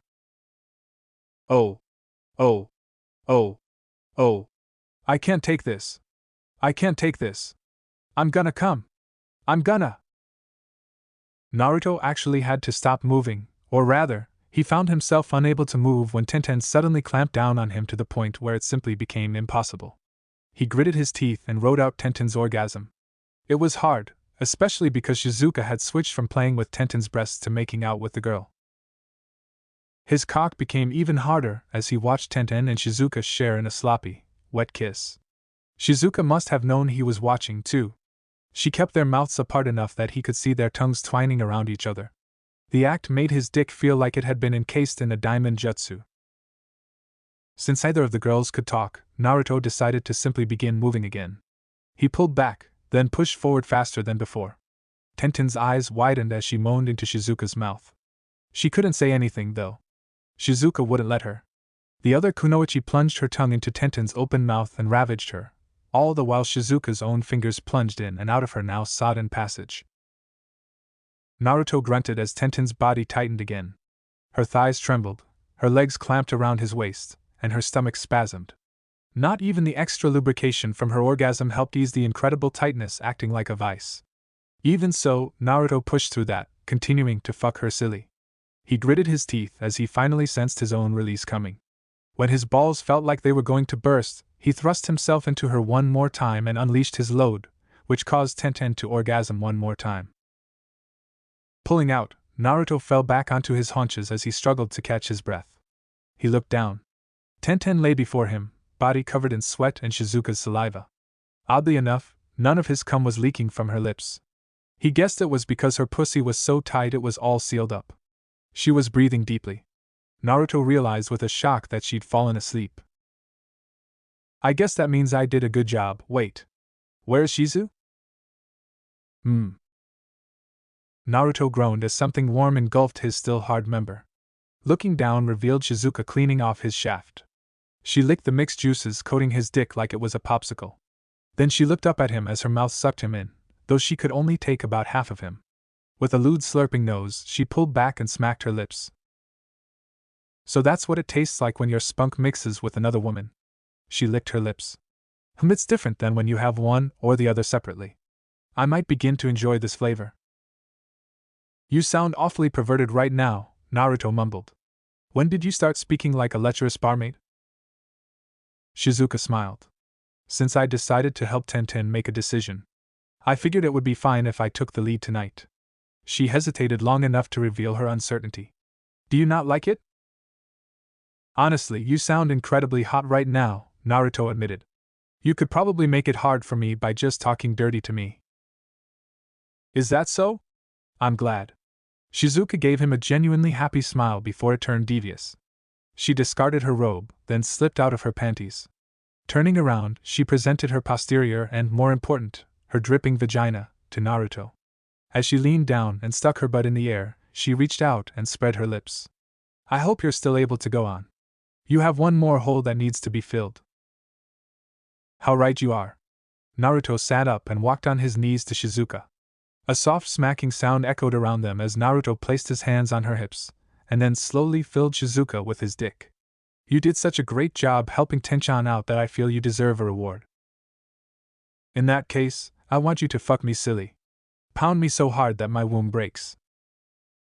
Your wish is my command. Unlike with Tenten, Naruto didn't start slowly. He shoved his throbbing member into Shizuka as though to break into her womb. The woman's back arched as she screamed out, goading him on with her voice. He pulled back and thrust into her again, picking up the pace. As he did, he looked down to watch as her firm butt cheeks jiggled with every thrust, as his cock, soaked in her juices, moved in and out of her. Yes. Oh yes. That feels so good. That feels, on. So go ODD. Oh. You're hitting me so deeply. Naruto leaned over as he kept thrusting his hips and began placing kisses on her back. Shizuka mewed like a cat as he did so, and then Naruto reached around and fondled her large tits, which swung back and forth from his almost violent pounding. Yes. Yes. Yes. Yes. Shizuka's voice was loud enough that he could have sworn the glass rattled. Wanting to feel her even more, Naruto wrapped an arm around her waist and fell backward. Now on his butt, Naruto grabbed her legs underneath her knees. He stood up and began thrusting into her again. This new position seemed to work. It felt completely different.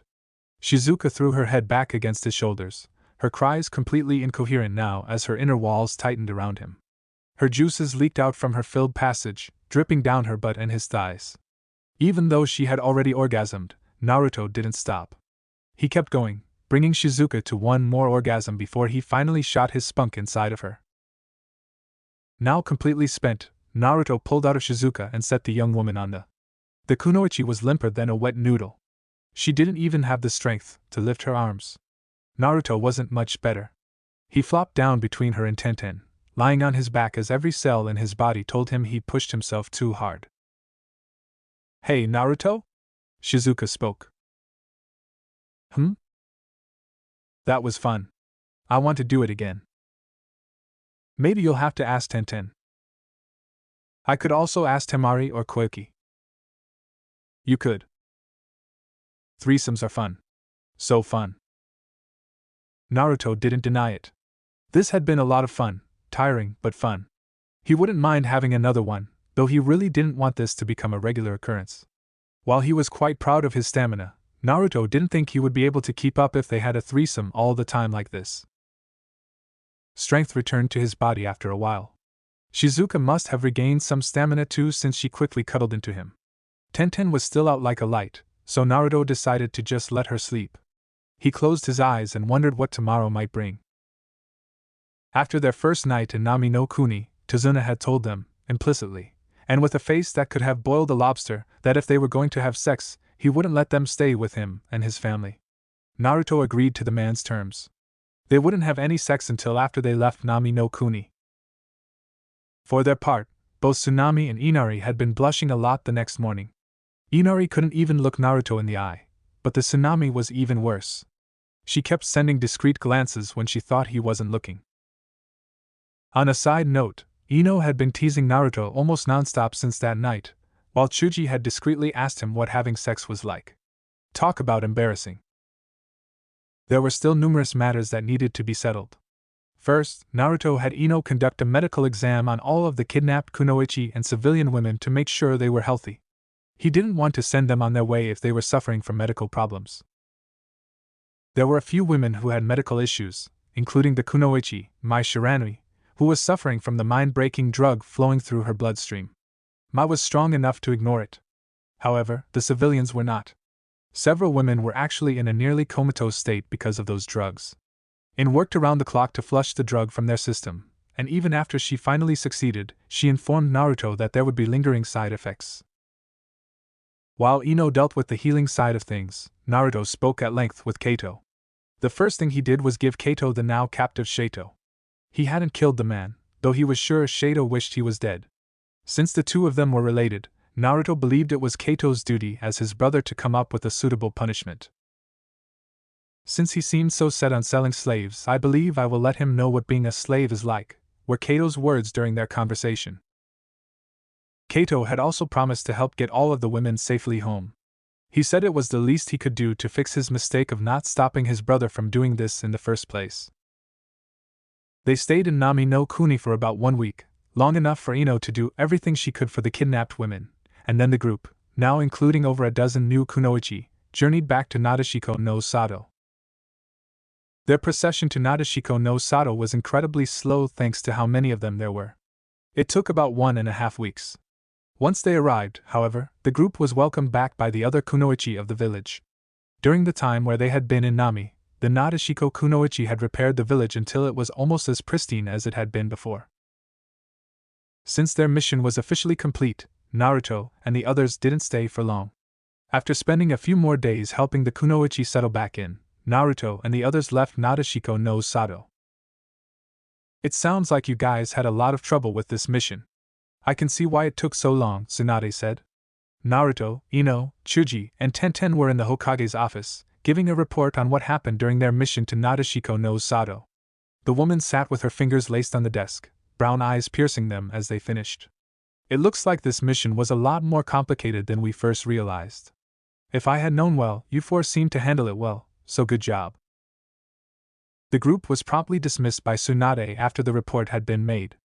While Ino and Chuji said their goodbyes before going off to do whatever they did in their free time, Naruto and Tenten walked along the road together. While they weren't holding hands or anything so intimate, the distance between them had closed. Tenten no longer ignored him. She talked to him again just like they used to before the mission to Suna. "Hey, Naruto?" Tenten said suddenly. "Yes? Want to get some ramen?" Naruto's eyes lit up. "Tenten, I think I love you." "You think?" Tenten blushed at his confession, but she tried to sound stern. "What kind of confession is that?" But Naruto just laughed. "Of course I love you a lot. You're my Tenchan." "Idiot," Tenten muttered with a smile. The bright sun overhead heralded another beautiful day as the two ninja of Konoha went off to visit Ichirakus together. Chapter 56. Where the Rain Never Stops. A blue sky marked the day as Naruto walked to the Hokage Tower. He'd woken up early that morning to discover a member of the ANB waiting for him. His presence had been requested by the Hokage, apparently, and he'd been asked to meet with her as soon as he could. Thus Naruto had shelved his original plan to train that morning in favor of meeting with the old lady to see what she wanted. Tenten had still been asleep when he left. She'd only woken up briefly, long enough for him to tell her that he was leaving and give her a kiss goodbye. 2 weeks had passed since Naruto, Tenten, Ino, and Chuji had returned from Nadeshiko no Sato. His relationship with Tenten had improved. These days it was not unusual for her to come over and spend the night at his place. It was also not unusual for them to have a lot of sex. Actually, their sexcapades had reached a point where he was worried she might have become addicted. Then again, maybe that was just him. After wandering into the Hokage Tower, Naruto traveled up to the Hokage's office. He didn't bother knocking. Busting the door wide open, he strode in with a confident gait and a grin that caused the whiskers on his cheeks to stretch. "What do you want, you old hag?" The moment that question left his lips, a paperweight flew at him, prompting Naruto to duck. There was a loud crash behind him. Turning to look at the paperweight, now embedded into the wall, Naruto could only silently click his tongue as he turned back to the annoyed woman sitting behind the desk. That might have actually hurt me if it hit me. Good. Tsunade twitched with barely repressed agitation as a vein appeared on her forehead, throbbing an angry red. It was supposed to hurt. I wish it had hit you. Now that's not very nice, Naruto muttered. Wandering further into the room, he found that Shizen was not present like normal. She must have been at the hospital. Since Tsunade was the Hokage, she couldn't run the hospital herself, so she left her first apprentice in charge of it. In Shizen's place was someone else, a man with white hair that looked like a lion's mane, a red vest over a green gi, and Geta sandals. Ero-sennin. Naruto frowned as he squinted at the man. What are you doing here? It must be pretty important to pull you away from your porn. That's a pretty rude thing to say to your sensei. Jiraiya shouted, though it lacked heat. The man didn't even seem to care. But you're right that what I'm here for is pretty important. Given that you've been involved with basically every incident involving Akatsuki up to this point, I'm sure you know that we've put a pretty nice dent in their forces. Tsunade began ticking members off her fingers. Haiden, Deidara, and Sasori have been disposed of.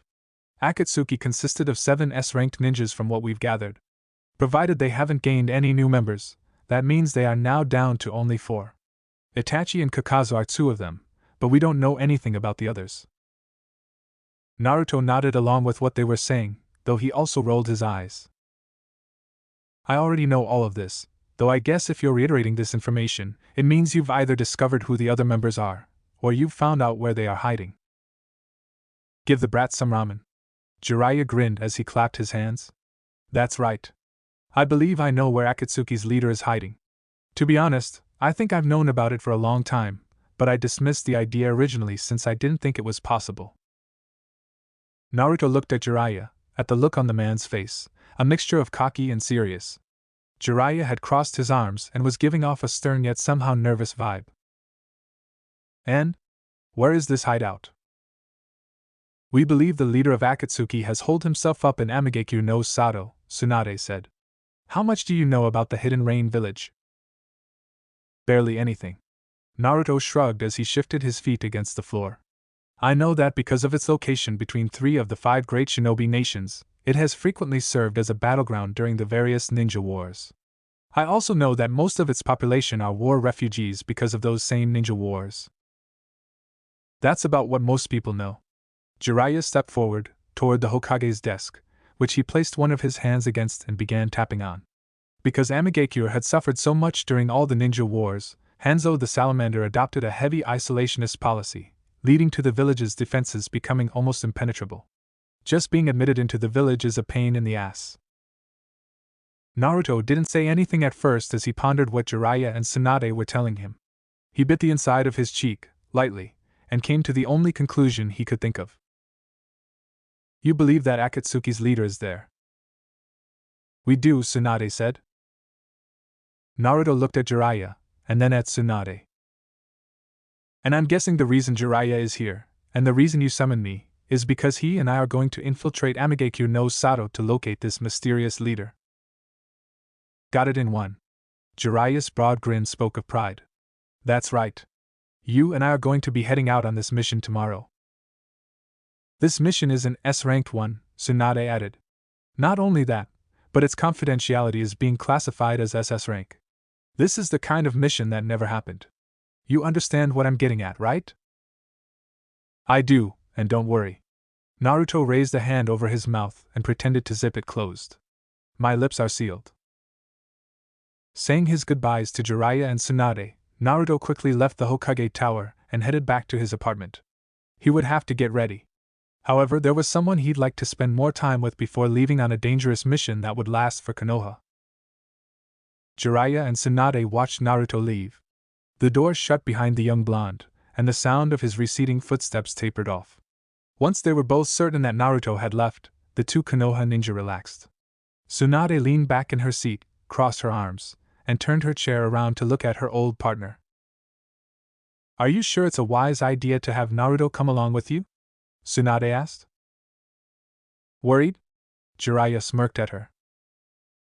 Of course I'm worried. Uncrossing her arms, Tsunade reached up to rub her forehead. you're traveling to Amigekyo no Sato. On its own, that is a dangerous and foolhardy task. However, if Akatsuki really does have a base there, then the danger and foolishness is multiplied over 100-fold. It's like we're giving them Naruto in a handbasket. Well, you normally would have a point. Jiraiya walked around to the other side of Tsunade's desk, knelt, and opened a drawer. There was a bottle of sake and 2 saucers inside. He took them out, set the saucers on the desk, and uncorked the sake, which he then poured into the saucers. As the clear liquid sloshed around inside, he pushed one saucer over to Tsunade. However, I think you are greatly underestimating Naruto. Jiraiya lifted his own saucer and took a sip. I'm not underestimating him. Tsunade glared at Jiraiya before taking her own saucer in hand. She swirled the liquid around, staring into it with a pensive expression. I know how strong he is, but even if he was powerful enough to be Hokage, I would still feel hesitant about sending him on a mission like this. The Akatsuki are after him. Sending him straight into the belly of the beast is a terrible idea. And I don't disagree, Jiraiya admitted. But I also need him to come with me. Can't do this task by yourself? Asked Tsunade, a joking tone in her voice. However, the look Jiraiya gave her made the light smile curling her lips die. I'm getting up there in my years, Tsunade. I'm not the young man I used to be. Jiraiya downed the rest of his sake and poured himself some more. The tone in his voice was somber as he continued speaking. I don't think Naruto has realized it himself, but he's already surpassed me in many ways. I might be able to defeat him if I was in my prime, but I'm not. I no longer have the strength I once did. I see. Tsunade turned to look out the window, at Konoha, the village that she, Jiraiya, and even Naruto were doing their best to protect. She suddenly felt brittle, like something inside of her had broken. And that's why you want Naruto to come with you. Aside from you and I, Naruto is the strongest ninja in the village. Jiraiya sighed as he set the saucer down. He walked to stand beside Tsunade as she sat in her chair and also looked out the window. When Naruto gets serious, there's no one in this village who can beat him. Even Kakashi wouldn't stand a chance if he went all out. While I could sneak into Anjikyu no Sato on my own, if I run into trouble, I'll need someone I can count on to bail me out. Which is why you're asking Naruto to come with you. Tsunade sighed. I understand. Just promise me that you two will be careful. I can't afford to have either of you dying on me. Finally, at those words, Jiraiya smirked. Would you miss me if I died on you? You wish. Tsunade chucked the now empty sake bottle at him, her eyes twinkling. Naruto returned home to find that Tenten was gone. His bed had been neatly made, and the sheets had even been changed out. That was a little disappointing, but he assumed she'd either be at the training ground with her team or her father's shop. He'd just head over to those places once he'd finished making breakfast. Because his apartment was so tiny, Naruto's kitchen and living room were one and the same. He went over to the fridge and opened it. There wasn't much. He would have to go shopping at some point, but he'd been so busy lately that he couldn't find the time. Still, he did spot a carton of eggs. He checked the carton and found 3 eggs were still left inside. It would have to be enough. Starting up the stove, Naruto pulled out a pan and cracked the eggs onto it. He quickly stirred the yolk in. While he was making scrambled eggs, a soft click alerted him to someone unlocking his apartment door. Only a few people had a key to his apartment. Of those people, only one of them was currently in Konoha. He kept his eyes on his food as the door opened, and then closed. You're already making breakfast? Tenten sounded disappointed. I was hoping to make some for you before you got back home. Naruto finally turned his head. Tenten stood in the doorway. She was frowning at him. In her left hand was a grocery bag, which he could only guess was filled with the ingredients she'd planned on using to make breakfast. Sorry, Naruto apologized. I honestly thought you'd gone back to your parents after waking up. Tenten sighed as she walked over to the counter and set the bag on top. It's fine, but here. If you're going to make breakfast, then at least make enough for the both of us. Inside the bag, Naruto found flour, cheese, milk, and another carton of eggs. He wondered what she'd been planning to make with all that. Will do, he said, grabbing 4 more eggs and cracking them over the pan. Since he had some cheddar as well, he added that into the mix and stirred it even more, whipping the scrambled eggs until the cheese had melted and the whole thing was light and fluffy. So? Asked Tenten as she sat down at the table. What did the Hokage want? I'm going on another mission. Naruto turned off the stove and grabbed 2 plates and forks. It's one that Jiraiya and I are going on. Sadly, it's S-ranked and confidential, so I can't tell you anything about it. Tenten nodded as Naruto, after putting eggs onto both plates, wandered over to the table and set the plate next to her. She grabbed the fork embedded into the eggs and began eating as Naruto sat down and did the same. You'll tell me about it afterward, right? So long as the old bat permits it. I really don't think you should be calling our Hokage an old bat. Even if it is kind of true. Naruto and Tenten kept their conversation mostly light, though he did let her know that he'd be leaving on the mission tomorrow. He asked if she'd like to spend the day with him, but sadly, Tenten informed him that she actually was scheduled to head out on a mission with her team. It was a simple B rank, but it would be a several-day mission. Tenten left soon after. Since Naruto had nothing better to do, he went over to one of the training grounds and spent his day practicing. There wasn't much he could do, though. Unless he wanted to practice his more destructive jutsu, which he'd been forbidden from doing within Konoha, there was nothing he could improve on. His physical abilities were about as good as they were going to get, his chakra control was as perfect as he'd ever be able to make it, and he had no trouble entering his yokai form at will. Naruto stared at his clawed hands, clenched them, then unclenched them. He could his chakra flowing through his like a raging torrent. His eyes, which he knew had become purple, could see the chakra, though not as well as perhaps the Byakugan or the Sharingan. This wasn't a. Without having to battle, Naruto could maintain this form for several hours, though his limit remained around 10 to 20 minutes during combat. He wondered if he could extend the time. Akane had told him it was possible, but she dropped out of contact before she told him how. Akane. She still hadn't spoken to him since his mission to Yuki no Kuni. He had tried contacting her several more times within the last few days, but no good had come of it. Naruto could no longer enter the seal. With a sigh, he released his hold on the transformation, welcoming the strange sense of exhaustion that made his body feel like it was being weighed down. Because the power acted almost like a drug, it left him drained whenever he stopped using it. He likened it to the Akamichi's soldier pills. It boosted your stamina, but then once it ran its course, you were left more tired than you were before. I know you're there, Kakashi, Naruto said suddenly as a presence tickled his senses, like an itch in the back of his mind. Come on out. The man appeared before him, the same spiky silver hair, headband covering one eye, and perverted book in hand. He appeared as nonchalant as ever. That said, the fact that he was there meant something. I'm guessing you heard about the mission Erosenin and I are going on, Naruto said. I did. Though he had the book out, Kakashi was not reading it. He looked at Naruto, and I smiled. That's why I've decided to ask you now if you want to get a drink with me? I've been meaning to do it for some time, but with how busy you've been, I haven't had the chance. Naruto didn't answer at first as he considered the man before him. While he never blamed Kakashi for it, this man had neglected Naruto's training in favor of Sasuke's. Because of that, he never really considered the person before him to be his sensei. That said, it wasn't like he actively disliked Kakashi either. Sure, Naruto said with a shrug. I've never gone drinking with another guy before. It should be interesting. I'm not really sure how to take that, Kakashi murmured as he snapped his book shut. It was a lot later in the afternoon than Naruto first realized. As Kakashi led him to a slightly seedier district of Konoha, or rather, a district filled with numerous bars, he looked up at the evening sun as it painted the sky red. The place where Kakashi led him through was getting boisterous, with loud voices echoing from inside numerous bars. Laughter rang out, muffled but still loud. Naruto couldn't see anything since these bars didn't have windows, the better to hide whatever raucous activities their patrons were getting up to. That said, one didn't need to be a genius to know what was going on inside. Kakashi led him to a place called the Rusty Kanai, which Naruto almost rolled his eyes at from how stereotypical it sounded.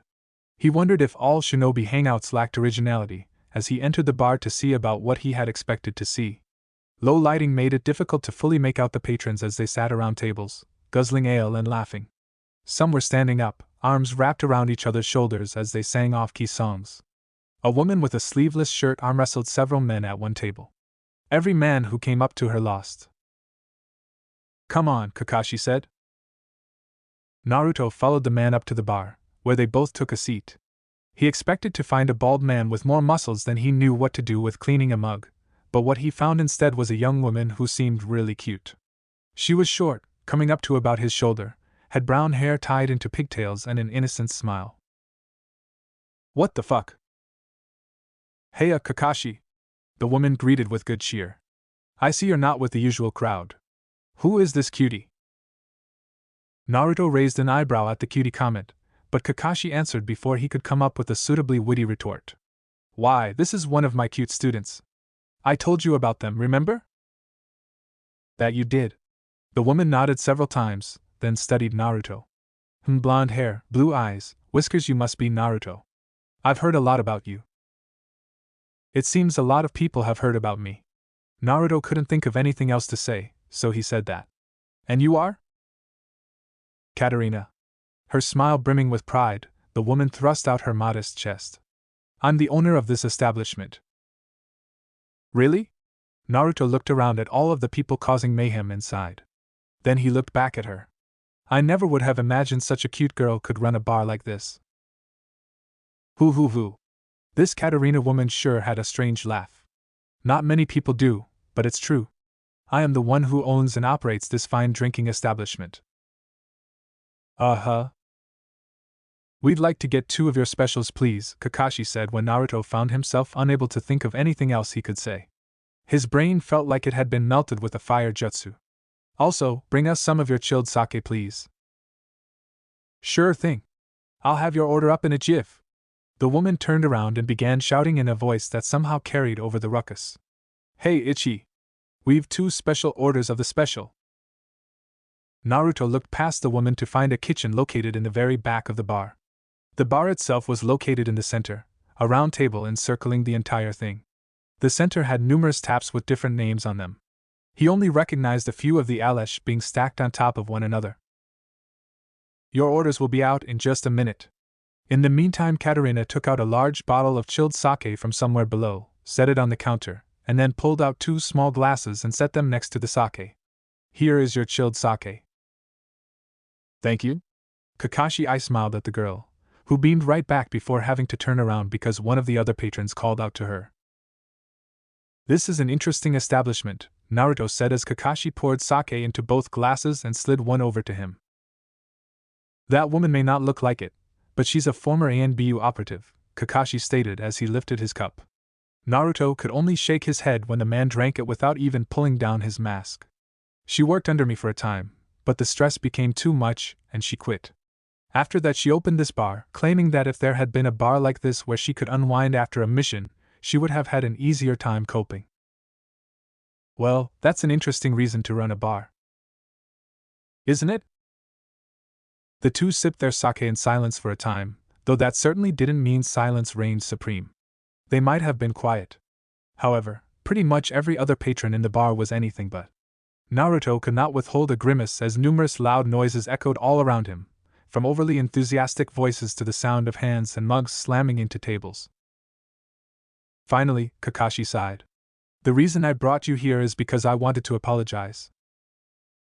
Naruto raised an eyebrow. "For what?" "For not being a better sensei, for putting Sasuke before you, for not teaching you properly. I feel like we've already been through this once before." "Maybe, but it bears repeating." Kakashi poured himself another glass of sake while Naruto finished sipping his first. "I had a friend who was an Uchiha. He's the one who gave me this eye. Were it not for my friend giving me this eye, there were many times where I would have died. It's thanks to him that I'm alive today." "And so you feel indebted to him, and that's why you taught Sasuke over me?" Kakashi grimaced. "That's one of the reasons. The other one was because I saw a lot of myself in Sasuke. However, I also saw a lot of darkness in him. I had been hoping that I could lead him away from his path as an avenger by giving him something better, but I was wrong. Even after doing everything I could to help him, Sasuke still abandoned the village." This must have been eating Kakashi up for a while now. Naruto traced his finger along the lip of his cup, thinking about how Kakashi must have felt when, After doing everything he could to help Sasuke form strong ties to the village, the boy ended up leaving anyway. He couldn't. While Naruto did feel betrayed by Sasuke abandoning Konoha, he wasn't so stuck on the boy that returning him to the village was his only concern. I don't think you should let yourself wallow in the past like this, Sensei, Naruto said at last, using the term sensei to show his sincerity. You did what you could to help Sasuke, and he rejected your help. That's all there is to it. If you really want to prove you're sorry, then make up for it by doing what you can now to help the village prosper. Kakashi looked at Naruto like he was seeing him for the first time, and then the man's only visible eye closed and flipped into an upside-down U. There was that famous eye smile of his. I know you've done a lot of maturing during your journey with Lord Jiraiya, but I'm surprised by just how much you've grown. I am my father's son. The words made Kakashi pause, likely because he knew who Naruto's father was. Kakashi had been a former pupil of the fourth Hokage, Minato Namikaze, Naruto's old man. He didn't doubt that Kakashi had also known who he was before accepting Team 7 as his students. After a moment passed, Kakashi relaxed and raised his glass. Yes, you are at that. Cheers. Naruto grinned as he clinked his glass against Kakashi's. As one, the two tilted their heads back and slammed the sake down. Konoha's nightlife continued to echo around them. Naruto woke up alone that morning. He frowned at the empty spot beside him, which would normally have been filled by Tenten or Temari, depending on who was there at the time. With a sigh, he climbed out of bed, made breakfast, brushed his teeth, and got dressed. The sun had just risen when Naruto left his apartment to meet Jiraiya at the gates. His sensei was already there. He was wearing the same clothes as always. However, strapped around behind his back was a massive scroll, the summoning contract for the toads of Mount Maiboku, which Jiraiya only carried when he planned to go on long journeys. Jiraiya gave him a grin. You all ready to go, brat? Who do you take me for, you old pervert? Asked Naruto as he patted his ninja pouch. I've got everything I need right here. Good. Then let's head out. No sense in wasting daylight. After checking out at the gate, Naruto and Jiraiya headed for the Amigekyo no Sato. Amigekyo no Sato was known as the village hidden in the rain specifically because it almost constantly rained there. Surrounding the village was a massive lake. The waters of this lake were constantly being disturbed as tiny droplets of rain sprinkled it, creating small ripples on the surface. Swimming through this lake was a seemingly innocuous frog, whose shadow could only vaguely be seen before its head popped out of the water's surface. Then the front opened its mouth.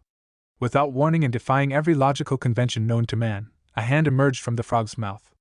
The hand was followed by an arm, then a shoulder, then a head, and a body. Slowly but surely, a man emerged from inside of the frog. Dressed in a red jacket with a green GI battle mesh armor, and a scroll on his back, Jiraiya of the Sannin knelt on the water as another figure emerged from the frog's mouth. That was certainly not the most glamorous way to travel, Naruto commented as he stood up and brushed himself off. A ninja's life isn't always glamorous. Jiraiya also stood up. You should know that. That doesn't make me feel any better. The village of Amigekyo no Sato stood before them, a series of industrial structures that loomed above their heads like towers. It looked nothing at all like Konoha, which blended in with the surrounding nature. This was a place of steel and cement. All the buildings towered in the sky, with pipes jutting from them in a convoluted network. There didn't seem to be any rhyme or reason for them, though Naruto was sure they had one.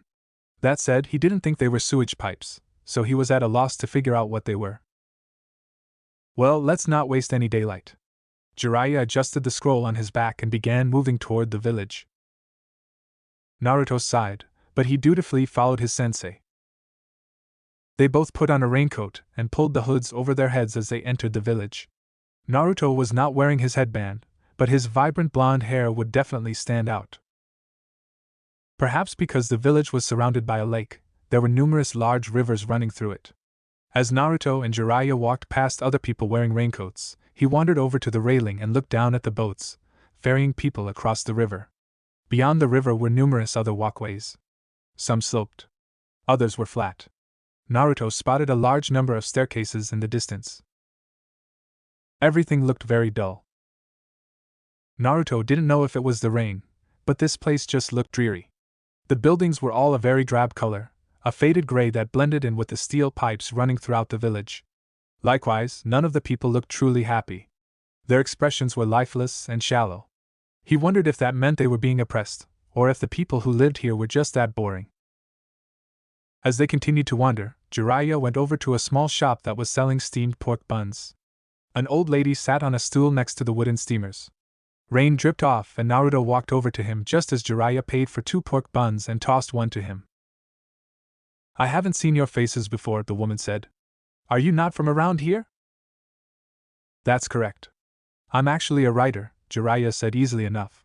"I travel the world and write about regional cuisine and products for a magazine. This young lad here is my apprentice. I'm teaching him how to spin a good tale to make his articles pack more punch." As soon as he finished, Jiraiya took a bite of the pork bun. Naruto decided to do the same. He actually paused, though, when the steamy insides hit his tongue. There was no intense burst of flavor, but the softness of the bun complemented the savory warmth of the steamed pork. "I see. And how do you like my pork buns?" asked the old lady. "They're delicious," Jiraiya said, and it wasn't a lie. They weren't the best, but they were pretty damn good. Naruto quickly finished his. "I heard about them from a friend, but I wasn't even expecting them to be this amazing." A twinkle entered the woman's eyes as she smiled. "I know. Aren't they?" Jiraiya held the pork bun aloft, waving his hand back and forth as if to emphasize it. "I'd like to introduce them in our magazine. Is that okay?" "In a magazine?" The woman seemed startled. "Yes." Although Jiraiya leaned down and cupped a hand to his mouth as though getting ready to share a secret. The old woman leaned in. "Once I write about them, you'll have such a big crowd you won't be able to rest." The woman's eyes widened as Jiraiya stood back up. She laughed as she said, "I see. That would be a problem." Naruto pretended to be a diligent apprentice by pulling out a notepad, a pen, and jotting down notes. Meanwhile, Jiraiya looked left then right, a smile growing on his face.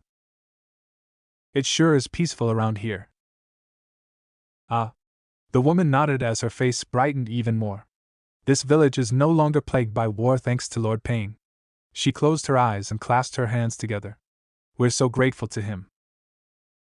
The look on Jiraiya's face was nonplussed, as though he'd heard her words but didn't know what to make of them. He mulled the words around for a bit. Naruto could practically see the fire jutsu igniting inside of his head. "Whatever happened to Hanzo the salamander?" he asked. "Eh?" The woman held her hand to her ear as though she hadn't heard him. Jiraiya began to lean down when Naruto noticed that all of the villagers walking past them had stopped. He tapped the older ninja's ghetto with his sandals discreetly so as not to give himself away. That caused his sensei to stop what he was doing and look around. Once he noticed the looks he was getting, Jiraiya coughed into his hand. "Never mind." Jiraiya laughed off his nervousness. "It's been a long time since I've been to this village, so I hadn't realized there was a new leader." "Well, Lord Pain has been our leader for several years now," the old woman said. "I see." Jiraiya paused and considered what to do. "I'll be sure to write that article for you. Take care of yourself, Granny." "Thank you for the meat bun." Naruto smiled at the woman and bowed his head. It was delicious. As the two wandered off, leaving the quiet crowd of civilians who'd been staring at them behind, Naruto looked at his sensei. The befuddled and serious expression on the man's face was not one that his perverted teacher normally wore. It let him know that something was wrong. However, just as Naruto began to feel unsettled, Jiraiya stopped walking. He was confused at first, but then he saw what had made his sensei stop. There was a bright neon sign with yellow lights outlining it. Near the top were 2 glowing pink hearts being pierced by an arrow. The bottom had the name Makeout Pub War. "So places like this exist even in AIM," Naruto muttered with distaste. "Well, I guess shinobi need some way to relieve their stress." Naruto, I'm gonna do a little intelligence gathering in there," Jiraiya said, wiping his mouth of the drool that had begun leaking out. "Do whatever you want." Naruto sighed. "In the meantime, I'll see if I can't find another method of getting information." Naruto had no desire to enter a place like that. He didn't begrudge others who wanted to relax by having some hot chick in a skimpy outfit pour him drinks, But he was perfectly content with his sex life and didn't see the point in a place where you could only look and not touch unless you paid a hefty fee. That was so not his thing. The two ninjas split up. Jiraiya skipped into the adult-only bar, while Naruto decided to keep wandering the street. Konan watched her friend as he stood beneath the rain. Pain hadn't moved from that spot for a while now. This was not unusual, but several times in the last few minutes, he had shifted as though something had attracted his attention. "Is something wrong, Lord Pain?" asked Konan. "I sensed two strong presences entering the village a little while ago." Pain tilted his head. "They are incredibly powerful." Konan looked over the rainy village, at the water splattering against the rooftops, walls, and floors. A trickle of worry seeped into her gut. Their village had been secure against intrusion for so long now, even before Pain had taken over the village. Who could possibly infiltrate it? "Konan, when I stop the rain, seek out the intruders with your jutsu." "Got it." Konan raised her hands and made a simple seal as Pain shifted through a series of hand seals. They were the seal he used to activate and deactivate his sensor jutsu, Yukojaizi no Jutsu, a contact-type perception ninjutsu that allowed him to freely manipulate rain infused with his own chakra. The rain fell from the clouds, formed by Pain's own chakra. During this technique, the falling raindrops were closely linked to Pain's senses. This allowed him to sense foreign chakra signatures. The detection of the rain, however, was not specific. Pain only knew when someone had entered the vicinity of the rain but not where they were. That was where Konan came in. Pain raised his hands after finishing his numerous hand seals, and, after several seconds had passed, the rain pouring down on Amigekyo no Sato eased up, and then it ceased altogether. Konan glanced to her left. Several small droplets of water trailed down the lip of the roof, coalescing into a large drop that fell to the floor with a splash. Lowering his hands, Pain turned just his head and looked at Konan. "Do it, Konan." "Right." Konan lowered her hands and manipulated her chakra. A small crack suddenly appeared on her face, and then another and another. Soon, multiple lines formed along not only her face but her body as well. Rustling sounds like paper being crinkled echoed all around them as Konan spread her arms wide and became paper. Her body transformed into hundreds of thousands of sheets of paper, all of which floated into the air, wavering like they were caught in a breeze. One by one, the sheets of paper began folding. Creases formed as the paper bent numerous times. The end result was that each sheet of paper had taken on the shape of a butterfly. Pain stood in place as the thousands of paper butterflies took off, slowly disappearing as they dispersed throughout the city. The rain has stopped. Naruto looked out the window of a small shop he'd been eating at. While the sky was still cloudy, it was no longer raining, though the city was still very wet. He watched a few droplets of water as they trailed down the window. While Jiraiya enjoyed himself at the rather adult drinking establishment, Naruto had spent his time talking with various shop owners. He used his cheerful personality to engender himself to them. People were more willing to talk if they thought you were a good person. Unlike his sensei, whose line of questioning was regarding Hanzo, Naruto focused on learning more about this Pain character. He was the village leader. According to what Naruto had heard, Pain had defeated Hanzo and brought peace to the village. However, he also killed anyone who he thought was associated with Hanzo. No one seemed to know a whole lot about Pain. In fact, it seemed as if very few people even knew what Pain looked like. That said, everyone there had an almost unhealthy reverence for this man. The look in their eyes as they spoke of Pain, how he had saved them, how he had brought peace, had disturbed Naruto a great deal. It was almost like they thought this man was a god. Something else Naruto learned was that Pain didn't work alone. He had a woman who worked with him, and unlike Pain, who almost never showed himself in public, this woman had been seen around the village. They called her Lady Angel. He didn't know if she had another name. If she did, no one seemed to know it. Still, the idea of this woman being an angel only reinforced the idea that these people thought their village leader was a god. "Oh, you're right," a young woman who'd been catering to Naruto said as she looked out the window. She had a tray with a plate of hot tea and some dango resting on it. He would have preferred ramen, but he'd picked up a taste for the stuff thanks to Anko. That's quite odd. Lord Pain normally doesn't stop the rain so suddenly like this. I wonder if he's planning to send Lady Angel out on an errand? Does Lady Angel appear often, then? Asked Naruto as the woman set his tea and dango on the table. Oh, yes. The woman smiled. She appears quite a lot, actually. She normally travels around the village and helps people who are having problems. I've also seen her playing with the children sometimes. She sounds like a nice person, Naruto said. She is very nice. Naruto didn't stay in the shop for very long. After finishing his meal, he left and headed into the streets. Given what Naruto had learned so far, the rain that had been falling on Amegekyo appeared to be related to some kind of sensor ninjutsu. If the rain stopped, he could only assume that it was because the ninjutsu was not accurate enough to locate him and Jiraiya. That meant Pain would be sending this Lady Angel to locate them. To avoid a confrontation, Naruto stuck to the main streets where traffic was heaviest. Instead of disguising himself with a transformation jutsu, he used makeup and a wig to make himself look like a member of the village. If this Lady Angel was a censor, she'd probably still find him, but it would be harder. Naruto also created several shadow clones and had them transform into various animals, mostly rats and birds, which then traveled either through the air or the numerous pipes located throughout the city. He didn't know where Jiraiya was. However, if he knew his sensei even half as well as he thought he did, then he suspected the man was likely interrogating a ninja of the village by this point. Should I meet up at the assigned meeting point? Once they had all of the information they could gather, he and Jiraiya had agreed to meet at the edge of the village.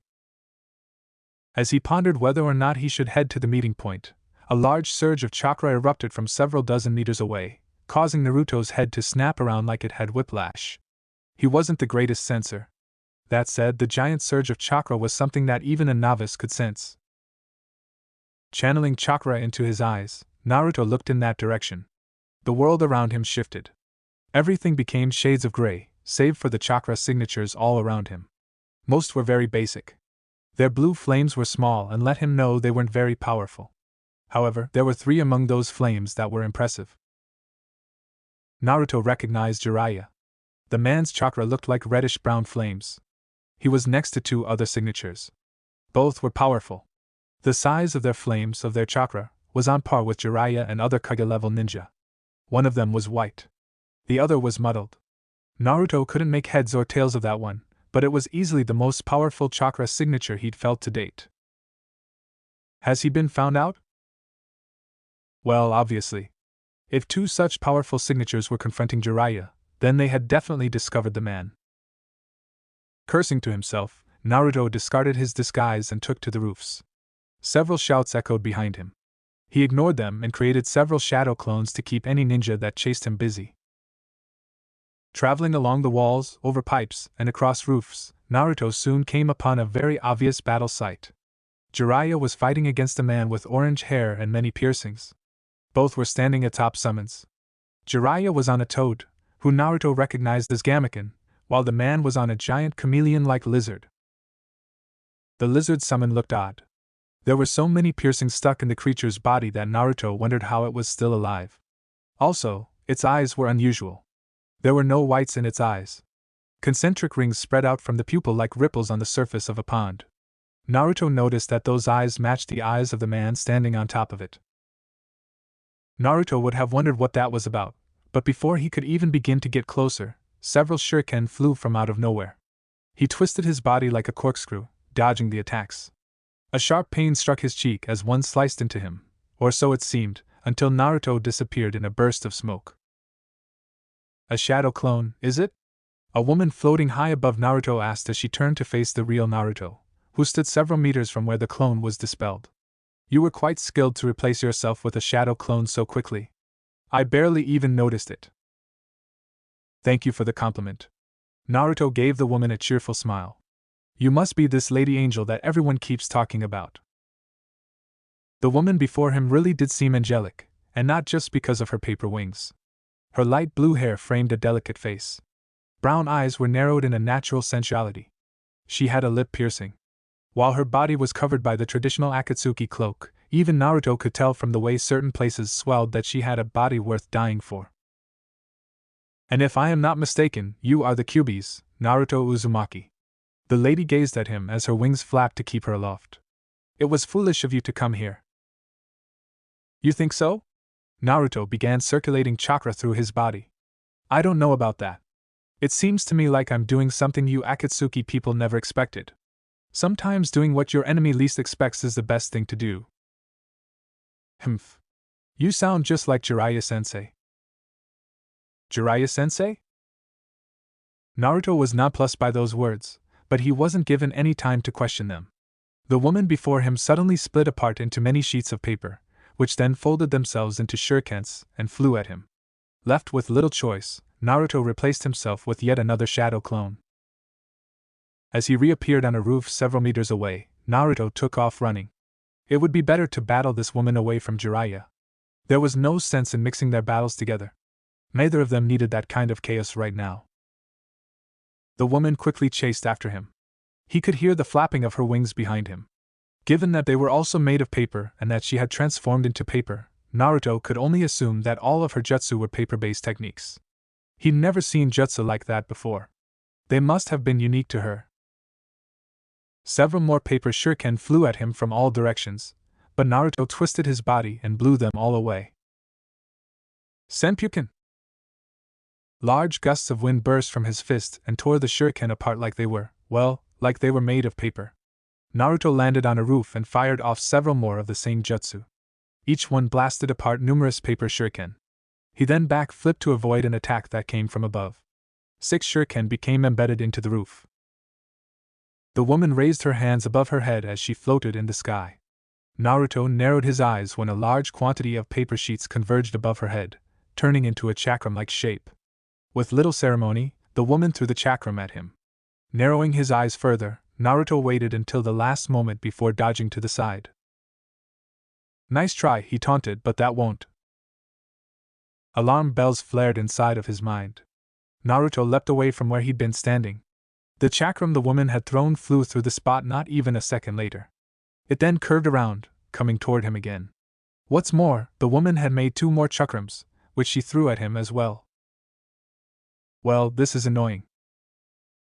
It looked like she could control the chakram's trajectory and speed with her chakra. He guessed since the paper sheets came from her, she was able to freely manipulate them however she wanted. Since it was clear that dodging them would get Naruto nowhere, he grounded himself on the roof, bending his knees and bringing his elbows into his torso. He breathed in. The chakrams came closer. Then he breathed out and launched 3 senpuken simultaneously using his fists and left foot. His attacks hit the 3 chakram, which exploded violently, sending paper flying out in all directions. You are the most troubling opponent, the woman said. Ha! I could say the same thing to you. Those paper attacks of yours are really annoying. The woman didn't respond to his taunt with words. She launched a multitude of sharp paper planes at him in rapid succession. That's not gonna work. Senpu Tatsumaki. Naruto thrust out his fists and released a massive stream of chakra, which quickly spiraled outward in the shape of a giant tornado. His attack slammed into the paper. Naruto expected his attack to shred the paper to bits, but that wasn't what happened. What the hell? Instead of his technique shredding apart the paper, it was the paper that shredded apart his technique. Naruto was forced to leap backward as the sharp paper slammed into where he'd been standing. He gawked as the paper projectiles punctured numerous holes into the steel roof. What the flying fuck? How could paper be that strong? I see, he murmured as he looked at the woman. Not only can you freely control paper by infusing it with your chakra, you can change the paper's density, making it harder than diamonds.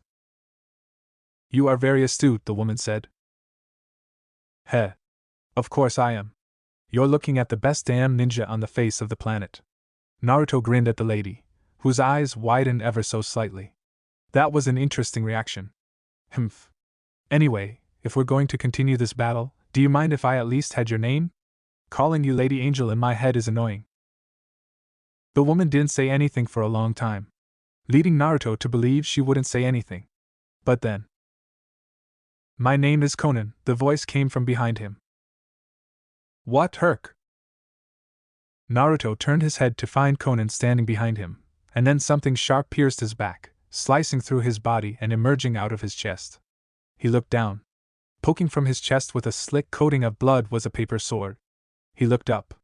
The konan floating above him suddenly unraveled into several sheets of paper. So that's what happened. You replaced yourself with a paper clone and snuck up behind me. Very clever. Naruto turned his head to grin at the woman. But you know, clones are my specialty. Konan twitched when the Naruto she had impaled disappeared. Rasengan! She leapt away when the real Naruto plummeted from the sky, a swirling ball of chakra in his hand. His attack slammed into the roof. Metal shrieked as it was ripped apart like someone had stuck it in a grinder. The jutsu exploded outward seconds later, causing the hole in the roof to become even larger.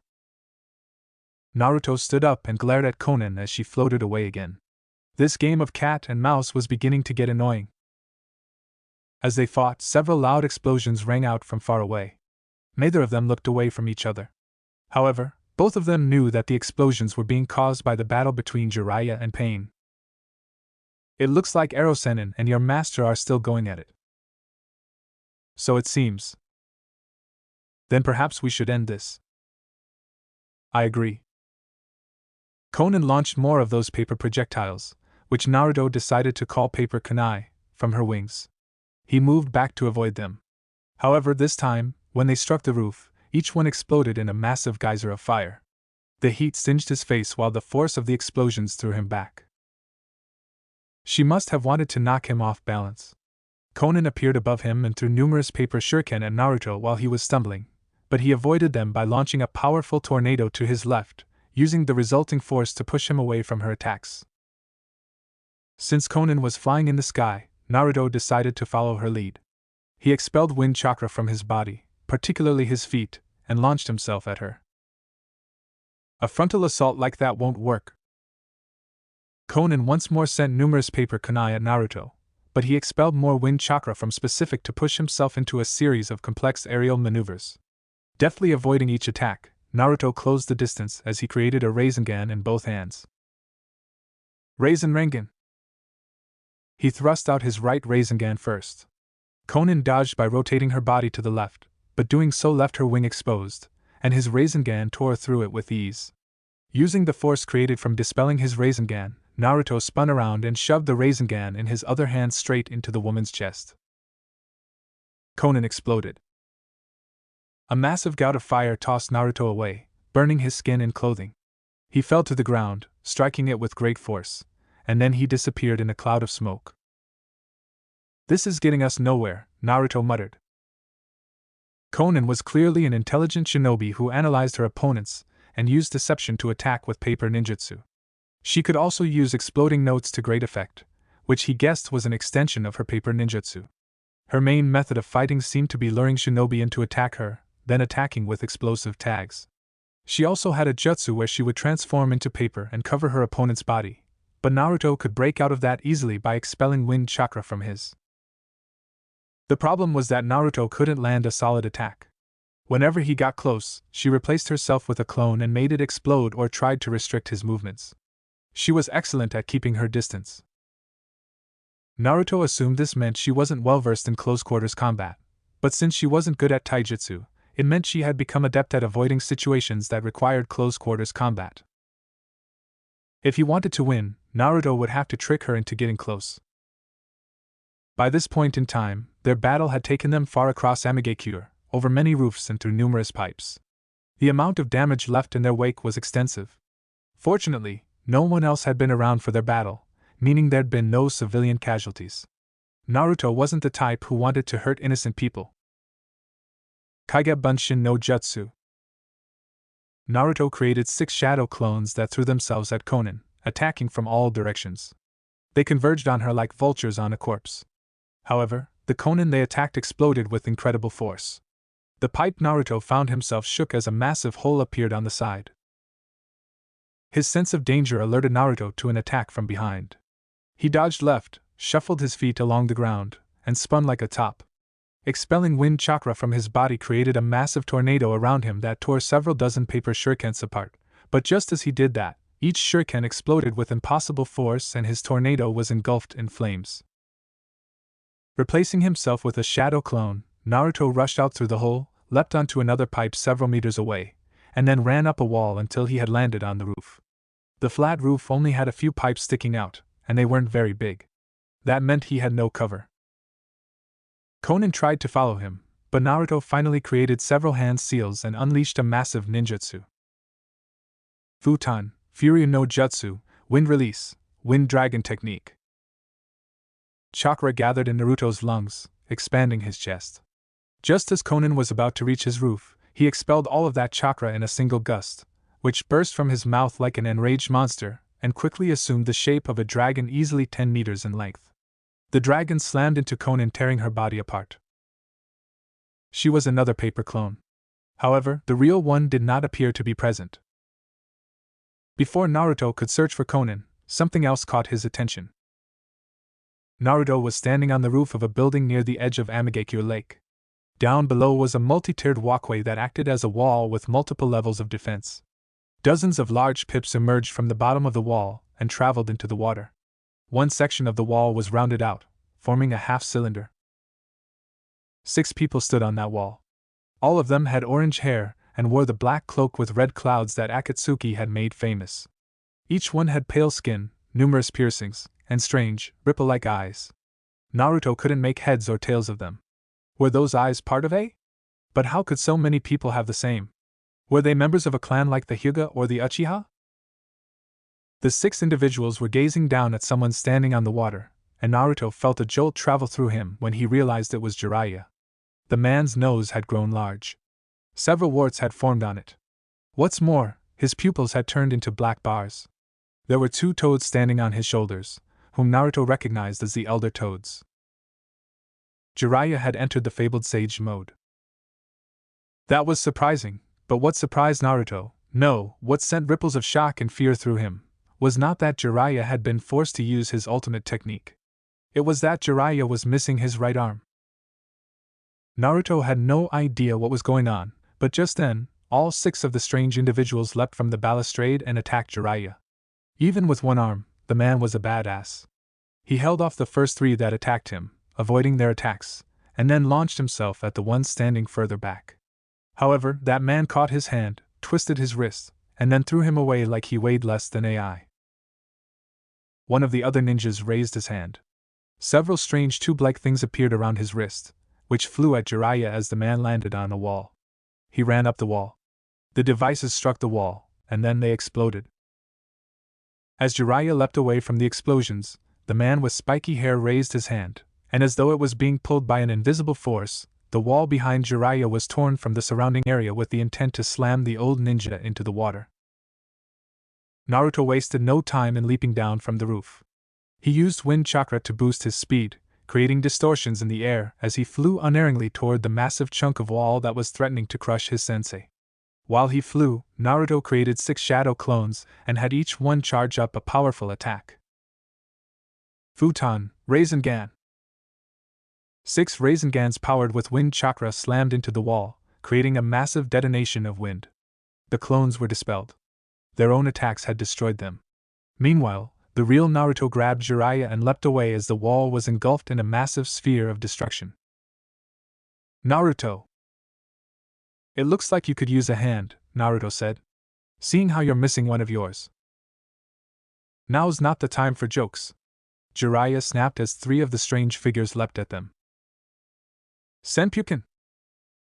Naruto's jutsu slammed into the first one, launching him away, but then the second one reached them and Naruto was forced to engage the man in taijutsu.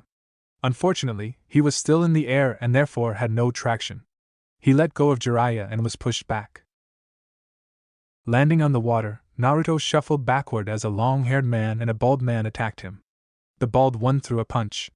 Naruto tilted his body to dodge, but then the guy's fist suddenly extended. As it grew in length, Naruto realized the man's hand had actually detached from his wrist. There was a long cord keeping the 2 connected. Several of those explosives were attached to the cord.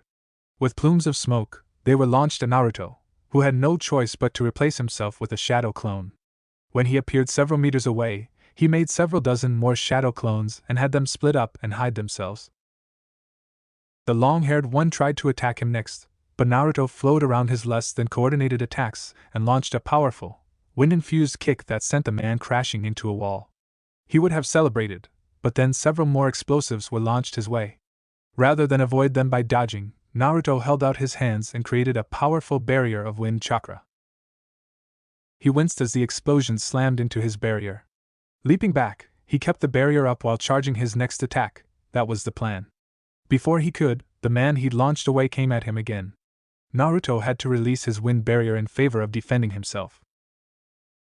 The long-haired individual reached out to touch his chest. Naruto sensed something weird about the act. He quickly leapt back as a strange purple chakra connected to his body and tugged at something inside of him. It was like this thing was trying to pull out his soul.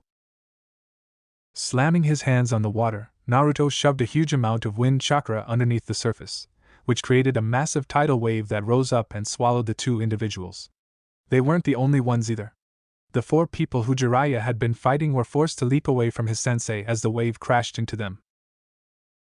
Jiraiya also leapt into the air. Landing near Naruto, he and his apprentice stood back to back as the 6 figures surrounded them on all sides. "Who the hell are these people?" asked Naruto. "I don't know." Jiraiya narrowed his frog-like eyes. "They call themselves the 6 Paths of Pain, but I have no idea what that even means." "So Pain is 6 people?" "I don't know." "You're no help at all." "Don't be like that. I found out a lot of useful information." Sure. Why don't you tell me later? I'll determine how useful it is." "You are Kyuubi's Jinchuriki," the Pain with short, spiky hair said. "I knew there were 2 of you, but I didn't realize one of you was Kyuubi's Jinchuriki. You have given us a lot of trouble. I'll be sure to defeat you here and take the Kyuubi away from you." "Ha!" Naruto barked. "That's rich. I don't know who you think you are, but there's no way I'd ever let you take Akane from me. I don't even think that's possible anymore." The Pain that Naruto was talking to narrowed his eyes. "We shall see," was all he said before he and the 5 other Pains attacked in earnest.